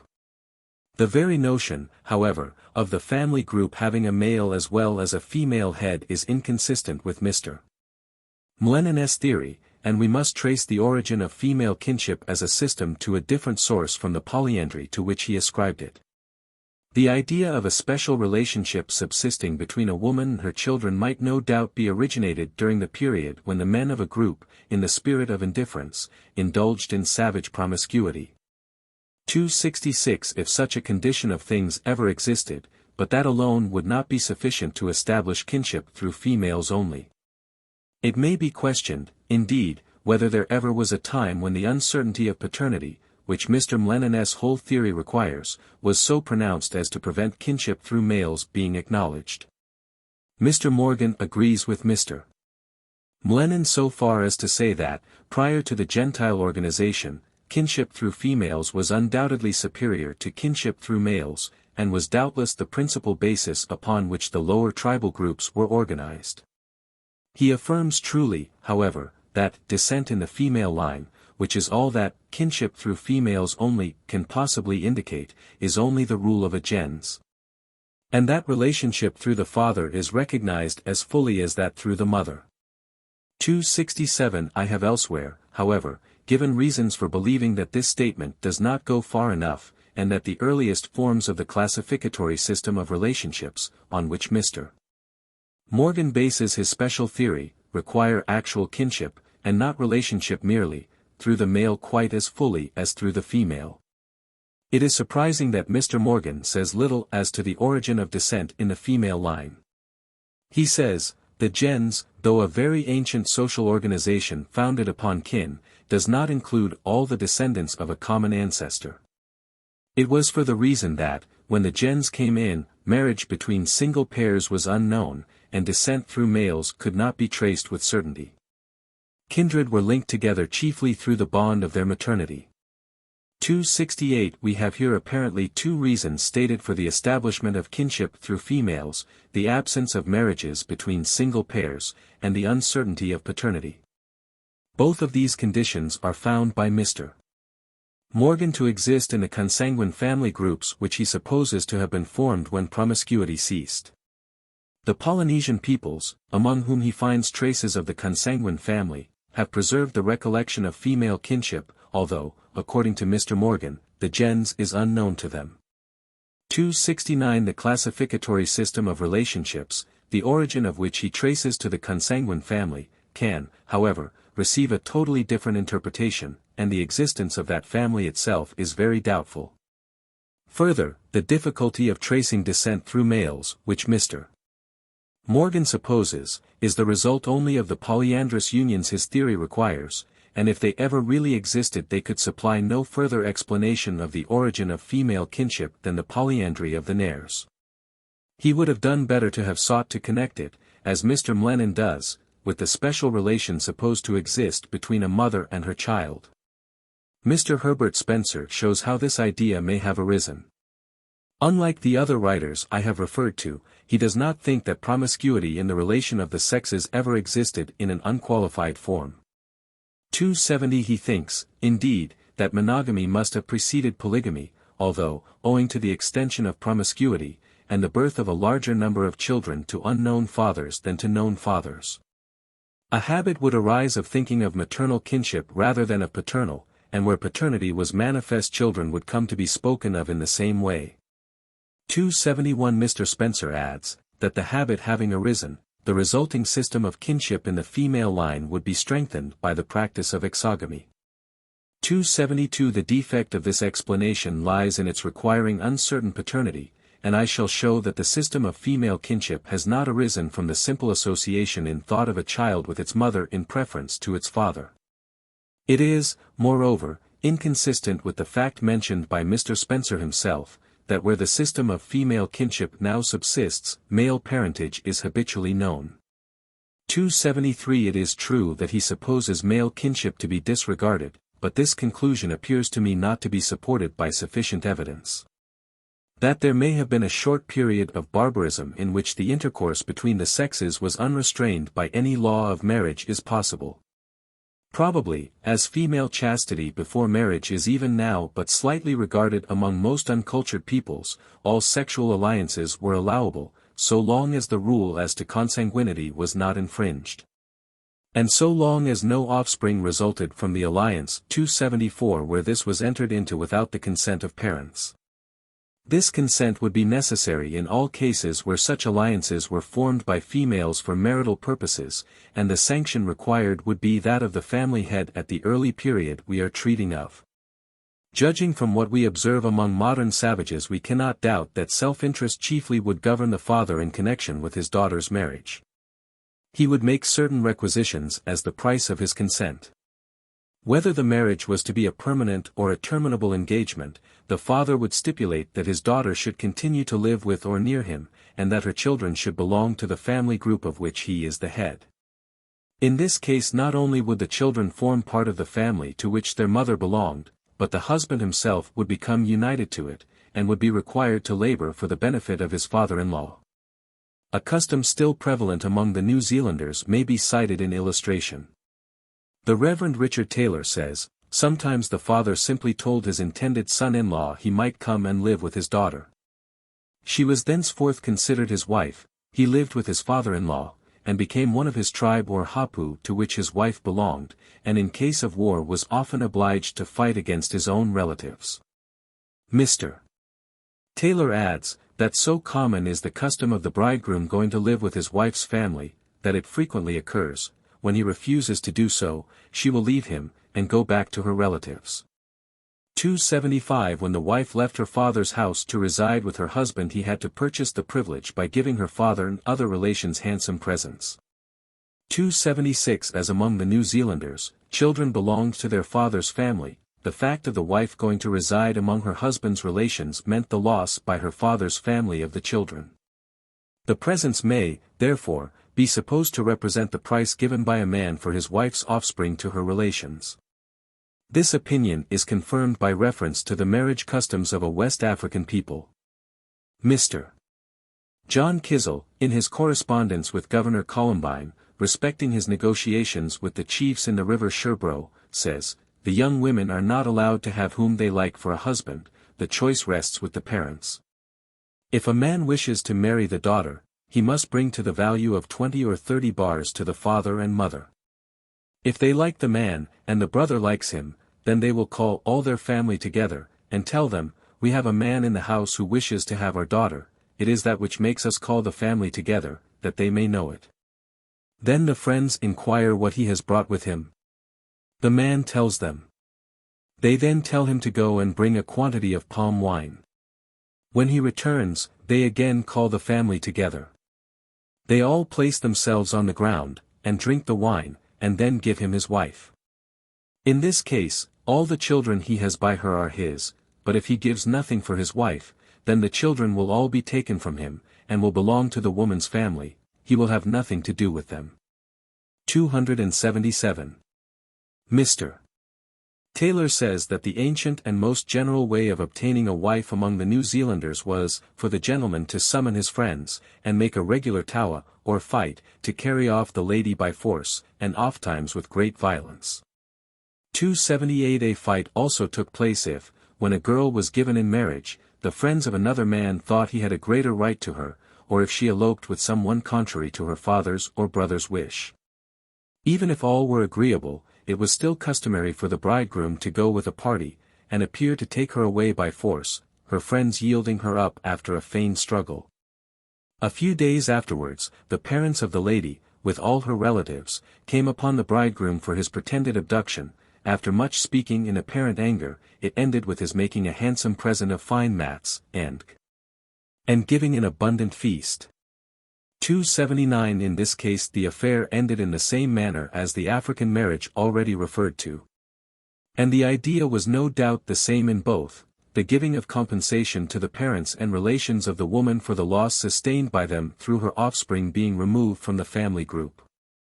Probably the widespread custom of pretended forcible marriage was originally connected with the rights of the woman's relations. Although sometimes the capture is due to the desire to obtain for nothing what could otherwise be acquired only by a purchase fee. What those rights are may be ascertained from the information given us by Mr. Morgan as to the privileges and obligations associated with the membership of a gens. Among them is an obligation not to marry in the gens, mutual rights of inheritance of the property of deceased members, and reciprocal obligations of help, defense, and redress of injuries.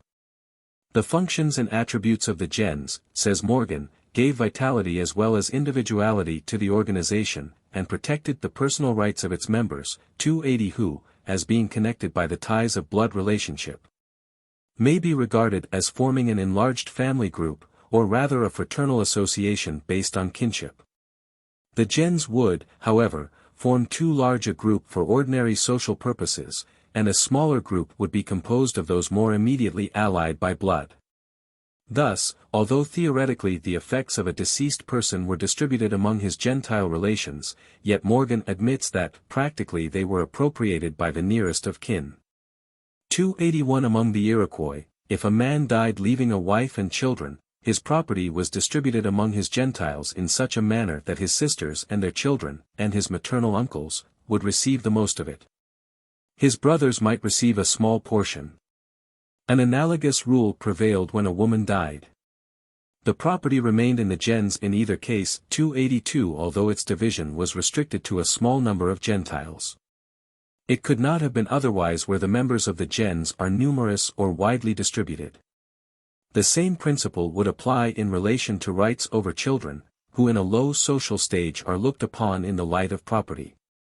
Among the Aborigines of America each gens had personal names that were used by it alone, and, says Morgan, a Gentile name conferred of itself Gentile rights. Now, although a child was not fully christened until its birth and name had been announced to the council of the tribe, its name was selected by its mother with the concurrence of her nearest relatives. Morgan says nothing of any right of the gens over the marriage of its members, and it would seem not to have any voice in the matter. The formation of the alliance is usually left to the two individuals more immediately concerned or to their near relations. 283 And the marriage price belongs to the parents and near kin of the wife. This, in the absence of the marriage price, would be the case also with the children born of her marriage, on the principle that children are the wealth of savages. Reference to the custom of blood revenge confirms the view that, for certain purposes, a smaller family group than the gens is recognized by the peoples having that organization. Mr. Morgan thinks the practice of blood revenge had its birthplace in the gens, which was bound to avenge the murder of one of its members. He says further that it was the duty of the gens of the slayer, and of the slain, to attempt an adjustment of the crime before proceeding to extremities. It rested, however, with the Gentile kindred of the slain person to decide whether a composition for the crime should be accepted, showing that they were considered the persons more immediately concerned. The crime of murder is, as Mr. Morgan says, as old as human society, and its punishment by the revenge of kinsmen is as old as the crime itself. 284. This is hardly consistent with the preceding statement that the practice of blood revenge had its birthplace in the gens. It preceded the development of the gens, and originated with the smaller family group which, as we have seen, is more immediately connected with property and children and the marriage of its female members. Those who are liable to the obligations of the law of blood revenge in any particular case must be identified, and, as they can hardly comprise all the members of the gens, we must suppose them to be restricted to the smaller group consisting of near-blood relations. Judging from what we know of the habits of the Australian Aborigines in relation to the lex talionis, we cannot doubt that the persons subject to retaliation in any particular case are well defined. The example of the Polynesian islanders, who are said not to have risen to the conception of the gens, shows that before this was developed, not only was the lex talionis recognized, but the law of marriage and the rights of parents over their children were fully established. These are, therefore, not dependent on the gens, but are incidental to a simpler group of blood relations, that on which the gens itself is based. The idea of brotherhood is at the foundation of all these early social organizations. Mr. Morgan says, in relation to the Iroquois phratry, that the phratry is a brotherhood, as the term imports, and a natural growth from the organization into gentes. It is an organic union or association of two or more gentes of the same tribe for certain common objects. These gentes were usually such as had been formed by the segmentation of an original gens. 285. So also, a gens forms a fraternal association, as it consists of a body of consanguinei descended from the same common ancestor, distinguished by a Gentile name, and bound together by affinities of blood. 286. If we trace the ascent until we come to the common ancestor, we shall have a group of kinsmen who compose the simplest form of brotherhood, that of a parent and his or her children. Originally this would be a mother and her daughters, as when the sons formed marriage associations the daughters only and their children would be left under the parental roof. It is evident, therefore, that the primitive family cannot have originated within the gens or clan. On the contrary, the clan was based on the family or group of kinsmen, without which it could not have existed. Moreover, it by no means follows that, because the common ancestor of the members of the gens or clan was a female, the primitive group of kinsmen had not a male as well as a female head. Considered as a fraternal association, the father may have been excluded, but for the purposes of the brotherhood it was of no importance whether paternity was certain or uncertain. The result would have been the same in either case. For other than brotherhood purposes kinship to the father may have been fully recognized. The obligations of the lex talionis, the right to property, and the control of children in marriage, may have concerned only the kinsmen by the mother's side, but those on the father's side may have been equally affected by the law of marriage. That such was the case I have sought to establish elsewhere, as evidenced by the classificatory system of relationships, and that view is confirmed by various facts showing that kinship by the male side is fully recognized among savages. I have already had occasion to refer to Mr. Mlenen's admission that, if marriage was, from its beginning, monogamous, kinship would certainly, human nature being as it now is, have been traced through fathers, if not indeed through fathers only, from the first. 287. Mr.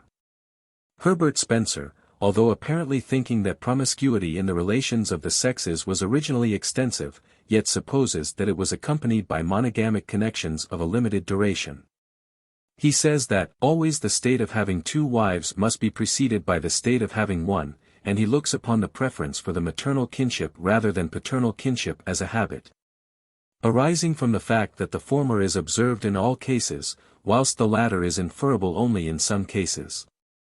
288 Mr. Spencer's admission that where the system of female kinship now subsists, male parentage is habitually known, though disregarded, greatly weakens his position, the more so as we are not told why or when it is disregarded. 289 Mr. Morgan goes far toward supplying an explanation of the fact, although his theory is defective.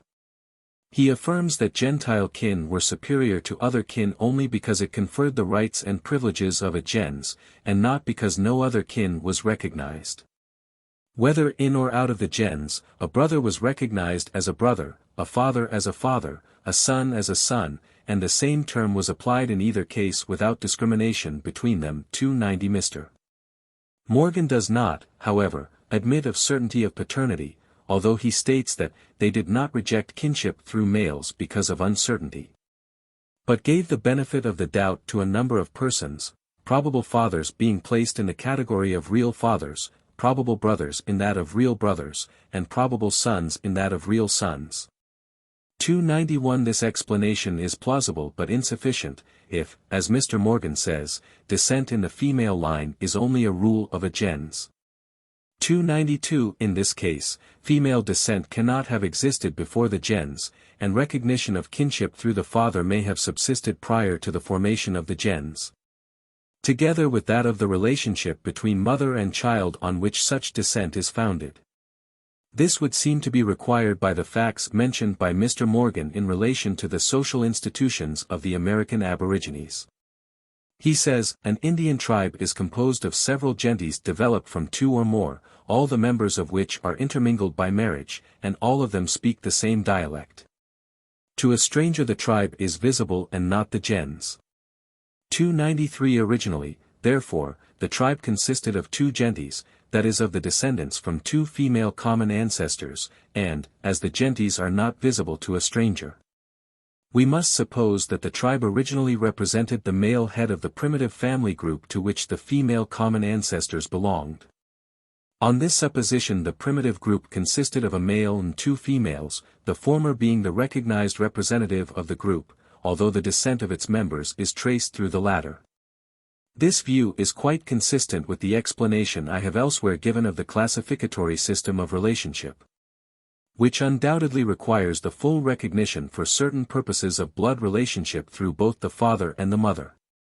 The conclusion thus arrived at is confirmed by what we know of the opinions entertained by peoples among whom the Gentile organization is fully developed. Carver, as quoted by Sir John Lubbock, states that among the Hudson's Bay Indians, children always take the name of their mother. The reason they give for this is, that as their offspring are indebted to the father for their souls, the invisible part of their essence, and to the mother for their corporal and apparent part, it is more rational that they should be distinguished by the name of the latter, from whom they indubitably derive their being, than by that of the father, to which a doubt might arise whether they are justly entitled. 294 The reason given by the Hudson's Bay Indians why children are called after their mothers shows that the system of female kinship is quite consistent with the recognition of kinship through the male. No doubt the mother is regarded by savages as having a closer physical relationship to her child than their father, but it is incredible to suppose that the latter could ever be looked upon as having no closer relationship to it than a stranger in blood. If the mother had several husbands the actual paternity may not be certain, but, as the father must be one of several well-ascertained individuals, the paternity is only rendered less certain, and the child may be regarded as having several fathers, and claim kinship through them all. If they are sons of the same father, that kinship will be with the same persons as though its mother had but one husband. Under the conditions I have supposed, however, where a woman takes, as her husband, a man who lives with her among her own relations, there would not be any uncertainty as to paternity. And therefore the stronger relationship supposed between mother and child must have originated in the close physical connection observed to subsist between them. This does not, however, explain the origin of clan relationship based on kinship through females only, which is connected with the fact of the members of a woman's clan possessing certain rights over her and her children. These rights would not be affected, even if the primitive custom of the woman continuing to live among her relations after marriage were departed from. Before this took place, the system of female kinship would have become firmly established, and it would be confirmed, although it could not be originated, by the idea that, as the wife may not be faithful to her husband. There is more certainty about maternity than paternity.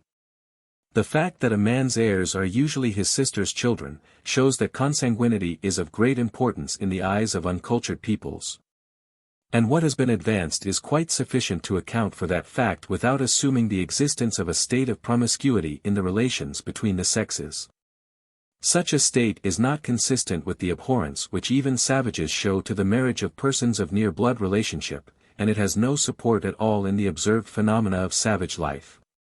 The punalua custom of the Polynesian islanders, which has its counterpart among the todas of the Nilgiris, and traces of which may perhaps be found, on the one hand, in the fraternal polyandry of the Tibetans, and, on the other hand, in the sororal polygamy of the North American Aborigines, is neither promiscuous nor incestuous in the proper sense of these words. The possession by several brothers of wives in common, who may themselves be sisters, or by several sisters of husbands in common, who may be brothers, may, as I have elsewhere suggested, have originally been due to the feeling that marriage has a spiritual as well as a physical significance. Punalua was really an application of the idea of brotherhood to marriage, and it is not surprising that, among uncultured peoples, the having wives or husbands in common should be considered a high mark of friendship. It is important to notice that among the peoples who have developed or perfected the Gentile institution, a rule of which is descent in the female line, the husband is the head of the household, and the wife little more than a servant. So long as they continue to live together. It is true, as Lahontan states 295, that the wife has the same power of divorce as the husband, but so long as she remains in his cabin she is treated by him as a drudge and a mere childbearer. As women they have some influence in the tribe, but this is only when they have children to give them dignity. The Polynesian islanders not having risen to the conception of a gens, it is, perhaps, not surprising that woman is usually regarded by them as an inferior creature. Her position as a woman is, however, better than that of a wife, in which capacity she is cared for as little as among the American Aborigines. Her condition is mitigated only under the influence of the Arioi institution, and where she enters into the Punaluan engagement. If it is true, as Mr. Morgan states, that the Australians rank below the Polynesians, and far below the American Aborigines, we cannot wonder that the position of woman among the Australian Aborigines is one of great inferiority. In fact, among them wives are considered as articles of property, and not only do they suffer great privations, but they are most barbarously treated. The last-named people practice the simplest form of obtaining wives, that of capture by cunning and personal violence, but in most of their tribes descent is in the female line, and the gens or clan is developed more or less perfectly. And yet the Australian Aborigines possess marriage regulations which seem formed for the express purpose of preventing the intermarriage of blood relations, and which fully recognize kinship by the male line. A modern French writer of great authority, Fustel de Coulanges, affirms that the ancient family was constituted chiefly by religion, the first institution of which was marriage. The family gives rise to the gens, and, with its elder and younger branches, its servants and dependents, formed possibly a very numerous group of persons. Such a family, says de Coulanges, thanks to the religion which maintained its unity, thanks to its special privileges which rendered it indivisible, thanks to the laws of protection which retained its dependents, formed in time a widespread society under an hereditary chief. 296. This view of the primitive family possesses much truth, although it leaves out of sight one of the most essential features of the family among uncultured peoples. The same may be said in relation to the patriarchal family of Sir Henry Maine. This writer says that, the earliest tie which knitted men together in communities was consanguinity or kinship, and that, there was no brotherhood recognized by our savage forefathers, except actual consanguinity regarded as a fact.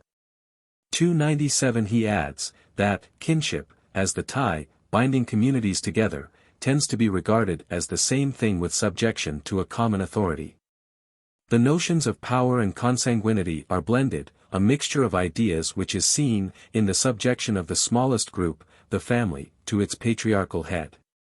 298. This group, says Sir Henry Maine, consists of animate and inanimate property, of wife, children, slaves, land and goods, all held together by subjection to the despotic authority of the eldest male of the eldest ascending line, the father, grandfather, or even more remote ancestor. The force which binds the group together is power. A child adopted into the patriarchal family belongs to it as perfectly as the child naturally born into it, and a child who severs his connection with it is lost to it altogether. The patriarchal family of Maine thus differs from the ancient family of de Coulanges in its binding force, which in the one case is power, and in the other religion, forces which are, nevertheless, reconciled by the fact that the chief element in this religion is the ancestral idea which is at the base of the patriarchal family. This view of the nature of the ancient family would be complete if it provided for the fact, revealed by the study of primitive institutions as now exhibited among uncultured peoples, that descent was originally traced by the female line in preference to the male line. The defect thus revealed will, however, be removed if it can be shown, as I have endeavored to do, that descent through the male is, for certain purposes, recognized equally with that through the female. Mr. Herbert Spencer, in his Principles of Sociology, refers, 299 as follows, to a suggestion made by Mr. Fiske, which contains an important truth bearing on the subject of this paper, postulating the general law that, in proportion as organisms are complex, they evolve slowly.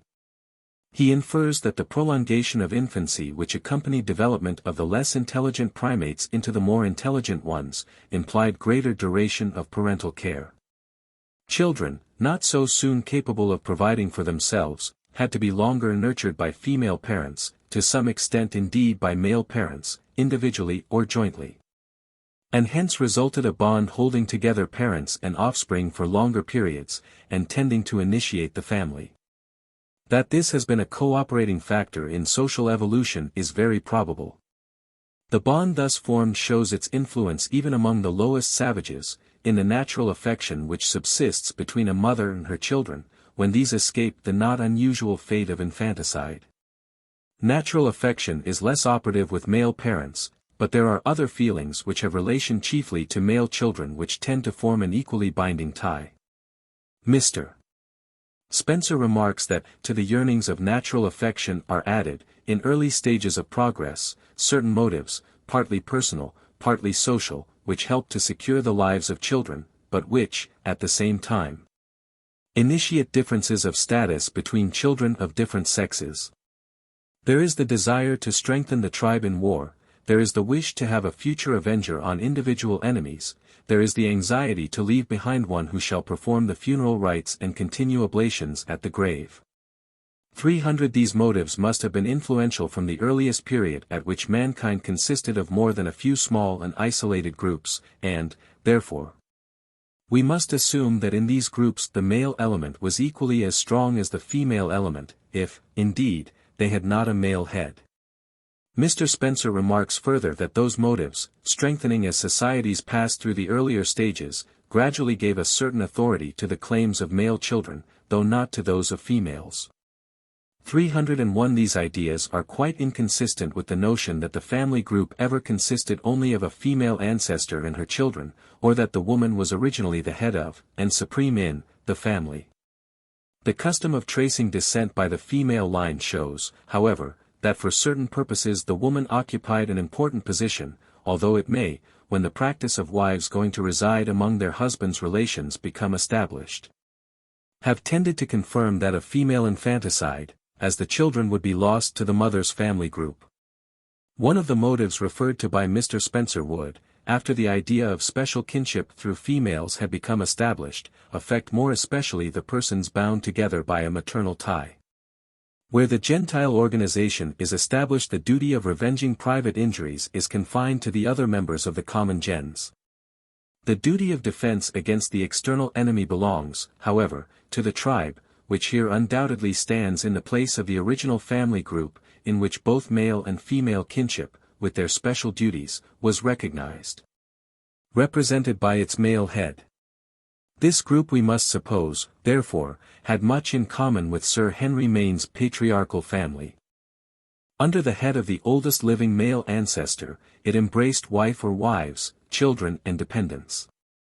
The repugnance to marriages between blood relations, which seems almost instinctive to man, would prevent such alliances between the members of the group. The male children, when they reached the age of manhood, would leave the paternal roof, and obtain wives from other groups, with which they would become associated on the principle of adoption, while, on the other hand, young men from other groups would take their places as the husbands of the female children.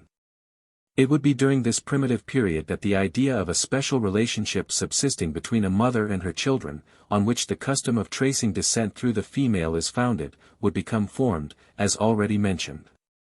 The importance attached to female kinship would be increased by the development of a fraternal feeling among the children of the same mother, a feeling which would be strengthened if, as would probably not seldom be the case, men, after some years of cohabitation with their wives, left their children solely to the mother's care. Under the influence of these various ideas and circumstances, the custom of tracing kinship for certain purposes in the female line would be developed by the time that the habit had been formed of wives leaving their parents to reside among their husband's family. As when this took place, the custom would be firmly established under the influence of polygamy, the development of the Gentile organization would almost necessarily follow. The primitive idea of kinship through the father would, however, still remain in full force with the attributes which originally appertained to it, namely, the headship in the family group of the eldest male ancestor, whose authority is practically represented by the tribe, and the non-intermarriage of those thus connected. X.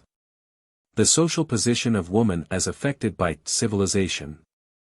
The legend which teaches that the first woman was formed out of one of the ribs of the first man must surely be true, seeing that it agrees perfectly with the position which woman holds among all primitive peoples. With few rights, if any, in this life, it is not surprising that her subordination is continued in the spirit world, and that if she gains admittance at all into the native heaven, it is usually under peculiar circumstances. Thus, the Fijian women are voluntarily strangled or buried alive at the funerals of their husbands, from the belief that in their company alone can they reach the realms of bliss. To which is added the idea that she, who meets her death with the greatest devotedness, will become the favorite wife in the abode of spirits. What becomes after death of the women who do not die with their husbands is, perhaps, uncertain. But there is reason to believe that among many uncultured peoples as little thought is given to the future state of such unfortunates as to that of animals killed for food. In fact, among the Papuan tribes, and with many of the natives of Australia, women are highly prized for cannibal purposes. Judging from this fact, we shall not expect to find that, during life, they are much cared for, unless it be on the principle which sometimes leads cannibals to fatten their victims before preying on them. This is not the case, however, with the natives of Australia, and women among them not only have to endure many privations, but are most barbarously treated. Wilkes states that they are considered as articles of property. Among few peoples is the lot of woman so cruel as with the Aborigines of Australia. In this respect, however, there is little difference with any uncultured race. Marriages of affection are unknown to the Fijians, and women remain faithful to their husbands from fear rather than from love.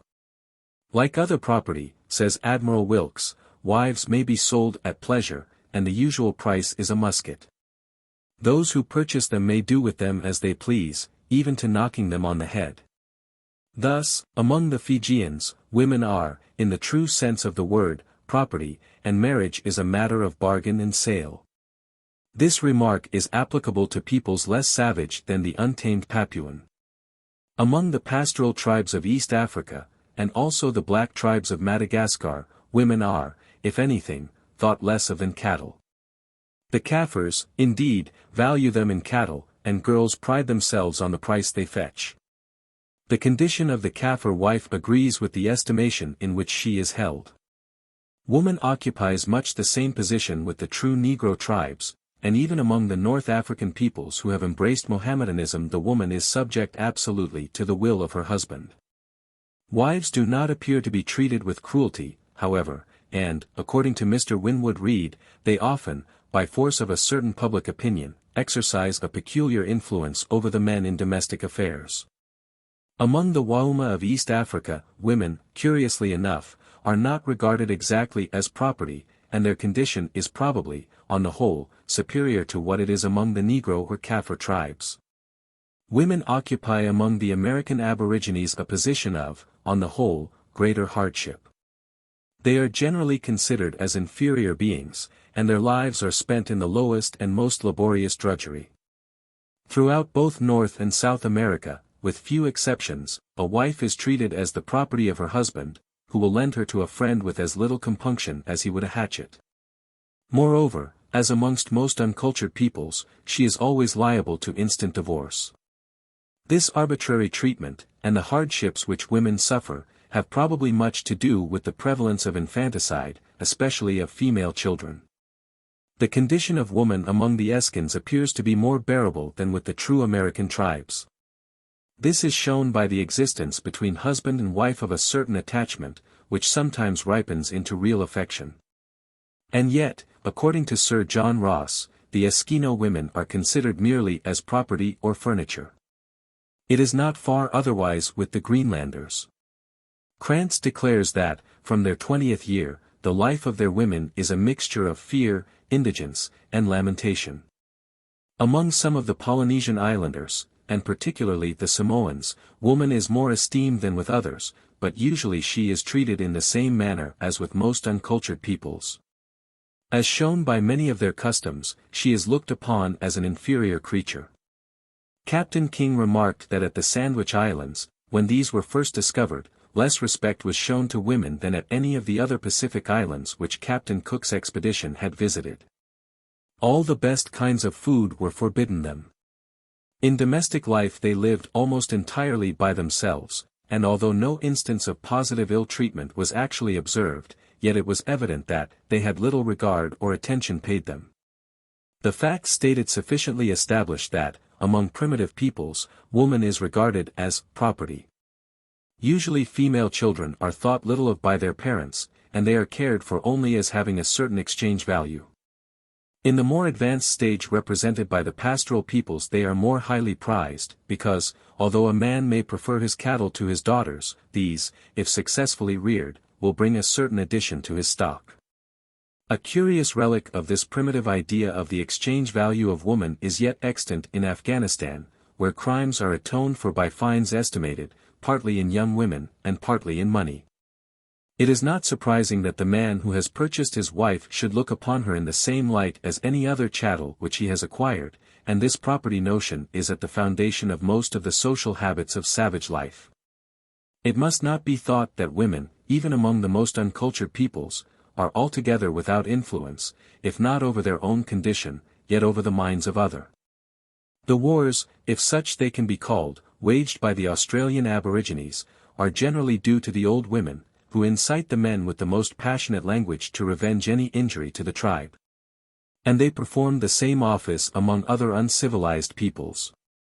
It is well known what influence over the conduct of such peoples is exercised by the sorcerers or wizard doctors, and in many parts of both Africa and America women as well as men exercise that calling. It is not often that among the more warlike races women attain to the position of chief, but such a state of things is not unknown to the African tribes, and in Madagascar and the Polynesian islands woman is as competent as man to occupy the throne. With the American tribes who trace descent through females, women have great influence in the election of the chiefs. Nor is woman exactly without rights among uncultured peoples. At first these relate to the disposition of her own person before marriage. And the existence of such a right is implied in the widespread customs which have been thought to give evidence of the primitive social phase described as marriage by capture. Mr. Darwin, in his work, The Descent of Man, well points out that among uncultured peoples girls have more choice in the matter of marriage than is usually supposed. It by no means follows that the position of a woman is, among uncultured peoples, more bearable because she has managed to marry the man whom she prefers. Where the marriage has been preceded by actual attachment, no doubt it usually is so. And in that case, especially if she has much intelligence, a wife may have great influence over her husband. It is probable that polygamy has been an important instrument in improving the condition of the married woman. With most uncultured peoples who practice polygamy, a first wife is the head wife, and all the succeeding ones are under her control. The former thus occupies a position of influence in the household. She is less roughly treated by her husband, and she gradually acquires certain rights. Mr. Shooter says that, among the Kafirs, all the cows which a man possesses at the time of his earliest marriage are regarded as the property of his first wife, and after the birth of her first son they are called his cattle. Theoretically, the husband can neither sell nor dispose of them without his wife's consent. Cattle are assigned to each of the wives whom the husband subsequently takes, and the wife who furnishes the cattle to purchase and endow a new wife, is entitled to her services, and calls her, my wife. These rights of property are, however, in reality of very slight value.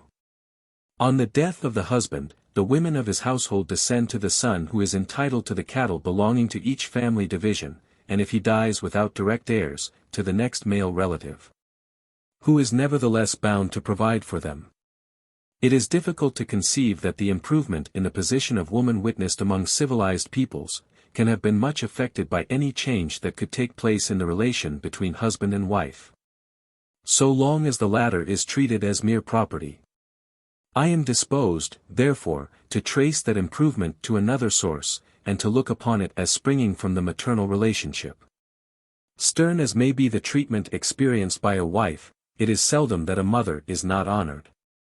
This is especially the case among the African tribes.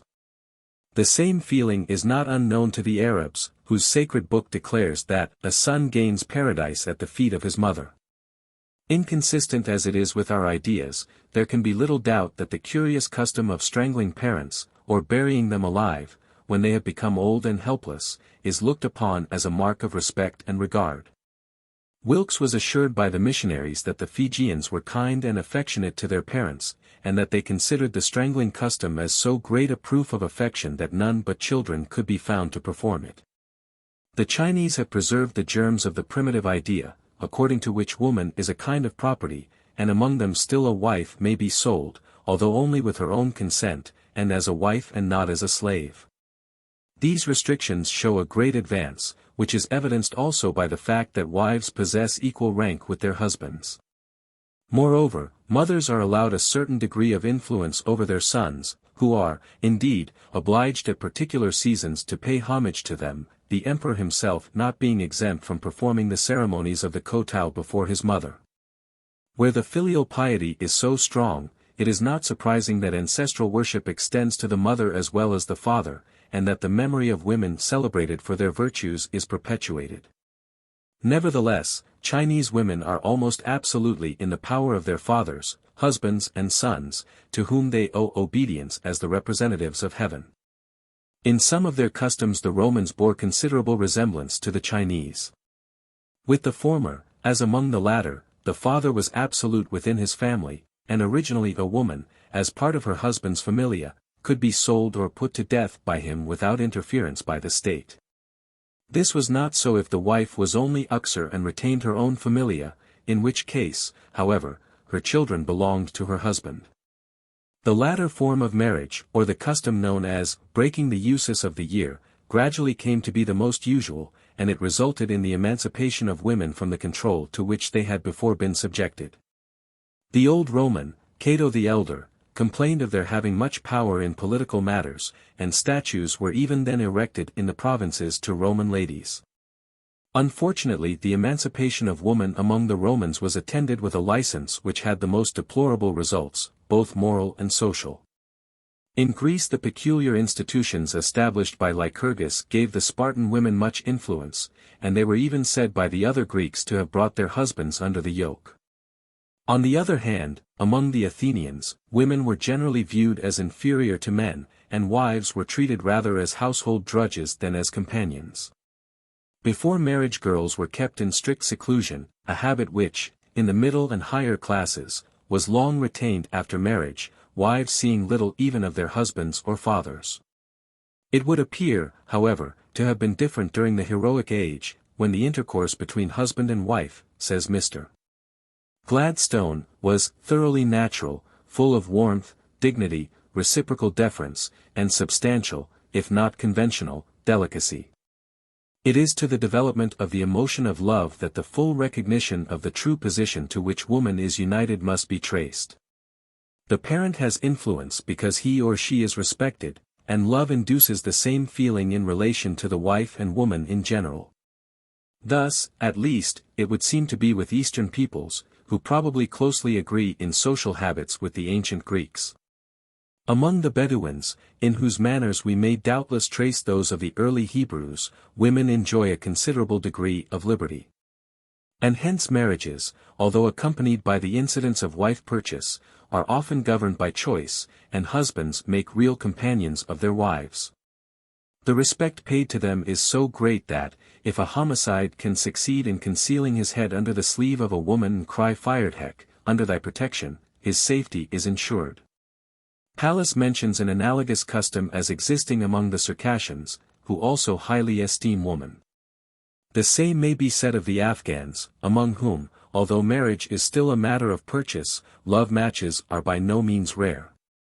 Wives often exercise great influence in Afghan households, the husband sometimes sinking into a secondary place. How far the condition of women has been mitigated among the Bedouins and other races by Mohammedanism is an open question. According to the Quran, the Arabs were accustomed to treat them with great cruelty, while one of the chief features of Muhammad's teaching is the high position accorded to them. In permitting polygamy, Mohammedan law accommodates itself to the habits of an earlier stage of social progress, and tends to perpetuate many of its objectionable features. As remarked by Lord Kames, polygamy is intimately connected with the treatment of woman as a slave to be purchased even in marriage. But, great as are the evils attending that custom, they depend in great measure on special circumstances, and they are capable, as Mohammedan teaching shows, of considerable mitigation.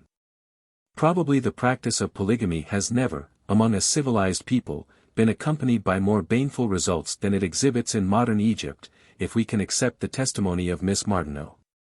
This lady somewhat unjustly remarks that, if we are to look for a hell upon earth, it is where polygamy exists, and that, as polygamy runs riot in Egypt, Egypt is the lowest depth of this hell. Polygamy has not in India so degrading an effect, but, of the 6 qualities ascribed to woman by the code of so-called Gentoo laws, all are bad ones. A really good wife is, however, so highly esteemed that, if a man forsake her of his own accord, he is to receive the punishment of a thief.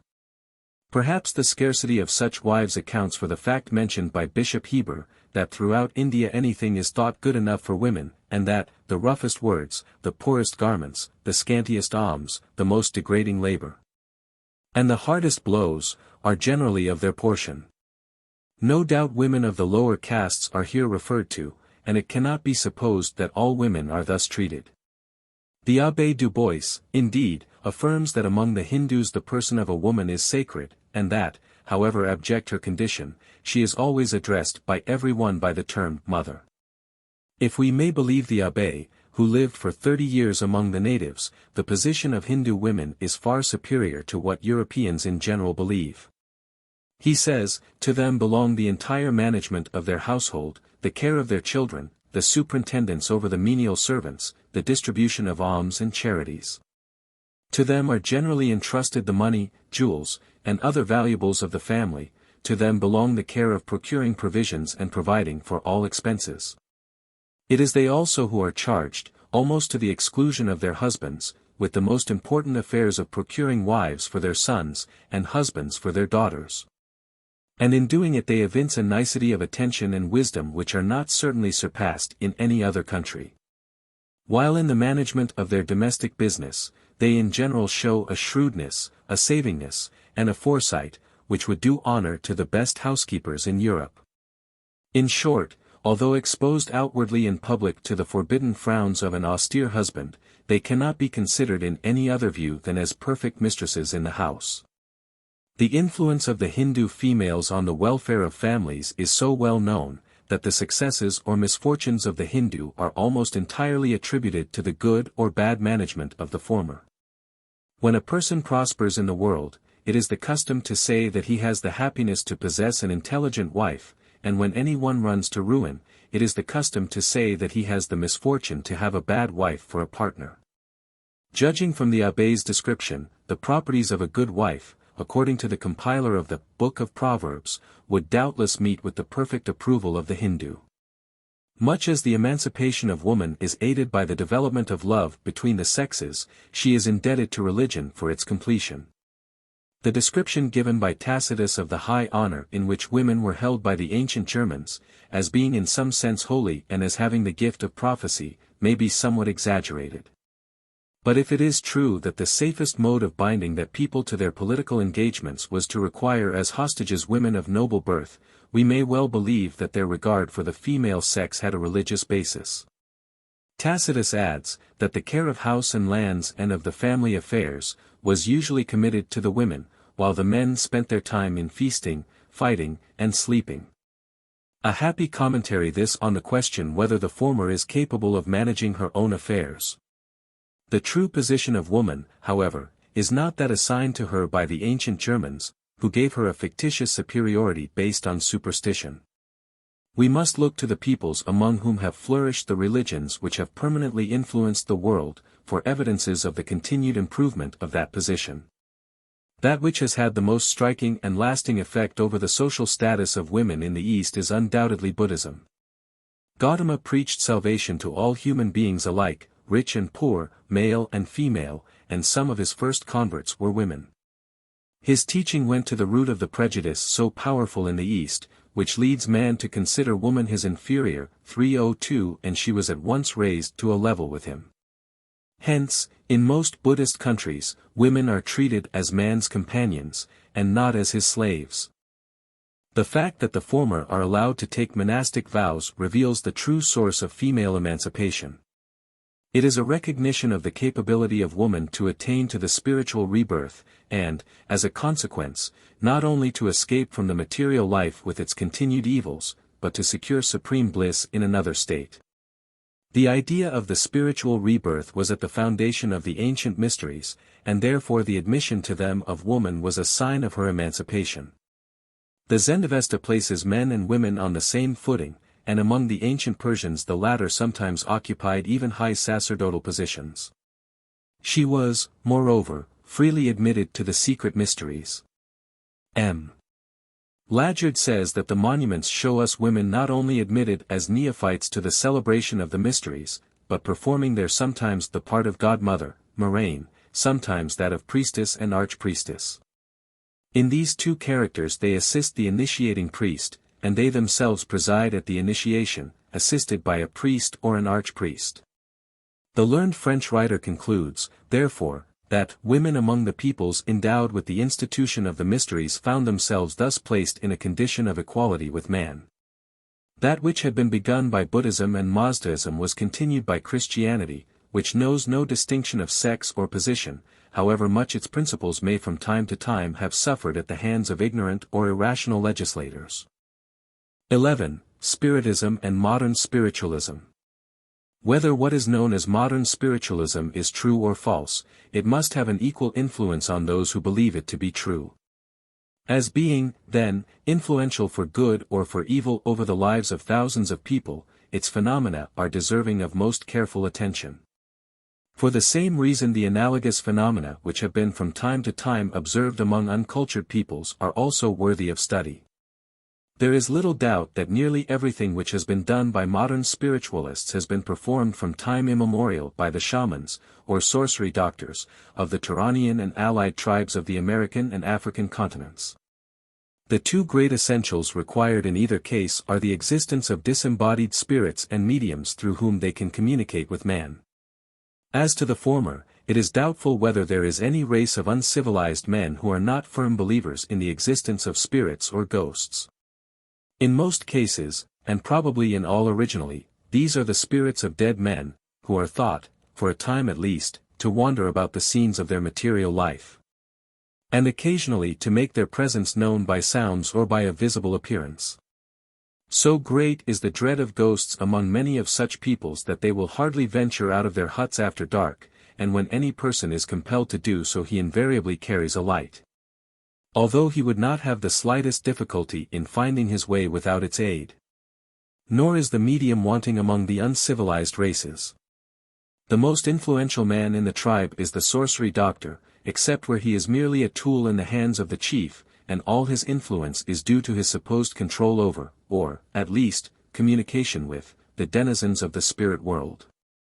By their aid he is able to bewitch his own enemies or those of the persons who seek the exercise of his natural power, and, on the other hand, to discover the origin of the disease under which the sick man is wasting away, and to remove it from him should the spirits be propitious. The sorcery doctor of an African tribe, like the shaman of the Mongol, is in fact a very oracle through his supposed power of receiving communications from his immaterial assistants. Moreover, the means by which he becomes en rapport with the spirit world are exactly the same as those employed by the spiritualist, although the mode in which the mediumistic condition is induced may often be very different. Whether arrived at by a process of mesmerism, or by means of a ceremony attended with great physical and mental excitement, or, on the other hand, induced by extreme exhaustion, or whether it is caused by a kind of intoxication. The condition required is one of trance. The most simple mode of attaining it is probably the self-mesmerism of the Zulus of Natal, an intense concentration and abstraction of the mind, giving the clairvoyant faculty.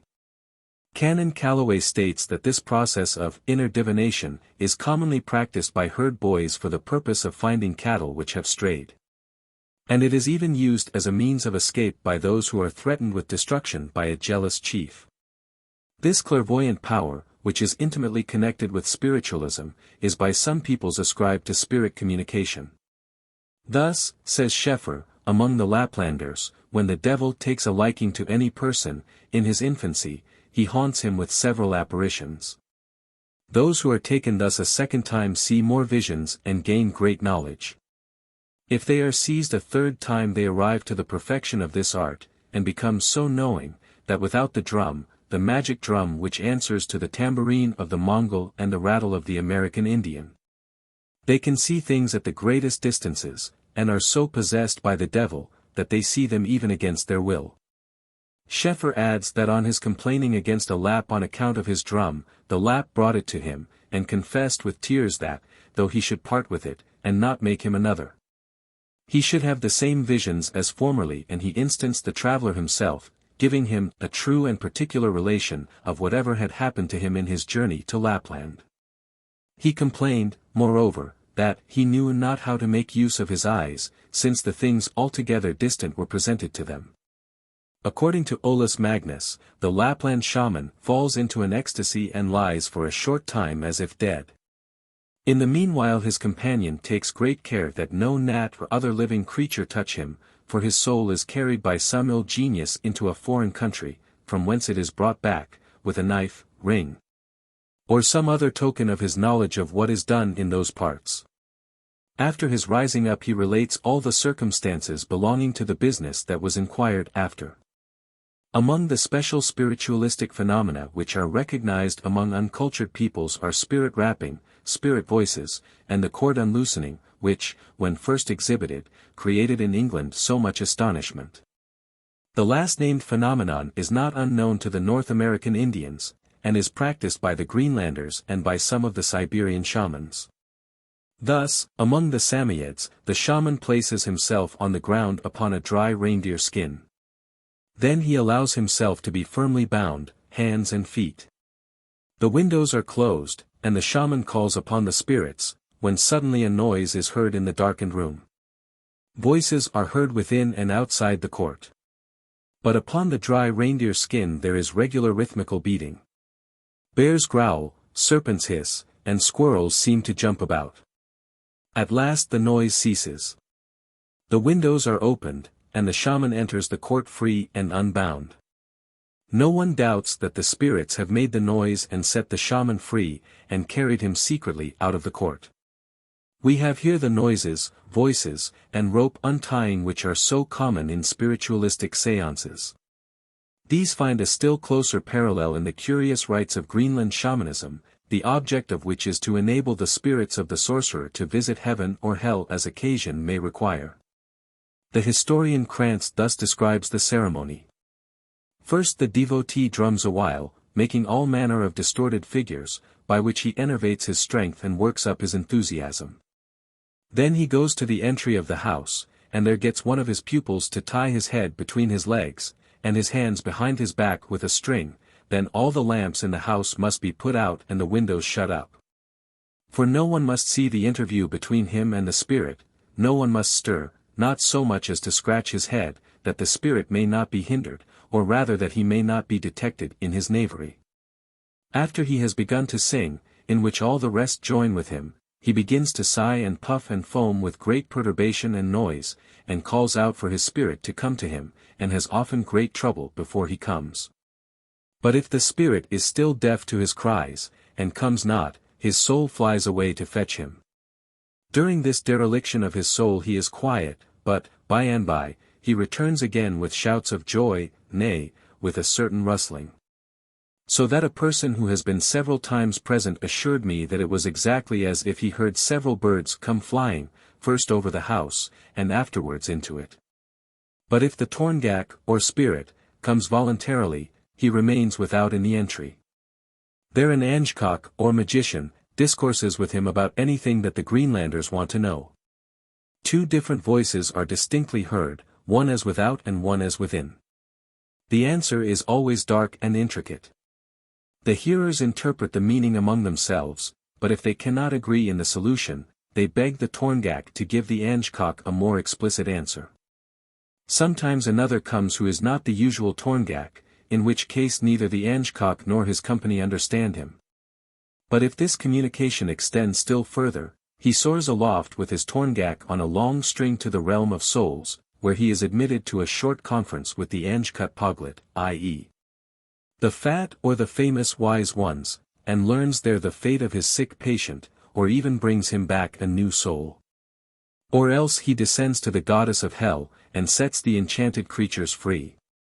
But back he comes presently again, cries out terribly, and begins to beat his drum. For, in the meantime, he has found means to disengage himself from his bonds, at least, by the help of his scholars, and then, with the air of one quite jaded with his journey, tells a long story of all that he had seen and heard. Finally, he tunes up a song, and goes round, and imparts his benediction to all present by a touch. Then they light up the lamps, and see the poor angekok wan, fatigued, and harassed, so that he can scarce speak. Except that the civilized medium attains to a state of trance without so much excitement, and does not, while in that state, take so distant a journey, the account given by Krantz would almost answer for a description of a spiritual séance. Most of the occasions in which the sorcerer is consulted would seem to be cases of sickness.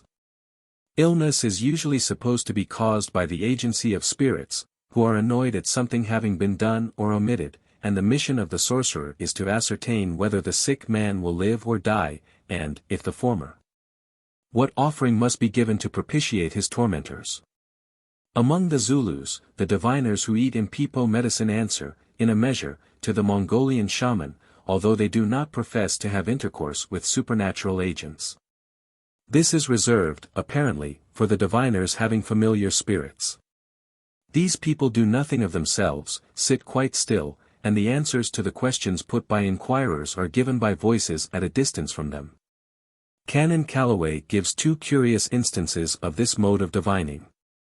In one of them a young child, belonging to a family from another kraal which had settled in a village of the Amalongwa, was seized with convulsions, and some young men, its cousins, were sent to consult a woman who had familiar spirits. They found the woman at home, but it was not until they had waited a long time that a small voice proceeding from the roof of the hut saluted them.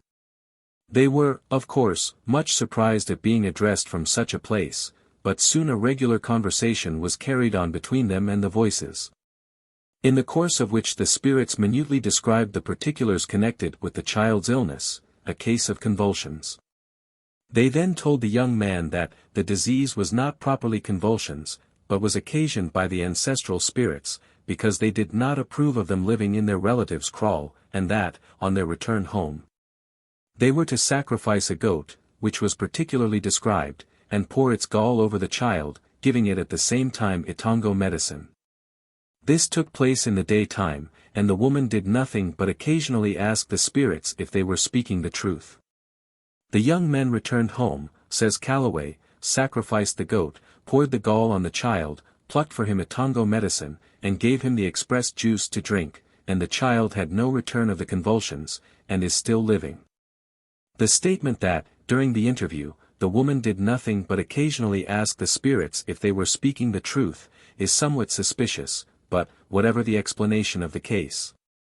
One thing seems certain: the young men had not seen the woman before, as she lived on the coast, a day and a half's journey from them. In the other instance referred to, the ultimate result was not so favorable, as the sickness was not removed, but it was attended with an incident by which we are again reminded of the phenomena of spiritualism. The spirits promised to dig up and bring to the diviner the secret poison which they said was causing the sickness inquired about. At the time appointed for the poison to be exhibited, the old people assembled in the diviner's hut, and, after arranging themselves in a line at the request of the spirits, they soon heard, first one thing fall on the floor, and then another. Until at length each person was told to take up what belonged to him and throw it into the running stream, when the disease would be carried away. On examining the things, some found their beads which they had lost long ago, some found earth bound up, others found pieces of some old garment, others shreds of something they had worn, all found something belonging to them. In this case, also, the voices came from above, but among some peoples the spirit enters into the body of the diviner, in like manner as with spiritualistic mediums. This is so in China, where the spirit of the dead talks with the living through the male or female medium, as the case may be, and with all uncultured peoples, in fact, who look upon their priests, or sorcery doctors, as oracles. There are two phenomena known to spiritualists which we can expect to find only among cultured peoples. One of these, the so-called spirit writing, has been practiced by the Chinese probably from time immemorial, and is effected by means of a peculiarly shaped pen held by two men in some sand. The presence of the spirit is shown by a slow movement of the point of the pen tracing characters in the sand. After writing a line or two on the sand, the pen ceases to move, and the characters are transferred to paper. After this, if the response is unfinished, another line is written, and so on, until the pen entirely ceases its motion, which signifies that the spirit of the divinity has taken its departure from the pen. Like the spirit drawings of modern mediums, the meaning of the figures thus obtained is often very difficult to make out. The other phenomenon is the rising and floating in the air, in which Mr. Home was so great an adept. This in all ages has been the privilege of the saints, Asiatic or European, Buddhist or Christian, who have attained to a state of spiritual ecstasy. At the beginning of this essay it was said that, so long as the phenomena of spiritualism are believed to be true, they have equal influence, whether true or false. On the other hand, it must not be thought that, because they are accepted as true by uncultured people, therefore they are false, as being merely due to fraud or superstition. To those even who believe in a spirit world, the question of spirit action in connection with the phenomena is one of the utmost difficulty. And a possible explanation may be suggested of the most remarkable of them, based on physical facts recorded by spiritualists themselves, without the necessity of seeking spirit agency. It has been noticed that the faces which appear at the openings of the cabinet in which the spiritualist mediums sit are usually at first, if not ultimately, much like the mediums themselves, and yet it seems to be absolutely impossible, considering how they are secured, that such could be the case. It may, however, only be impossible under the ordinary conditions of physical life. If certain phenomena said to have been observed were so in reality, the apparent difficulty is removed. It has frequently been noticed that coloring matter placed on a spirit hand has afterwards been found on the hand or body of the medium. This has been established by experiments tried for the purpose. Further, it is stated that occasionally, when a light has been suddenly struck, a long hand and arm have been seen swiftly drawn in towards the medium. Moreover, the body itself of the medium, absurd as such a thing appears to be, has been seen to elongate, if we are to believe the statement of Mrs. Corner, made through the spiritualist, in connection with the medium, Miss Cook. The familiar spirit of this medium has been seen rising from her body, and some spiritualists believe that the spirits usually, if not always, rise out of their mediums. In the instance just mentioned, the spirit was said to have been visibly connected with the medium by cloudy, faintly luminous threads. If we accept these statements as true, most of the phenomena of spiritualism are explainable without reference to the agency of spirits. They would show that the human body must contain within itself an inner form, be it material or immaterial, which, under proper conditions, is able to disengage itself either wholly or partly from its outer covering. The spirit hands which appear, and which are able to move heavy weights and convey them long distances through the air, would really be those of the medium. The faces and full-length figures which show themselves, holding conversations, and allowing themselves to be touched, and even permitting their robes to be cut, become the faces and figures of the mediums. This view receives confirmation from the spiritualist standpoint, from the fact, if such it be, that the doubles of well-known mediums have sometimes been recognized in the presence of the originals. And, seeing that spiritualists believe the body to be capable of elongation, it is not inconsistent with what has been observed that the spirit figure is sometimes much taller than the medium.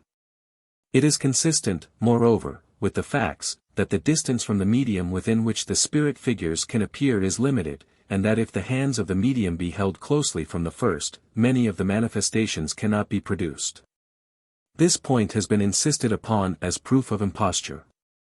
But assuming, for the sake of argument, the truth of what is said as to the human double, it simply shows how intimately associated are the external covering and the inner form, which has to become disengaged to show itself. The more the subject is studied, the more evident does it become that most of the phenomena in question are dependent solely on the medium himself. The evidence of Mrs.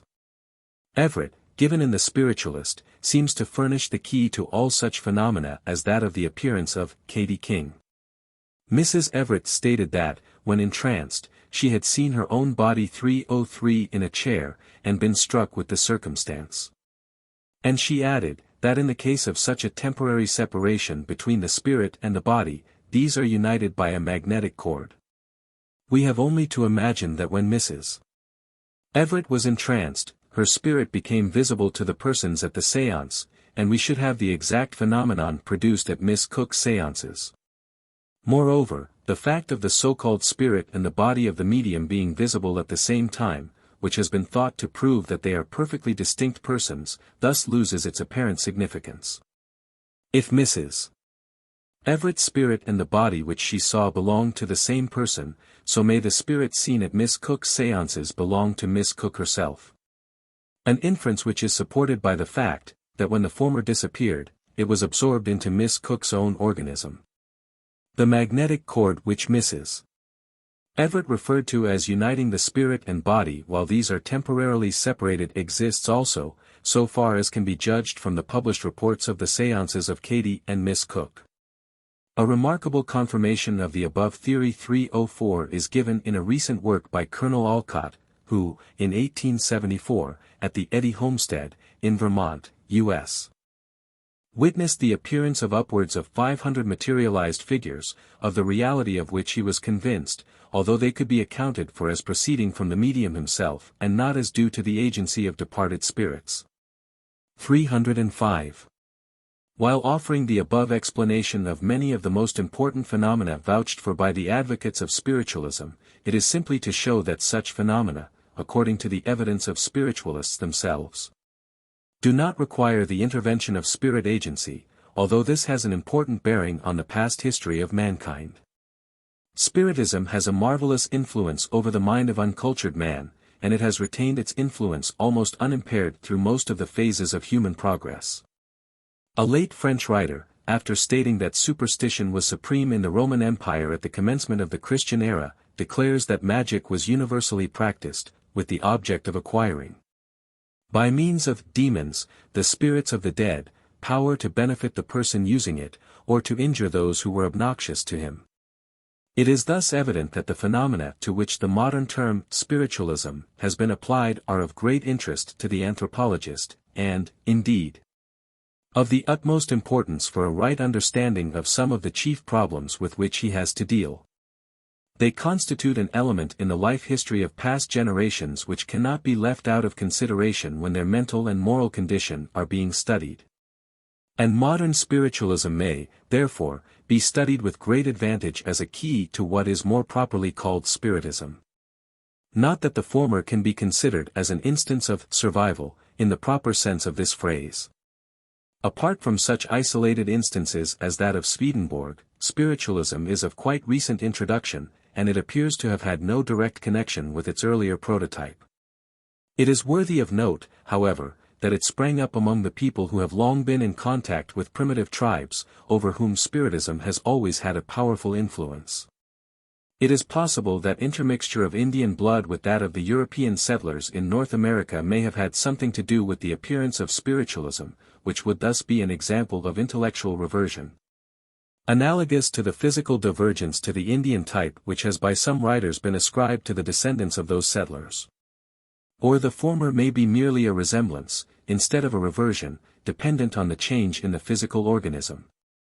In either case, it is somewhat remarkable that many of the so-called spirits, which operate through spiritualist mediums, claim to have had an American, Indian, origin. 12. Totems and Totemism.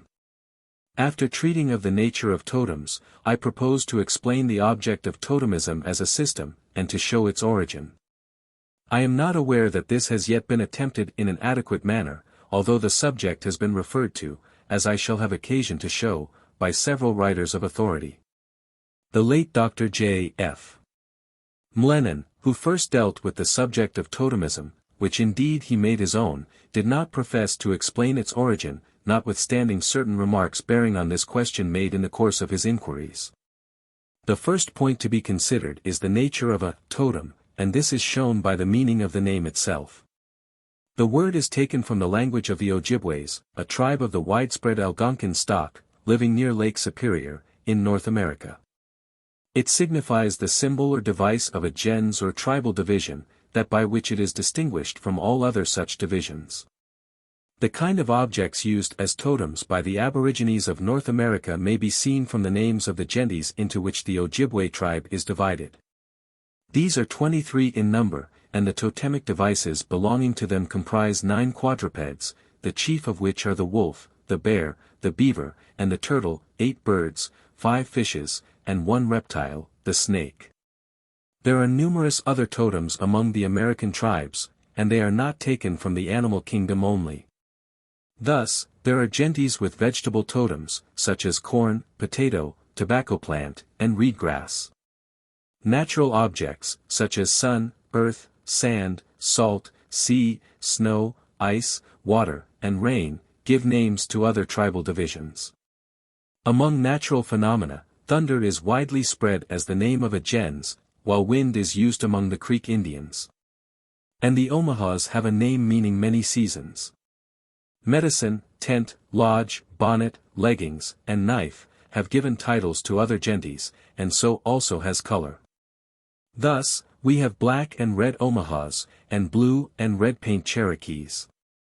Names denoting qualities have been taken by some gentes, such as beloved people of the Coctas, never laugh, starving, half-dead, meat, fish-eaters, and conjurers of the Blackfeet, and the non-chewing of the Delawares. How some of those ideas could be represented pictorially as totems is not very apparent, and Mr. Lewis Morgan very properly suggests, in relation to some of the terms, that nicknames for gentes may have superseded the original names. To which may be added that probably many of the totems are of comparatively modern origin. The natives of Australia make the same use of totems as the Americans. The former have divisions of the tribe answering to the gentes of the latter, distinguished by a common device or totem, and the Australian totemic divisions are usually, like the American gentes, named after animals. Thus, the Kamilaroi tribes have kangaroo, opossum, iguana, emu, bandicoot, and blacksnake totems. Eaglehawk and crow are widely spread throughout eastern Australia as names of class divisions. Totems taken from the vegetable kingdom appear to be uncommon, as only 2 are mentioned in the Reverend Lorimer Fison's work on the Kamilaroi. The Rev. George Taplin names 2 others among the totems of the South Australian tribes, each of which has a tutelary genius, or tribal symbol, in the shape of some bird, beast, fish, reptile, insect, or substance. The divisions of a tribe in Western Victoria take their totems from natural features, such as water, mountain, swamp, and river, and in northwestern Victoria the totemic divisions include hot wind and belonging to the sun. Although no such developed totemic system as that in use by the natives of Australia and North America is known now to exist elsewhere, yet there are traces of the use of totems by many other peoples. Thus, among the Bechuanas of South Africa 306 each tribe takes its name from an animal or plant, and its members are known as men of the crocodile, men of the fish, men of the monkey, men of the buffalo, men of the wild vine, and the head of the family, which holds the first rank in the tribe, receives the title of great man of the animal whose name it bears, and no one belonging to the tribe will eat the flesh, or clothe himself with the skin, of its protecting animal, who is regarded as the father of the tribe. Many of the Arab tribes take their names from animals, such as the lion, the panther, the wolf, the bear, the dog, the fox, the hyena, the sheep, and many others. 307 Professor Robertson Smith, who has endeavored to establish the existence of totemism among the early Arabs, states that the totem animal was not used as ordinary food by those connected with it. Again, some of the Kolarian tribes of India are divided into clans named after animals, and we find the heron, hawk, crow, and eel clans among the Oraon and Munda tribes of Chotanagpur. A totem origin may probably be ascribed to the animal ancestry claimed by a chief or his tribe. Thus, it is said by M. Velikhanov 308 that the characteristic feature in Central Asiatic traditions is the derivation of their origin from some animal. The Kashch or Tela people are said to have sprung from the marriage of a wolf and a beautiful Hun princess. The Tugas profess to be descended from a she-wolf, and the Tufans, or Tibetans, from a dog. The Chinese affirmed, moreover, that Balash, the hereditary chief of the Mongol Khans, was the son of a blue wolf 309 and a white hind. Traces of the use of totems by the Chinese themselves are not wanting. Their expression for the people is Pih Sing, meaning the 100 family names. As a fact, there are about 400 such names in China, and the intermarriage of persons having the same family name is absolutely forbidden. The importance of this prohibition will be apparent when we come to consider the incidence of totemism. Mr. Robert Hart states 310 that some of the Chinese surnames have reference to animals, fruits, metals, natural objects, and such as horse, sheep, ox, 311 fish, bird, flower, rice, river, water, cloud, gold, and. He adds, in some parts of the country large villages are met with, in each of which there exists but one family name. Thus, in one district will be found, say, 3 villages, each containing 2 or 3,000 people, the one of the horse, the second of the sheep, and the third of the ox family name. According to the rule that a man cannot marry a woman of his own family name, a horse cannot marry a horse, but must marry a sheep, or an ox. And we may suppose that these animals were originally the totems or devices of particular family groups. In like manner, as the wolf, the bear, and the beaver are, among the American Aborigines, totems of the groups of kin to which the term gens is applied. The former use of totems may probably be assumed also when animal names are applied, not to tribal divisions, but to the tribes themselves, as we have seen is the case with the Arabs.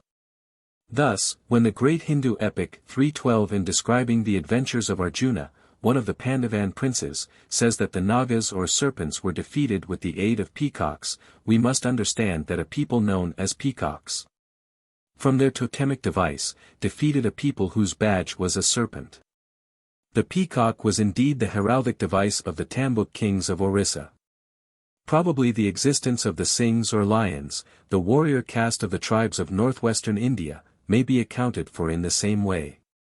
Dar. M. Lenin 313 refers to numerous facts to prove that many animals, among others the serpent, the horse, the bull, the lion, the bear, the dog, and the goat gave names to ancient tribes, who used the animals after whom they were called as badges. He goes further than this, and supposes that all the ancient nations passed through a totem stage, in which they had animals and plants for gods. This question, however, we shall have occasion to refer to later on.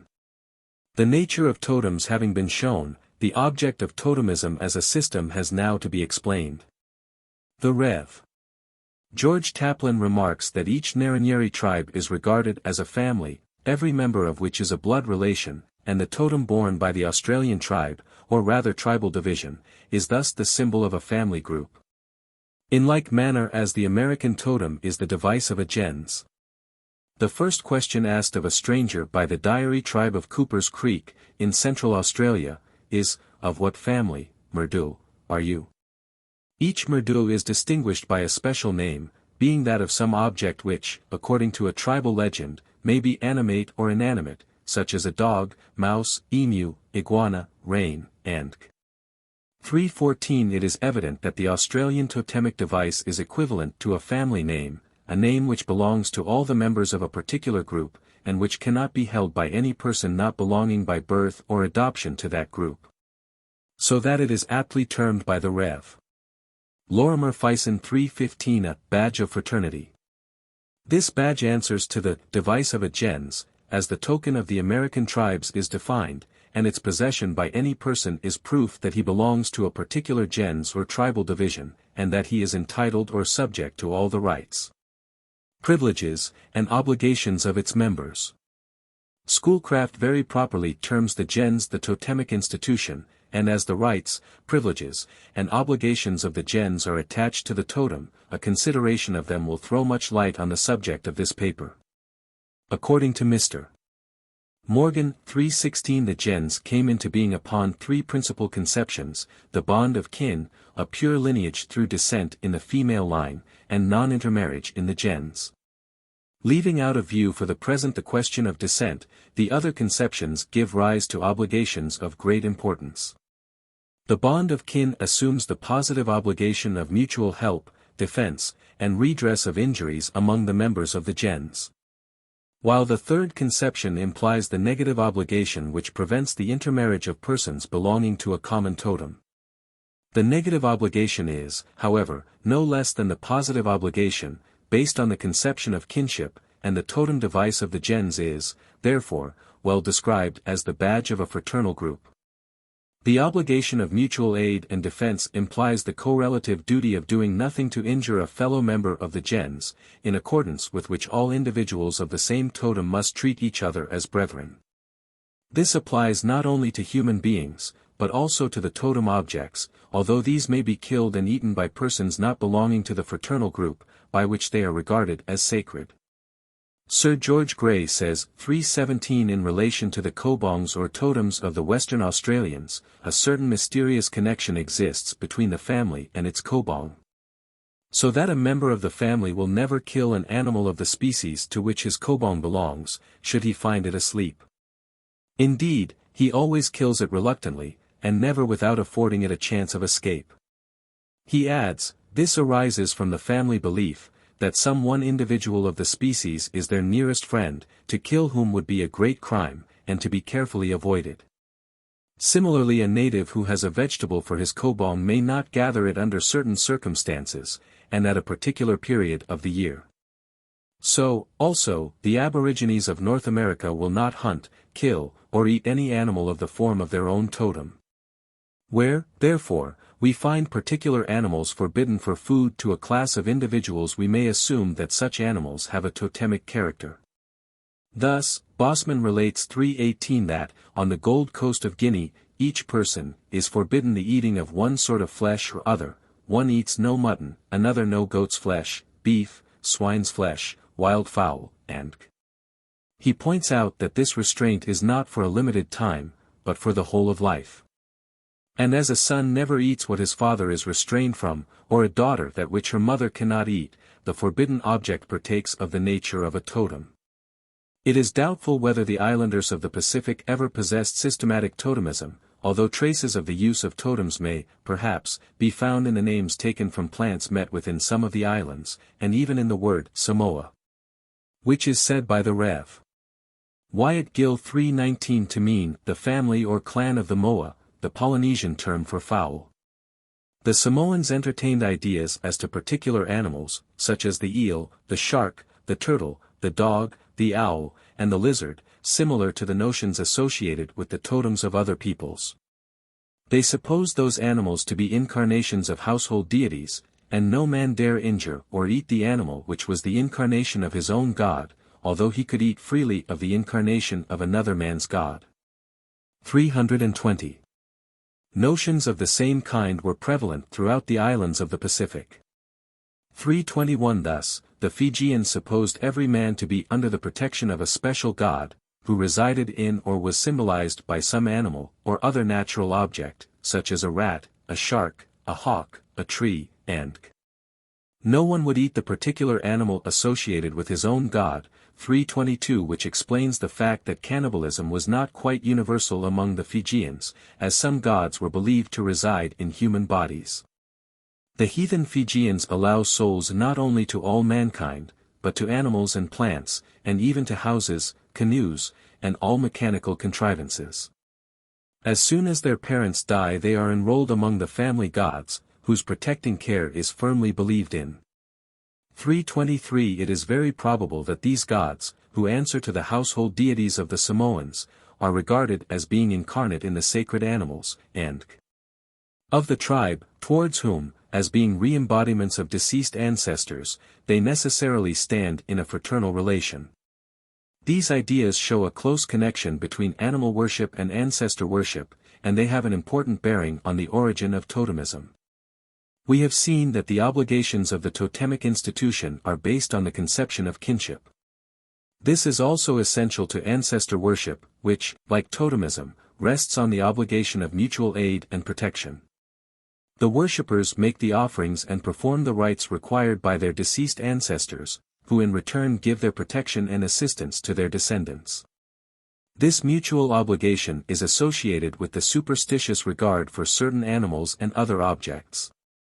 The venerated animals are not killed or eaten by those who are connected with them by superstitious ties, and they are supposed, on their part, to act as protectors to their human allies, by whom they are viewed as guardian spirits. Catlin, the American traveler, gives a vivid description of the mode in which the Indian acquires such a guardian. He states 324 that every Indian must make mystery, that is, obtain the protection of some mysterious power which is supposed to be connected with what is known as the mystery bag. When a boy has attained the age of 14 or 15 years, he absents himself for several days from his father's lodge, lying on the ground in some remote or secluded spot, crying to the Great Spirit, and fasting the whole time. During this period of peril and abstinence, when he falls asleep, the first animal, bird, or reptile of which he dreams, or pretends to have dreamed, perhaps, he considers the Great Spirit has designated for his mysterious protector through life.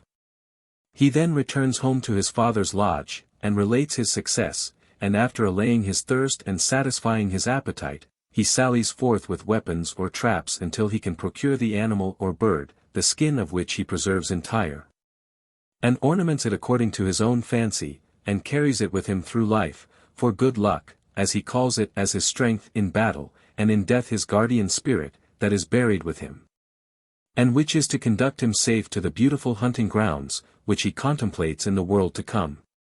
In California it was thought that the Great Spirit sent, in a vision, to every child of 7 years of age, the appearance of some animal to be its protector or guardian.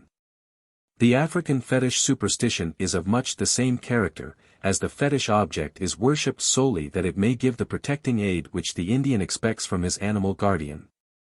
Mr. Cruikshank says, 325 in relation to the natives of the Gold Coast of Western Africa, that they believe the Supreme Being has bestowed upon a variety of objects, animate and inanimate, the attributes of deity, and that he directs every individual man in his choice of his object of worship. It may be a block, a stone, a tree, a river, a lake, a mountain, a snake, an alligator, a bundle of rags, or whatever the extravagant imagination of the idolater may pitch upon. Here, although the nature of the protecting influence is apparently different from that which the Americans are supposed to obtain, it is in reality the same.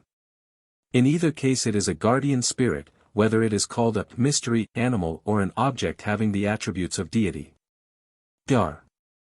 Mlenin saw a necessary connection between totemism and animal worship, and he affirms 326 that the ancient nations passed, in prehistoric times, through the totem stage, having animals and plants, and the heavenly bodies conceived as animals. For gods before the anthropomorphic gods appeared. By totem, Dr. Mlenin evidently understood merely the animal or plant friend or protector of the family or tribe, and if it had any reference to soul or spirit, it is the soul or spirit of the animal or plant. He speaks 327 of men, believing themselves to be of the serpent breed derived from serpent ancestors, and so of other animals.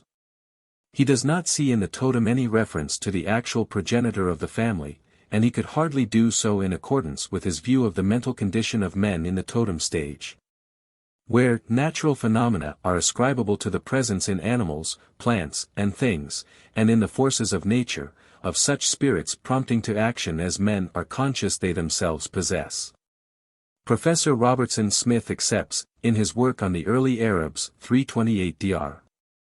Mlenin's views on the subject of totemism and animal worship, and gives as one of the 3 points which supply complete proof of early totemism in any race.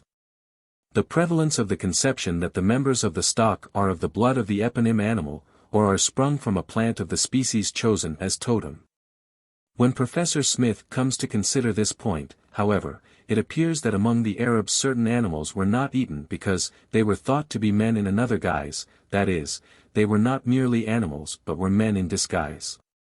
329 This is very different from the animistic theory, which makes men trace their descent from animals or plants, although these may be supposed to have the same kind of spirits as their human descendants.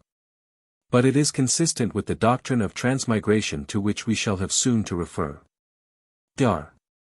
Mlenin's hypothesis may be tested by what we know of the animal worship of ancient Egypt, where some animals were universally worshipped, while others were regarded with veneration only in particular districts, of which they were the guardians, and by whose inhabitants they were carefully protected. We have here the operation of the idea of a special relation subsisting between certain persons and particular animals, such as we have seen to exist in connection with totemism, and that relationship must, according to Dr. Mlenin's hypothesis that animal and plant gods were the earliest to be worshipped, have depended on the animal descent of those persons. This explanation may appear to find some support in M. Maspero's statement 330 that all the sacred animals of Egypt were at first adored in their animal character, and that afterwards they were identified with the gods of whom ultimately they became the incarnation or living tabernacle. It is very improbable, however, that the gods would be identified with animals, unless such animals were already regarded as divine, or as connected with the peoples of whom they were the guardians, by virtue of such a special relationship as is thought by the Pacific Islanders to subsist between certain persons and the sacred animals in which their ancestors are incarnated. As a fact, the worship of animals was established in ancient Egypt by a king of the Second Dynasty. 331 Moreover, it has been shown by M. Pierret that the Egyptian religion was essentially monotheistic, the different gods represented on the monuments being merely symbols. Their very form, says that writer, proves that we cannot see in them real beings. A god represented with the head of a bird or of a quadruped can have only an allegorical character, in like manner as the lion with a human head called a sphinx has never passed for a real animal. It is only a question of hieroglyphics.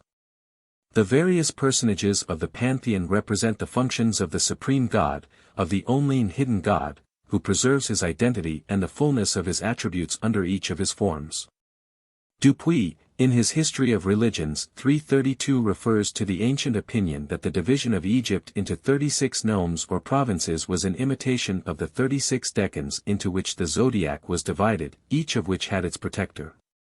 The heavenly guardians became the protecting deities of the Egyptian nomes, which took the names of the animals there revered as images of the patron gods. That opinion is consistent with the view expressed by M. Pierret as to the character of the Egyptian deities. Dr. Mlenin supposes 333 however, that the heavenly bodies were conceived as gods before the anthropomorphic gods appeared. He argues that, as there is nothing in the grouping of the stars to suggest animal forms, and as stars, when named, were given names that commanded respect, if not veneration, the animals whose names were transferred to the stars or stellar groups were on earth highly, if not religiously, regarded, in support of which view he shows that nearly all the animals so honored were anciently worshipped as gods. It by no means follows, however, that these animals were so worshipped before being transferred to the heavens, and possibly this had nothing to do with any special regard for such animals. Much depends on the origin and object of the constellations. There is still great uncertainty on this point, but it is probable that the signs of the zodiac, at least, were supposed to represent certain cosmical phenomena connected with the progress of the seasons, or with day and night. Half of the signs being diurnal and masculine, and the other half being nocturnal and feminine. 334. In a very suggestive work by Mr. Andrew Lang, it is said 335 that Dr. Mlenin gave up his hypothesis and ceased to have any view on the origin of totemism, and that its origin and determining causes are still unknown. Mr. Lang himself suggests a probable origin when he says, people united by contiguity, and by the blind sentiment of kinship not yet brought into explicit consciousness, might mark themselves by a badge, and might thence devise a name. And later might invent a myth of their descent from the object which the badge represented. The meaning of which appears to be that, before blood relationship was recognized, persons living together marked 336 themselves to enable their common origin to be remembered. Mr. Lang adds, however, that the very nature of totemism shows that it took its present shape at a time when men, animals, and plants were conceived of as physically akin, when names were handed on through the female line. When exogamy was the rule of marriage, and when the family theoretically included all persons bearing the same family name, that is, all who claimed kindred with the same plant, animal, or object, whether the persons are really akin or not. According to this view, kinship was fully recognized when totemism was established. As descent in the female line is based on that recognition, and exogamy was the result of the objection entertained by the lower races to the intermarriage of persons nearly related by blood or adoption. This feeling could hardly be so strong when totemism took its present shape, which is probably its original shape, if, when totems were invented, kinship was not recognized. The very nature of the totem is the conception of a special relation between men and certain animals and plants, and it is this conception, together with that of the totem as a protecting influence, which have to be explained.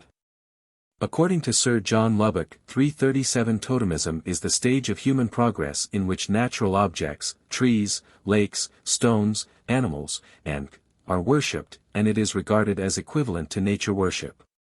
Totemism, again, 338 is the deification of classes, so that, the redskin who regards the bear, or the wolf, as his totem, feels that he is in intimate, though mysterious, association with the whole species.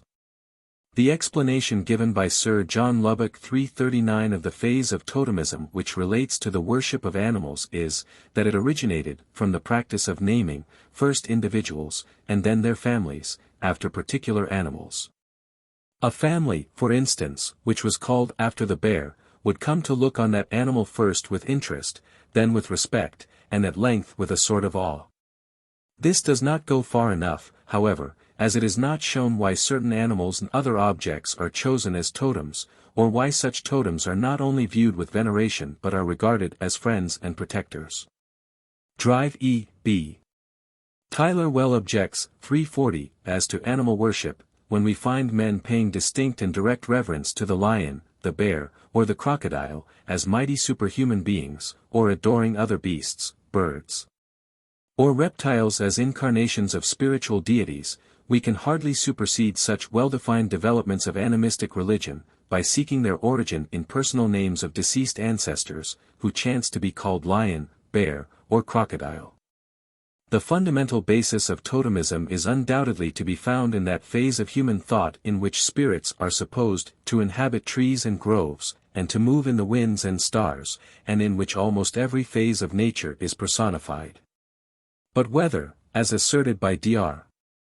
Mlenin, 341, the animation hypothesis, held as a faith, is at the root of all the mythologies, or whether the ideas of animism, as found expressed in totemism, have been derived from the doctrines of the ancient religions, is a question. According to the religious philosophy of antiquity, as expressed by Pythagoras, the pure and simple essence of the deity was the common source of all the forms of nature, which, according to their various modifications, possess different properties. The universe or great cause, animated and intelligent, and subdivided into a multitude of partial causes likewise intelligent, was divided also into two great parts, the one active and the other passive. Of these parts, the active comprises the heavens, and the passive the earth and the elements. In addition to this division was another, that of principles, of which one, answering to the active cause, was the principle of light or good, and the other, answering to the passive cause, was the principle of darkness or evil. 342 A very practical form of the ancient belief embodied in that philosophical system was entertained by the early Scandinavians, who, says Mallet, 343 supposed that, from the supreme divinity emanated an infinity of inferior deities and spirits, of whom every visible part of the universe was the residence in the temple, which intelligences not only dwell in them, but also direct their operations. Each element had its intelligence or proper deity, the earth, the water, the fire, the air, the sun, the moon, and the stars. It was contained also in the trees, the forests, the rivers, the mountains, the rocks, the winds, the thunder, the tempest, which therefore deserved religious worship. There is no reference here to the twofold division of nature, but it is found in the analogous beliefs of early races. Thus, Lenormant, in his work on Chaldean Magic and Sorcery, 344 when comparing the Finnish and Akkadian mythologies, speaks of their having the same principle of the personification of natural phenomena, objects, and classes of beings belonging to the animated world. An idea of dualism, however, pervaded this system, which supposed that there was a bad as well as a good spirit attached to each celestial body, each element, each phenomenon, each object, and each being, which were ever trying to supplant each other. 345 Thus, both Akkadians and Finns recognized two worlds at enmity with each other. That of the gods together with the propitious spirits, and that of the demons, respectively the kingdom of light and that of darkness, the region of good and that of evil. 346. At first sight these ideas have no special bearing on the subject of totemism, but it is different when we consider certain notions entertained by the Australian Aborigines. The Rev. Lorimer Fison remarks, 347, the Australian totems have a special value of their own. Some of them divide not mankind only, but the whole universe, into what may almost be called Gentile divisions. The natives of Port Mackay, in Queensland, allot everything in nature into one or other of the two classes, Watero and Yungaro, into which their tribe is divided. The wind belongs to one and the rain to the other. The sun is Watero and the moon is Yungaro. The stars are divided between them, and the division to which any star belongs can be pointed out. The Mount Gambier tribe of South Australia has a similar arrangement, but natural objects are allied with the totemic subdivisions. Mr. Fison gives examples of this as supplied to him by Mr. D. S. Stewart, from which it appears that rain, thunder, lightning, winter, hail, clouds, and are associated with the crow totem, and the stars, moon, and belong to the same totemic class as the black cockatoo. While the black, crestless cockatoo subdivision includes the sun, summer, autumn, wind, and the native of South Australia thus looks upon the universe as a great tribe, to one of whose divisions he himself belongs. And all things, animate and inanimate, which belong to his class, are parts of the body corporate whereof he himself is part. There is a curious parallelism between this system and the ancient doctrine of the separation of the intelligent universe into two great divisions, the celestial and terrestrial, or that of light and that of darkness. In the totemic system one great division includes the sun and summer, answering to the realm of light, and the other division comprises moon, stars, winter, thunder, clouds, rain, hail, answering to the realm of darkness. The American Aborigines also show traces of the notion of the dual division of nature in their hero myths, which, according to Dr.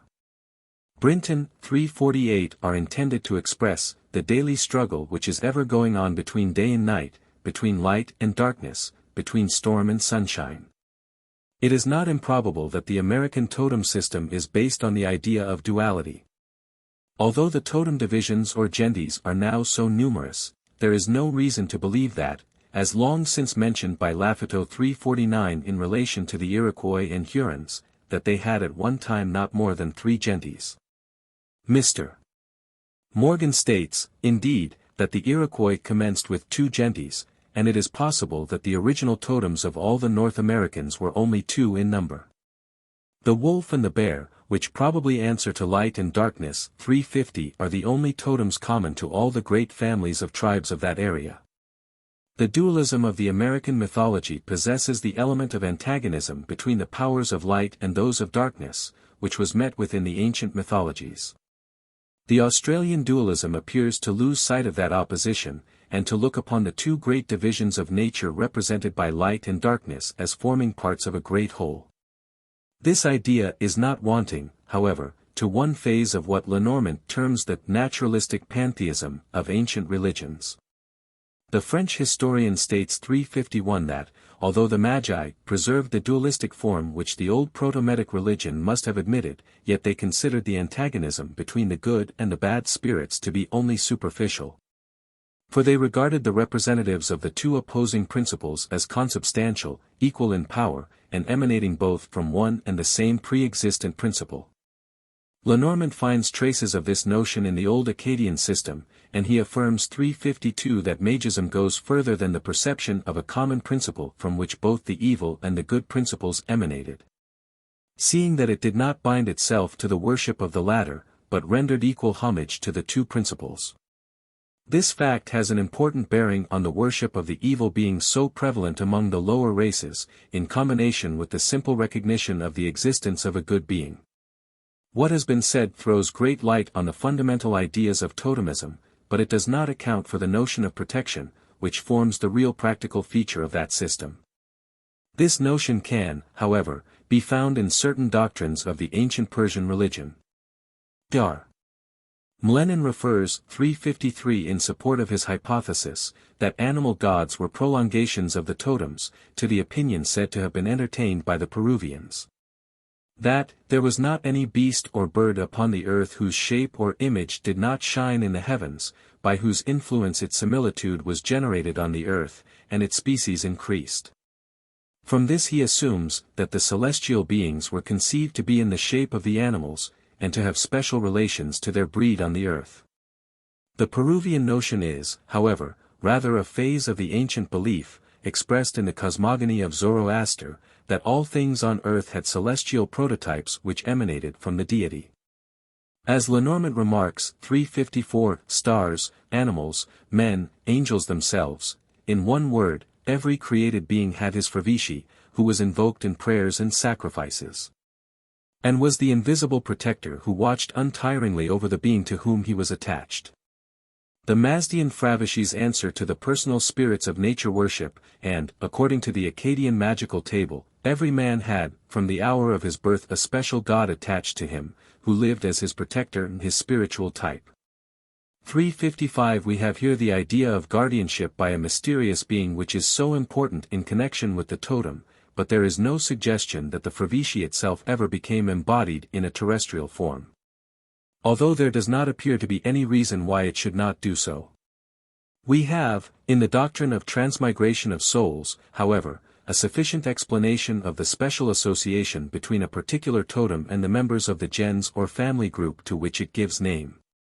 According to that doctrine, 356 as stated in the Hindu code, known as the Laws of Menu, Chapter 12. With whatever disposition of mind a man shall perform in this life any act, religious or moral, in a future body endued with the same quality, shall he receive his retribution. Numerous animals are named as proper for such reincarnation, and even vegetables and mineral substances appear among them. Transmigration seems to have been considered by Oriental teaching essential to the attainment of perfection by the human soul, and the forms through which it is supposed to pass, include not only beasts, birds, and fishes, but also trees, stones, and other inanimate objects. The great Gautama himself is said to have passed through all the existences of earth, air, and sea, as well as through all the conditions of human life, before he became the Buddha. Dar. Mlenin says 357 it is of the essence of the doctrine of transmigration that everything has a soul or spirit, and that the spirits are mostly human in the sense of having once been in human bodies. We have here the key to the problem of totemism, which receives its solution in the idea that the totem is the reincarnated form of the legendary ancestor of the gens or family group allied to the totem. The belief that the spirits of the dead do take on themselves animal forms is widely spread. 358 The most remarkable example of this belief is that which views certain snakes, not merely as reincarnations of human souls, but as re-embodiments of ancestors of the people by whom such snakes are venerated. Serpent worship is, indeed, closely connected with the worship of ancestors. The followers of the serpent believe themselves to be of the serpent breed, derived from a serpent ancestor, and we know that peoples have claimed to belong to the serpent race. Such a claim, or that to a monkey relationship made by some of the dark tribes of India, would be readily admitted by the savage mind. And it may be explained on the principle that the legendary ancestor of the race is supposed to have become reincarnated in monkey or snake form, and that monkeys or snakes as well as men are his descendants. At the same time it is very probable that some savages do not distinguish between the man and the animal incarnation, and that if they think at all of the ancestor of the race, it is under the animal form. It must be remembered, however, that what to us is a monkey or a bear is to the uncultured mind an incarnate spirit, and it is this spirit existence which is referred to when men speak of their ancestors as animals or plants. This explanation is applicable also to the case where descent is claimed from one of the heavenly bodies. Particular stars are often identified with persons who, distinguished while on earth, are thought to be no less distinguished after death. The spirit of the dead person thus becomes identified with the star. When, therefore, a man or family claims the sun or the moon as an ancestor, the spirit of the luminary is really referred to. In fact, to the lower races the sun and the moon are great beings, and there is no apparent reason to them why a great man should not be descended from the spirit of the sun or moon, or after death be identified as that spirit. Perhaps, when the Egyptian monarch was called Pharaoh, he was thought to be actually a descendant of Phra, the Sunday 359. Such may have been the case also with the Incas and other royal families who have claimed to be of solar descent. Whether the sun was regarded as the great ancestor of the race, or only as the re-embodiment of his spirit, it would be an equally powerful totem, a remark which applies as well to the moon or other heavenly bodies.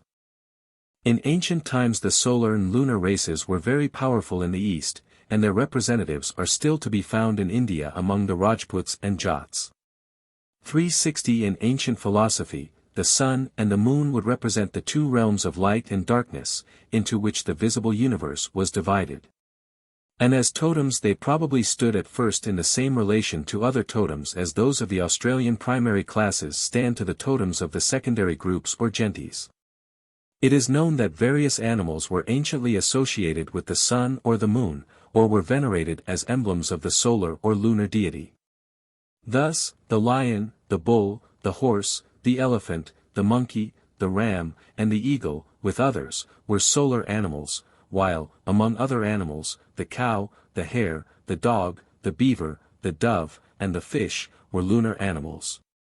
361 An example of the process by which certain creatures became associated with those heavenly bodies is noted by Macrobius, who says of the lion, "This beast seems to derive his own nature from the sun, being, in force and heat, as superior to all other animals as the sun is to the stars." Another example, but of a different character, and taken from a very different quarter, may be cited.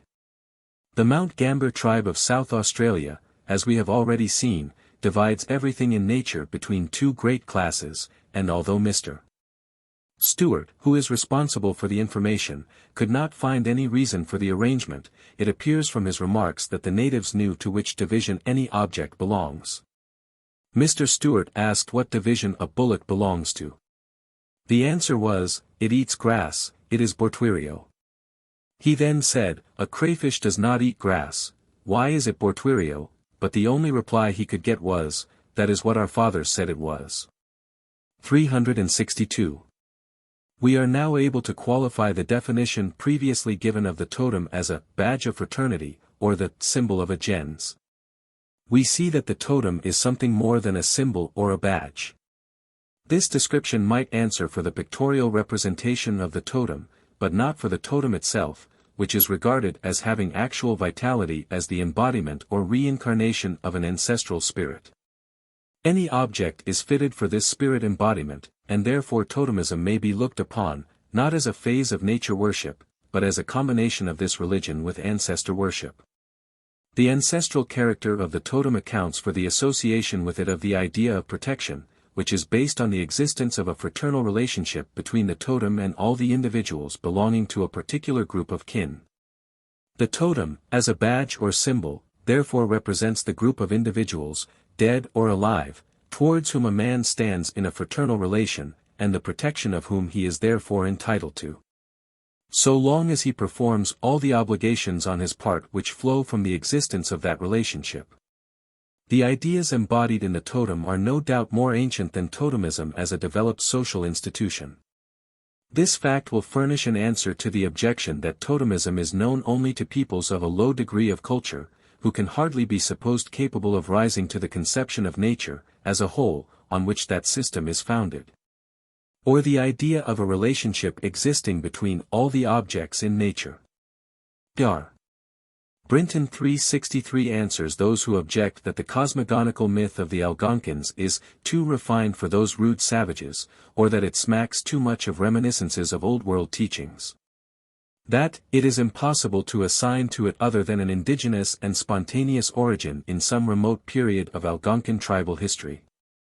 The same reply may be given in relation to the universal totemism of the Australians, with the qualification that the tribal history of this race would have to be carried back to a period when it was in contact, on the Asiatic continent, with peoples among whom originated or developed the ideas on which totemism is based, if, indeed, they did not belong with them to a common stock. The existence among the natives of Australia and America of that system may have been due to the establishment of the Gentile institution on the basis of female kinship, and the intermingling of the genties or family groups. Owing to wives leaving their own kin on marriage to live among their husband's kin, as the result of the practice of exogamy. Some of the Australian tribes have a legend according to which the use of totems was introduced, by command of the Supreme Being, to put a stop to consanguineous marriages. This shows that the totem was connected with marriage and kinship, but, considering how universal is the objection among savages to marriage between near relations, it is more than probable that the legend was formed to explain an already existing phenomenon, that of totemism. As the conditions of social life were changed, totemism as a system would gradually become effete, and totems would come to be regarded chiefly as curiosities of nomenclature. The preference for kinship through males, in connection with the tracing of descent, over kinship through females, combined with the practice of wives leaving their own family to live among their husband's kin, would take from the totem one of its most important uses, as all the members of a family would dwell together instead of being, like the individuals belonging to the American or Australian totems, intermingled in one group. Totems would then be useful chiefly as ensigns, or as surnames to establish community of descent, and therefore the evidence of marriage disability. As with the Chinese, among whom no persons of the same family name can intermarry, however distant may be the actual relationship. When the mere possession of a common surname was no longer an absolute bar to intermarriage, and kinship came to be traced equally through both parents, totemism ceased to have any value.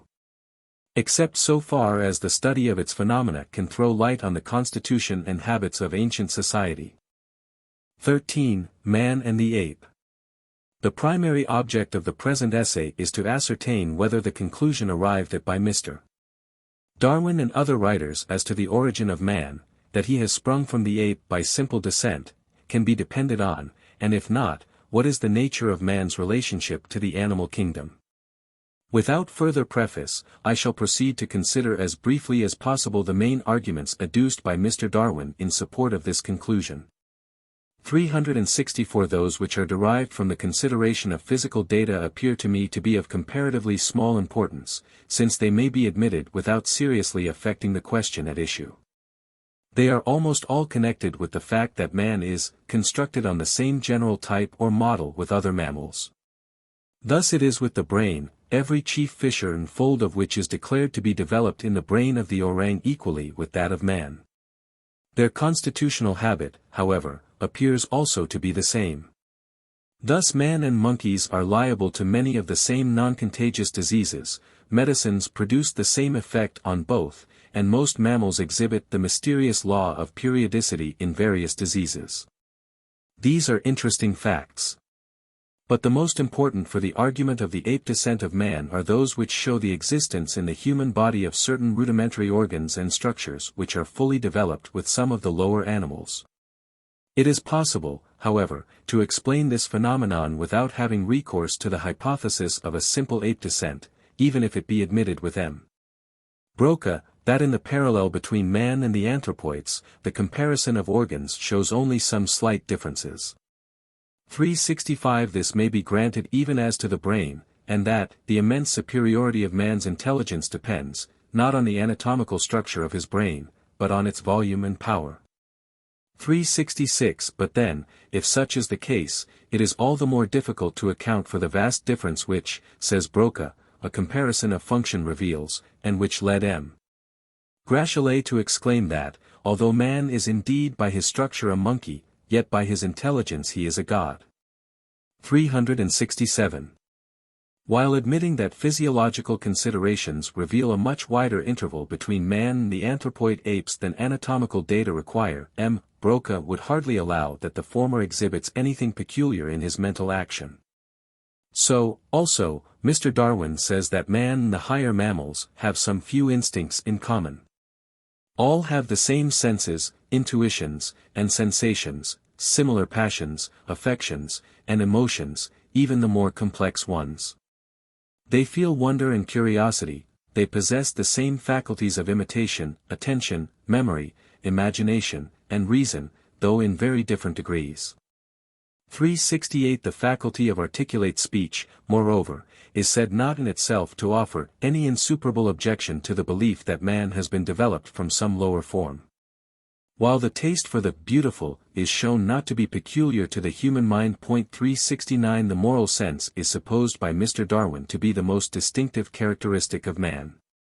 But even this is asserted to have been developed out of the social instincts which man and many of the lower animals have in common. 370 Finally, self-consciousness, abstraction, and even if peculiar to man, are declared to be the incidental results of other highly advanced intellectual faculties. 371 And these again are mainly due to the continued use of a highly developed language, which originated in the imitation and modification, aided by signs and gestures, of various natural sounds. The voices of other animals and man's own instinctive cries. 372. If, however, all this be true, how are we to account for the wonderful intellectual superiority of man? Haeckel gives an explanation which, although ingenious, is far from satisfactory. He says that it is owing to the fact that man combines in himself several prominent peculiarities, which only occur separately among other animals. The most important of these are the superior structure of the larynx, the degree of brain or soul development, and that of the extremities, the upright walk, and, lastly, speech. But, says Haeckel, all these prerogatives belong singly to other animals, birds with highly organized larynx and tongue, such as the parrot, and can learn to utter articulate sounds as perfectly as man himself. The soul's activity exists among many of the higher animals, particularly with the dog, the elephant, and the horse, in a higher degree of cultivation than with man when most degraded. The hand, as a mechanical instrument, is as highly developed among the anthropoid apes as with the lowest men. Finally, man shares his upright walk with the penguin and other animals, while capacity for locomotion is more fully and more perfectly developed among many animals than with man. Haeckel concludes, therefore, that it is solely the fortunate combination of a higher organization of several very important organs and functions which raises most men, but not all, above the animals. 373. This explanation, however, appears rather to increase the difficulty than to remove it. Some of Haeckel's statements might probably be challenged with success. But even admitting their truth, what cause can be given of the marvelous combination in man, of qualities possessed separately by animals, the highest in the class to which they belong? Mr. Darwin justly remarks, that the belief that there exists in man some close relation between the size of the brain and the development of the intellectual faculties is supported by the comparison of the skulls of savage and civilized races of ancient and modern peoples, and by the analogy of the whole vertebrate series. 374. There must, indeed, be a certain agreement between the brain and its intellectual products. And hence the large size of the human brain requires that the mental phenomena of man should be of a vastly superior nature to those presented by the lower animals. Whether, according to the developmental view of the correspondence between human and brute mental faculties, the lower races of man, as compared with animals, really exhibit an intellectual superiority commensurate with the largeness of their brains, may be questioned. Mr. Wallace, indeed, declares that they do not, and he goes so far as to say that a brain slightly larger than that of the gorilla would, according to the evidence before us, fully have sufficed for the limited mental development of the savage. 375. This opinion is correct, on the assumption that animal and human mental action is perfectly analogous, and Mr. Wallace would undoubtedly be right in asserting that the savage possesses a brain quite disproportionate to his actual requirements, if by this phrase is meant his mere animal wants. But the savage is a man, and the size of brain required by him must be judged of, not by the degree of intellectual action he exhibits, but by its accompaniments, not by quantity, but by quality. The source of man's superiority must be sought in an examination of his mental faculties, and yet the inquiry is vitiated at the very commencement by the assumption that the mind of man differs from that of the animal only in the degree of its activity. I am prepared to admit that the higher mammalia, at least, have the power of reasoning, with all the faculties which are essential to its exercise. But this very fact makes it utterly incomprehensible how the result of human mental activity can be so superior, unless some further principle or faculty than those which the animal mind possesses operates in that of man. What this principle or faculty is, may be shown by reference to certain facts connected with language. Mr. Darwin ascribes the origin of human speech to imitation and modification of natural sounds and man's own instinctive utterances. 376. That the primitive elements of man's language were thus obtained is doubtless true. Something else, however, is required to explain the phenomena presented by the languages of uncultured peoples. Such, for instance, cannot have been the origin of certain ideas which are apparently common to the minds of all peoples however savage. It has been said that these peoples, although having names for every particular object, have no words to express a class of objects. This statement must be received with caution. But if absolutely true in the sense intended, it cannot be denied that nearly all primitive languages have words denoting colors, and these by their very nature, as expressive of attributes, are applicable to a series of objects. Now there is not the slightest reason to believe that animals have any idea of qualities, as such. Even the taste for the beautiful, which Mr. Darwin tells us is not unknown to various animals, especially birds, has relation to the object which attracts by its color, and not to the color itself. But it is just this perception of the qualities of objects which is at the foundation, and forms the starting point, of all human progress. The essential instrument of intellectual development, articulate language, was first prompted by such a perception, and it was in the recognition of the qualities of actions, by reflection on their consequences, that the moral sense was gradually evolved. It can hardly be that a power which has had so wonderful an effect, and one which is so different from anything met with among the lower animals, can be referred to any of the ordinary faculties which these possess. If not, we must ascribe it to a new faculty altogether, a kind of spiritual insight, which can be explained only as resulting from the addition of a principle of activity superior to that which is the seat of the animal life. If we were to trace the beginning of every single branch of human culture, it would be found to have originated in the exercise of such a faculty of reflection as that here described. The elements of knowledge man possesses in common with the animals around him. But these have not built up any superstructure, because they have no spiritual insight such as will enable them to analyze those elements, and thus to fit them for recombination into that wonderful series of forms which they have taken in the human mind. It is hardly necessary to discuss here the nature of the principle which thus shows its energy in the mind of man. Whether it is the cause or the effect of the refined organization exhibited by the human body need not now be considered. If the latter, however, it may be objected that, assuming the human bodily organism to have been derived by descent from a lower animal form, according to the principles of natural selection, the intellectual faculty peculiar to man must have had analogous origin. To this it might be answered that man's special faculty could not have been derived from an animal organism which does not itself possess it. But it is advisable rather to test that conclusion by a consideration of the physical data, and to see how far the argument for natural descent can be supported.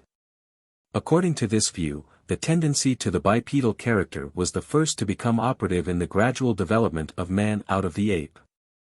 The erect form is supposed, however, to have been assumed that the arms and hands might have full play 377, and it is evident that the free use of these would not have been of any special advantage without an increased brain activity to guide them. Probably the changes required in the physical structure would be concomitant, but if they had a starting point it would surely be in the brain rather than in the extremities. The great development of the encephalon in man as compared with the monkey tribe would, in fact, require all the other supposed changes. Thus the greatly increased size and weight of the brain and its bony case, combined with the position of the foramen magnum at the base of the skull, would necessitate the erect position of the body. And this would supply the arms and upper part of the trunk with the required freedom of movement. These changes would be accompanied by the modification of the pelvis and lower limbs, while the increased sensitiveness of the skin, resulting from man's more refined nervous structure, will sufficiently account for its general nakedness. 378 Without supposing, with Mr. Darwin, the influence of sexual selection. 379 It is therefore in reality only the large size of the human brain that has to be accounted for, and this is by no means easy on the principle of natural selection. No doubt, with the increased activity of the mental powers, the brain would become more voluminous. But what was to determine that increased activity? It can only have been an improvement in the conditions of existence, to which man's supposed ape progenitors were subjected, for which no sufficient reason can be given. Moreover, those progenitors would be subjected to the inevitable struggle for existence, a struggle which, even with man, in an uncivilized state, has a tendency to brutalize rather than to humanize. Under these conditions it would seem to be impossible for man to have raised himself to so great a superiority over his nearest allies as even the lowest savage exhibits. His absolute erectness of posture, the completeness of his nudity, the harmonious perfection of his hands, the almost infinite capacities of his brain, constitute, says Mr. Wallace, a series of correlated advances too great to be accounted for by the struggle for existence of an isolated group of apes in a limited area, 380 as Mr. Darwin's hypothesis supposes. While firmly convinced, on the grounds already stated, that man cannot have been derived from the ape by descent with natural selection, I am by no means prepared to admit that he may not have been so derived under other conditions. Although man undoubtedly has a mental faculty of the utmost importance which the animals do not possess, agreeing with his superiority of physical structure, there can be no question that, both physically and mentally, he is most intimately allied to the members of the animal kingdom. Before endeavoring to furnish a solution of the difficult question of the origin of man under these conditions, I would point out, what is so ably insisted on by M. Broca, 381 that transformism, to use the continental term, is wholly distinct from natural selection, or any other mode by which the transformation may be originated or effected. This is a most important consideration, and one which Mr. Darwin has incidentally referred to point 382 that man is the final term in a process of evolution, the beginning of which we cannot yet trace, appears to me to be a firmly established truth. The descent of man from the ape under the influence of external conditions is, however, a totally different proposition, and one of which no actual proof has yet been furnished, the argument really amounting to this: that the correspondences between man and the higher mammals render it more likely that he has descended from the ape than that he has been specially created. This may be true, and yet those correspondences be owing to a very different cause from the one thus supposed for them. Mr. Herbert Spencer affirms that successive changes of conditions would produce divergent varieties or species of the organisms subject to them, apart from the influence of natural selection, which, in the absence of such successive changes of conditions, would affect comparatively little. 383 It is to the latter especially Mr. Spencer traces the gradual evolution of nature, on the process of which he has thrown so much light. Thus, when treating elsewhere of that evolution, he says, while we are not called on to suppose that there exists in organisms any primordial impulse which makes them continually unfold into more heterogeneous forms, we see that a liability to be unfolded arises from the actions and reactions between organisms and their fluctuating environments. And we see that the existence of such a cause of development presupposes the non-occurrence of development where this fluctuation of actions and reactions does not come into play. 384 It is evident that this theory, like that of Mr. Darwin, supposes the occurrence of slight structural changes which, in the absence of knowledge as to their exciting causes, may be described as spontaneous, and the perpetuation of which is the establishment of new forms or species. But among domestic animals, and by analogy we may assume, therefore, among wild animals, variation in the way supposed is not the only mode by which the physical structure may be modified. Various instances of sudden change have been collected which are very difficult to deal with, and they have led Mr. Huxley to remark that Mr. Darwin's position might have been even stronger than it is if he had not embarrassed himself with the aphorism natura non facit saltum, which turns up so often in his pages. Mr. Huxley adds, that nature does make jumps now and then, and a recognition of the fact is of no small importance in disposing of many minor objections to the doctrine of transmutation. 385 minor objections may certainly be thus removed, but only by introducing one of much greater moment. If, as Mr. Spencer says, natural selection is capable of producing fitness between organisms and their circumstances, 386 it must be by the perpetuation of slight changes, and there does not, indeed, appear to be any room in the hypothesis of natural selection for the saltatory movements which it is so necessary to explain. The changes which organisms undergo, whether sudden or gradual, and whatever their approximate exciting cause, take place in pursuance of the evolution of organic nature, and there can be no doubt that this proceeds under the guidance of law. Professor Owen expresses this fact in saying that generations do not vary accidentally in any and every direction, but in preordained, definite and correlated courses. 387 This may be accepted as expressing a general truth, subject to some qualification of the word preordained. It is not exactly true, however, for variations are not always regular and orderly. Within certain limits, indeed, they would seem to take place in any direction, but there is always a tendency for them to accumulate in that course along which they meet with the least resistance. This is in accordance with the principle laid down by Mr.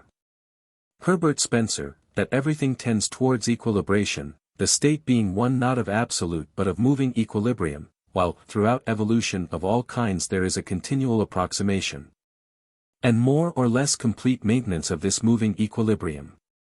388 The ultimate result is that, when through a change of habit or circumstance an organism is permanently subject to some new influence, or different amount of an old influence, there arises, after more or less disturbance of the old rhythms, a balancing of them around the new average conditions produced by this additional influence. 389 It is evident that the variations which have been originated before the attainment of the state of temporary stability thus established would have little chance of being perpetuated. And we have probably here the explanation of the fact that the progress of evolution reveals itself so often by sudden movements. In these cases, where the disturbing influence has rendered the equilibrium of the organism affected more or less unstable, a new center of equilibrium will be formed, and the appearance of a fresh specific form be the result. However fitted this explanation may be to account for the gaps which so often present themselves in developmental series of animal structures, it is far from sufficient to account for the origin of man. At least on the assumption of evolution governed merely by mechanical principles. Neither man nor animals, in fact, could have come into being at all unless there had been an organic necessity, quite independent even of the general average effects of the relations of living bodies to their environments, insisted on by Mr. Spencer.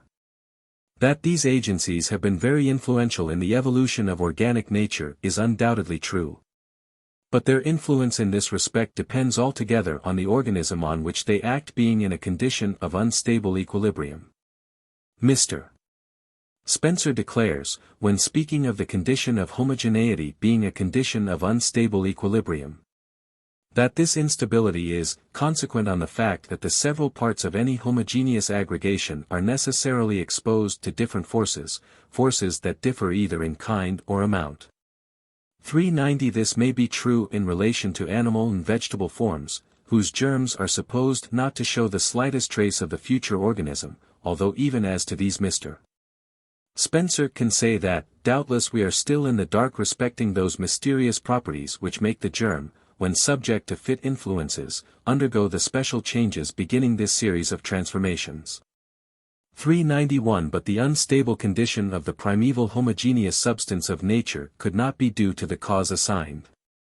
For it requires the impossible case of certain forces, the action of which is supposed to result in the condition of instability, existing outside of that substance which, as being identified with the absolute, we must assume to be present throughout all space. The notion of an universally diffused homogeneous substance, acted on by external forces, appears to be contrary to reason. And the proper explanation of the original condition of instability would seem to be that it is natural to the primeval substance as the result of an innate energy, the internal force which constitutes its vitality. But this substance cannot have been merely material. There is just as little room for transition from the inorganic to the organic as from the animal to man. There is but one satisfactory starting point, nature itself viewed as organic. If such is the case when the changes observable in nature are viewed as strictly evolutional, much more so is it when they are traced to the lower activity of natural selection. Mr. J. Murphy well remarks that, the facts of variability being the greatest in the lowest organisms, while progress has been most rapid among the higher ones, shows that there is something in organic progress which mere natural selection among spontaneous variations will not account for. 392 Elsewhere the same writer declares that, no solution of the questions of the origin of organization and the origin of organic species can be adequate which does not recognize an organizing intelligence over and above the common laws of matter, i.e., the laws of self-adaptation to circumstances and natural selection. 393 This organizing intelligence is supposed to have been bestowed once for all on vitalist matter by the Creator, so as to prevent the necessity of separately organizing each particular structure. 394 Although it is suggested that man's spiritual nature may be a direct result of creative power. 395 Mr. Wallace objects to the law of unconscious intelligence, that it has the double disadvantage of being both unintelligible and incapable of any kind of proof. 396 This is true enough, but it has the equally serious defect of reintroducing the notion of special creation, with all the difficulties attendant on the origin of matter, and the separate existence of independent spiritual and material substances. Mr. Wallace himself is so much struck with the imposing position occupied by man that he thinks that a superior intelligence has guided the development of man in a definite direction and for a special purpose, just as man guides the development of many animal and vegetable forms. 397 He supposes, moreover, that the whole universe is not merely dependent on, but actually is, the will of higher intelligences, or of one supreme intelligence. 398 It seems to me, although Mr. Wallace thinks otherwise, that this notion completely undermines the hypothesis of natural selection. If not only the whole universe, but also a particular portion of it, man, has been divinely willed, analogy will lead us to believe that every other portion of the whole has thus originated. The difficulties attendant on theories such as those of Mr. Murphy and Mr. Wallace, and the unsatisfactory explanation afforded by the theory of evolution, as usually understood, of the origin of man, have led me to the opinion that nature as a whole is organic, and that man is the necessary result of its evolution. Not only so, however, man must be viewed as the real object of the evolution of nature viewed as a living organism. Without him nature itself would be imperfect, and all lower animal forms must, therefore, be considered as subsidiary to the human organism, and as so many stages only towards its attainment. But if living nature is an organic whole, its several parts must be intimately connected. Hence the numerous correspondences between man and the higher mammals cannot be accidental or even merely designed similarities. They betoken an actual and intimate connection between the organisms presenting them, and such an one as is consistent only with a derivation of one from the other. This view differs from that of Mr. Darwin, not in the fact of man's derivation from the ape, but in the mode and conditions under which it has taken place. Derivation, by virtue of an inherent evolutional impulse, is totally different from simple descent, aided by natural selection. In the latter case the appearance of man may be described as in some sense accidental, in the former, not only is it necessary, but it is that for which all evolution has taken place, the only condition, in fact, under which evolution was possible. How far such a development of organic forms as I have supposed is consistent with design is a difficult question. It is apparent that when nature is conceived of as forming an organic whole, the universe becomes identified with the absolute, of whose being relative nature is merely an expression. But is not the possession by relative existences of intellectual faculties, and of the marvelous power of insight or reflection, evidence that the same powers belong also to the absolute being? The possession by man of intelligence is, in fact, proof that organic nature is intelligent. Still, however, the need of design is not apparent. Granting that relative nature has been evolved out of the absolute existence, such evolution can have taken only one course, that which led to man, who could appear only when the conditions of nature were fitted for him. And who must appear when those conditions were so fitted. Moreover, as man was from the beginning the object of organic evolution, this must have taken place along the line which led to him. Without any actually preconceived design or intention other than that which is implied in the pre-knowledge of man's appearance. It does not follow, however, that other branches of organic nature besides that which ended in man may not have reached a stage of structural perfection. No doubt they have so done, and thus we can understand how it is that certain animals seem to have been, as Professor Owen asserts, predestined and prepared for man. The fitness pointed out by our great anatomist, of the organization of the horse and ass for the needs of mankind. And the coincidence of the origin of the ungulates having equine modifications of the perissodactyle structure with the period immediately preceding, or coincident with, the earliest evidence of the human race, is certainly remarkable. 399 I cannot see in these facts, however, anything more than a necessary coincidence arising from the progress of evolution along different planes. It is possible, however, that Professor Owen may mean little more than this, and that he would be satisfied to admit the identity between the predetermining agent and organic nature, acting by virtue of the laws of its own evolutional impulse. So at least may be supposed from the fact that he rejects the principle of direct or miraculous creation, and recognizes natural law or secondary cause as operative in the production of species in orderly succession and progression. 400 It is difficult to understand how otherwise there could be an innate tendency to deviate from the parental type. Before concluding, reference should be made to certain facts connected with the development of the brain and the human organism generally, which at first sight seem to be quite irreconcilable with the notion of man's derivation from the ape. Even under the conditions I have proposed. Thus, Pruner Bay has shown that in man and the anthropomorphous apes there exists an inverse order of the final term of development in the sensitive and vegetative apparatus, and in the systems of locomotion and reproduction. The same inverse order is exhibited in the development of individual organs. Thus it is, says Pruner Bay, with a portion of the permanent teeth. Welcher makes a similar remark as to the modifications of the base of the skull in relation to the sphenoidal angle of Virchow, and Gratialet points out an analogous fact in the development of the brain. The language of the great French anatomist is very precise. He says, with man and the adult anthropomorphous apes there exists a certain resemblance in the mode of arrangement in the cerebral folds which has imposed on some persons and on which they have strongly insisted. But this result is attained by an inverse process, Marquet inverse. In the monkey the temporosphenoidal convolutions which form the middle lobe appear and perfect themselves before the anterior convolutions which form the frontal lobe. With man, on the contrary, the frontal convolutions appear the first, and those of the middle lobe show themselves the last. In referring to these facts, M. De Cataphages declares that, when two organized beings follow an inverse course in their development, the more highly developed of the two cannot have descended from the other by means of evolution.